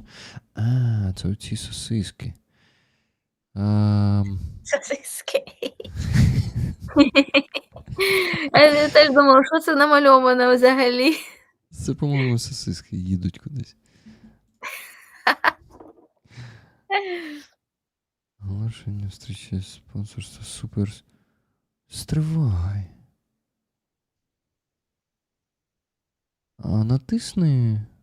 Натисни спонсорство. По-моєму, у тебе вже є монетизація. Спонсорство? Да, і що воно там тобі напише? Щомісяця розширюйте свою спільноту і заробляйте. Зацікавте свою аудиторію, надавайте глядачам доступ до ексклюзивних бонусів за щомісячну плату. Тобто там ніяких налаштувань нема, там чисто опис, да? Ні, чисто опис. Бляха. Блін, там бачиш, служба підтримки є. Якщо туди натиснути, тобі чат відкриється, ні? Знизу. Tell us what we can help with. Да, напиши їм. Напиши, що я подала заявку вже скільки, 2 тижні тому, чи 3. І, ну, типу, ви не розглядаєте. Мені розглянули ще за тиждень, по-моєму. А українською писати? Англійською, я думаю, краще написати. Напишеш їм? Там щось коротеньке таке. Бо це щось ненормально. Guys, sorry for speaking Ukrainian. We're trying to figure out why YouTube is not letting Aziza become a partner. They are reviewing her channel for fucking eternity.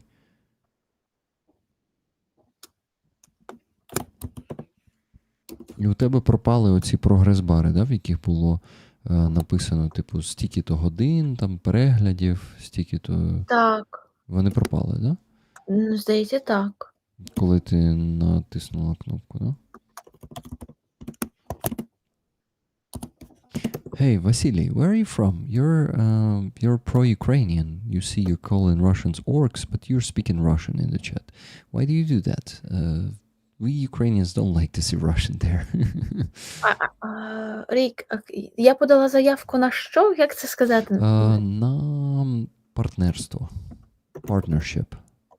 Applied for the partnership. Отаким чином можна. І що я подала заявку на партнерство? I applied for the partnership approximately 3 weeks ago. Ну, приблизно. Around. I applied for the partnership program around 3 weeks ago. Коли ви розглянете? Yeah. Did you see my request, and are you overseeing my channel? Something like that. Ага. Wow, guys, you kind of witnessing us working on messaging the YouTube support partnership program. Yeah. So, Aziza, що у тебе вийшло? Можеш сказати? Що я написала? Ага. I wrote, hello, I'm applied for partnership about a week ago. Not a week, about 3 weeks ago. About 3 weeks. Wait. About 3 weeks ago. Did you see my message? Like this? Not message. Did you see my application? Application.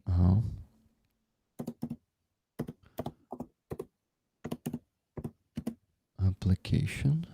And do you oversee my channel?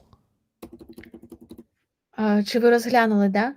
Ну, ні, типу, чи ви зараз як перевіряєте мій канал?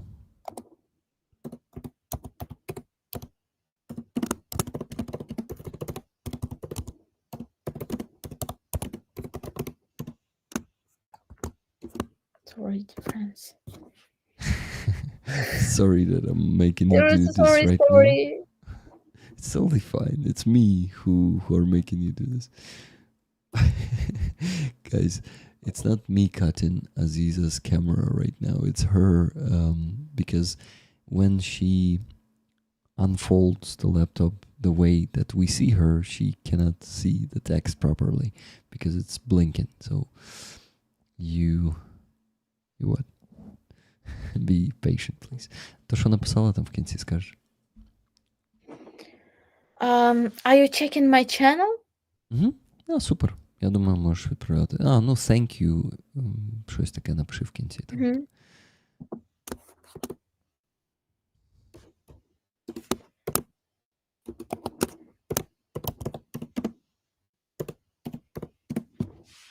Thank you. Choose the best description of this issue. YouTube partner program issue. Да, вибираю це. Підійде. Next step. My channel was rejected from monetization. Ні, щось інше. YouTube Partners Manager Overview. Monetization is passed for my channel. April YouTube Partner. So I have to check something. Appeal on YouTube Partner Program. Suspension or application rejection. Your AdSense for YouTube account was deactivated. So I have to choose something. What was the first one? My channel was rejected for monetization. Тут нічого з переліченого. Є там якась опція нічого з переліченого? Monetization is paused for my channel. Maybe here, maybe this. Paused for my channel? It's the most fitting Was one. YouTube Partner Manager Overview? Та ні, стривай ще раз. YouTube Partner Manager Overview. Да, спробуй оцей натиснути.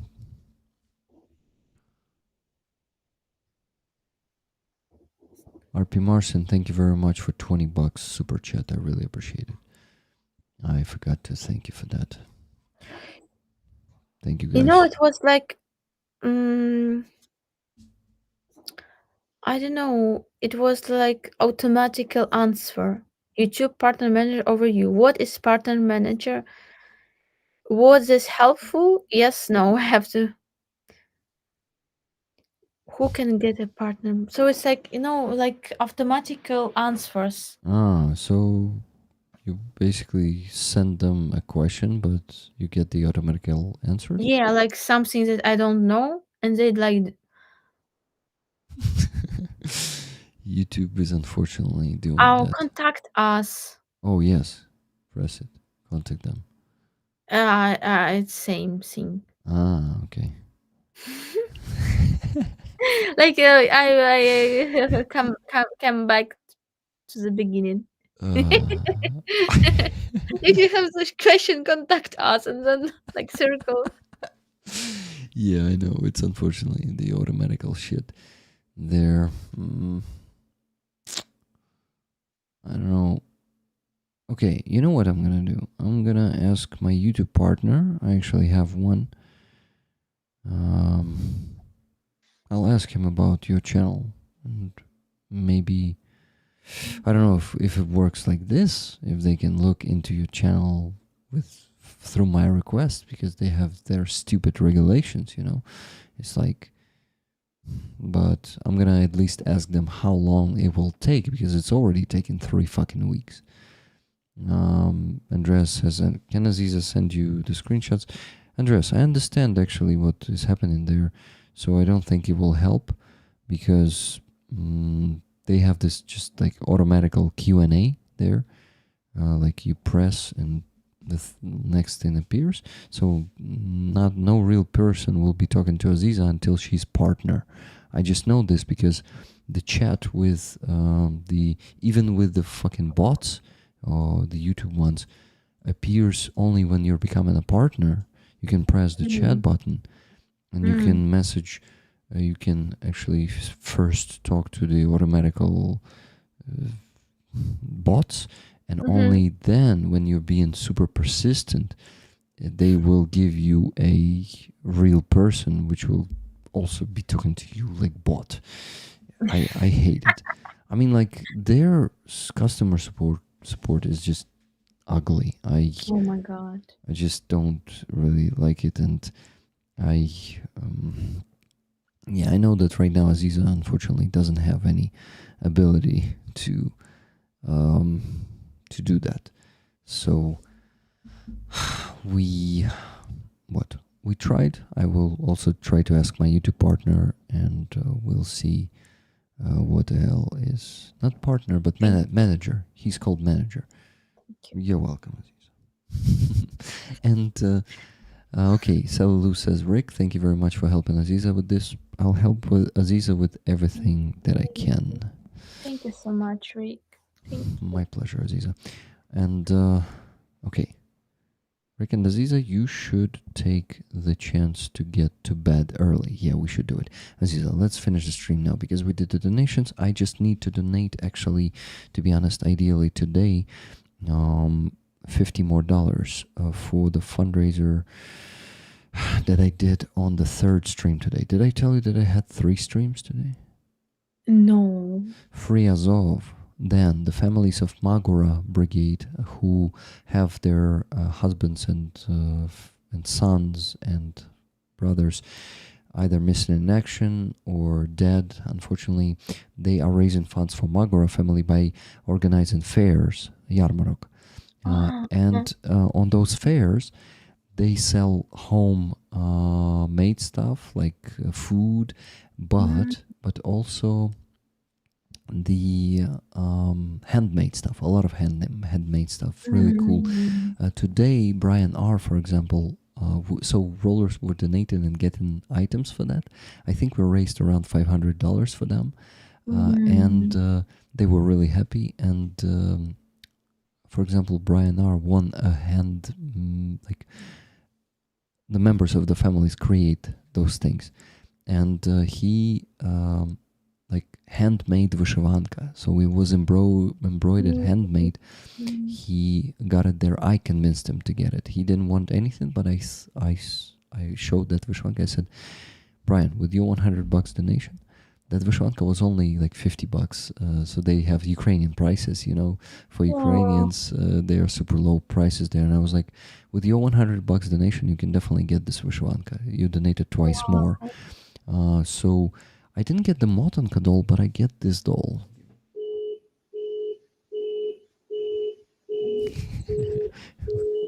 Is it the car outside? It's the car. It can happen always. Give me a second. I'll turn off. I didn't take the Motonka, but I took this bear.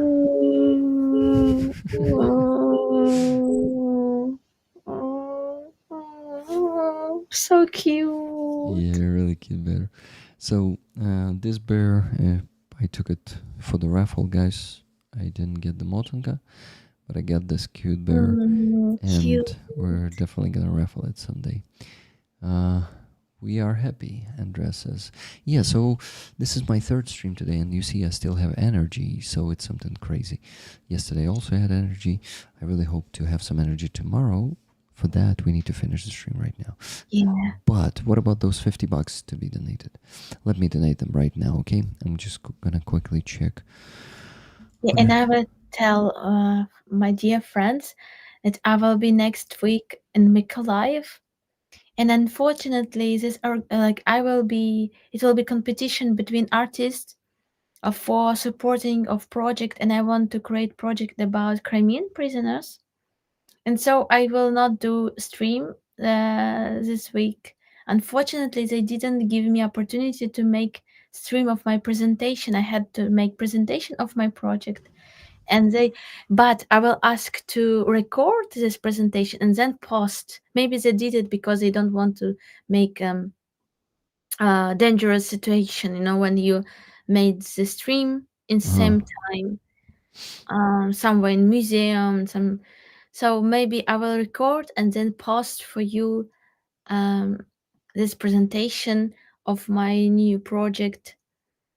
I don't know if they will support, but in general, it's a great idea about Crimean prisoners, because I want to talk about these people, and I see how not a lot of people do it. We have no voice, a small amount of voices that can speak about it.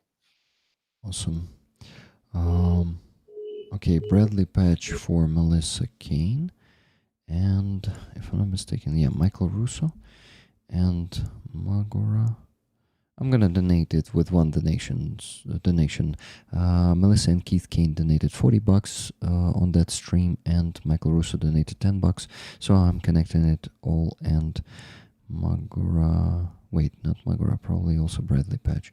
Yeah, it's all Magora Patch anyway, and Bradley Patches. Then it's gonna be Patches for Melissa Kane and Michael Russo. Okey-doke. Herojem slava. Herojem slava. I'm gonna make a screenshot of this donation, show it to you, and we go to bed. Aziza, then you first go and tell us the final words for today. You're muted, Aziza. I'm mute because of the car. Dear friends, I'm so happy to be with you in this moment, to be with Rick. And thank you so much for your great passion, wish to support Ukrainian army. It's really inspires so much to wake up tomorrow, to do our work. Don't give up. Thank you so much. Please take care of yourself. Please remember about our prisoners in Russian captivity. And you did great job. Thank you so much for this night, for this early getting to sleep. Thank you so much for you make Rick happy, and I'm happy too. Yeah, I'm very And happy. I wanted it will be always like this, not because I want to go sleep early, but I wanted Rick will be happy and we will do our work better and better. Thank you so much. So much for your power. Hug you, everybody. You are amazing. Yeah, I hug you too, Aziza. And hug you all, rollers. Thank you so much for all the donations today, for all the huge support that you also provided me with those memberships and super chats. Guys, it's overwhelmingly amazing. Thank you so much. Love you all. You please live long, prosper, and donate. Hey, and dear moderators, you did so fucking great on 3 streams today. I think I beat the record. I mean, I had it before. Remember the Adopt Me days, guys. I had 3 streams that day too, on Sunday.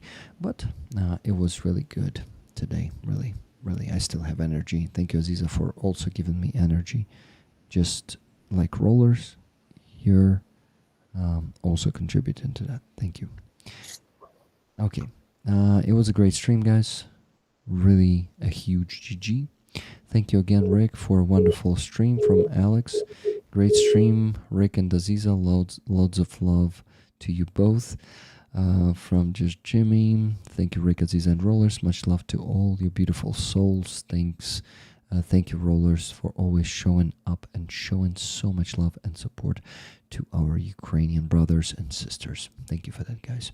Imagine if Russia tried that kind of shit with one of our elections. Oh, that's something different. Thank you, Rick and Aziza, and congrats again, Andres. Oh, Andres, congrats. Thank you, Aziza, for speaking to our hearts and lighting Said passion. You are most wonderful. Lots of love. I totally agree. Ever Joker, well said. Take care, Rick, Aziza, and everyone else. Benny Larson. Benny, thank you for joining us today, and everyone else. Yola Swaggins, Cougar Town, Polka Deberitz. If you speak, we will listen. Hey. From Paul Deberitz. He said that. Rick, lots of love. Take care. Sleep well. Stay safe. Much love. Thank you, guys. Love all those messages, but I really need to run to bed and go to rehabilitation tomorrow. And tomorrow, Aziza will have the classes of Crimean Tatar language, so she really needs to do it. We did it, guys. We finished the stream before 2 a.m., 1:54 in Ukraine. Good night. Good night. Live on, prosper, and donate. And Slava Ukraini. Heroям Slava. Героям слава. Bye, guys. And the sun will rise over the free Donbass. And Crimea. Yeah. Good night. Bye. Bye.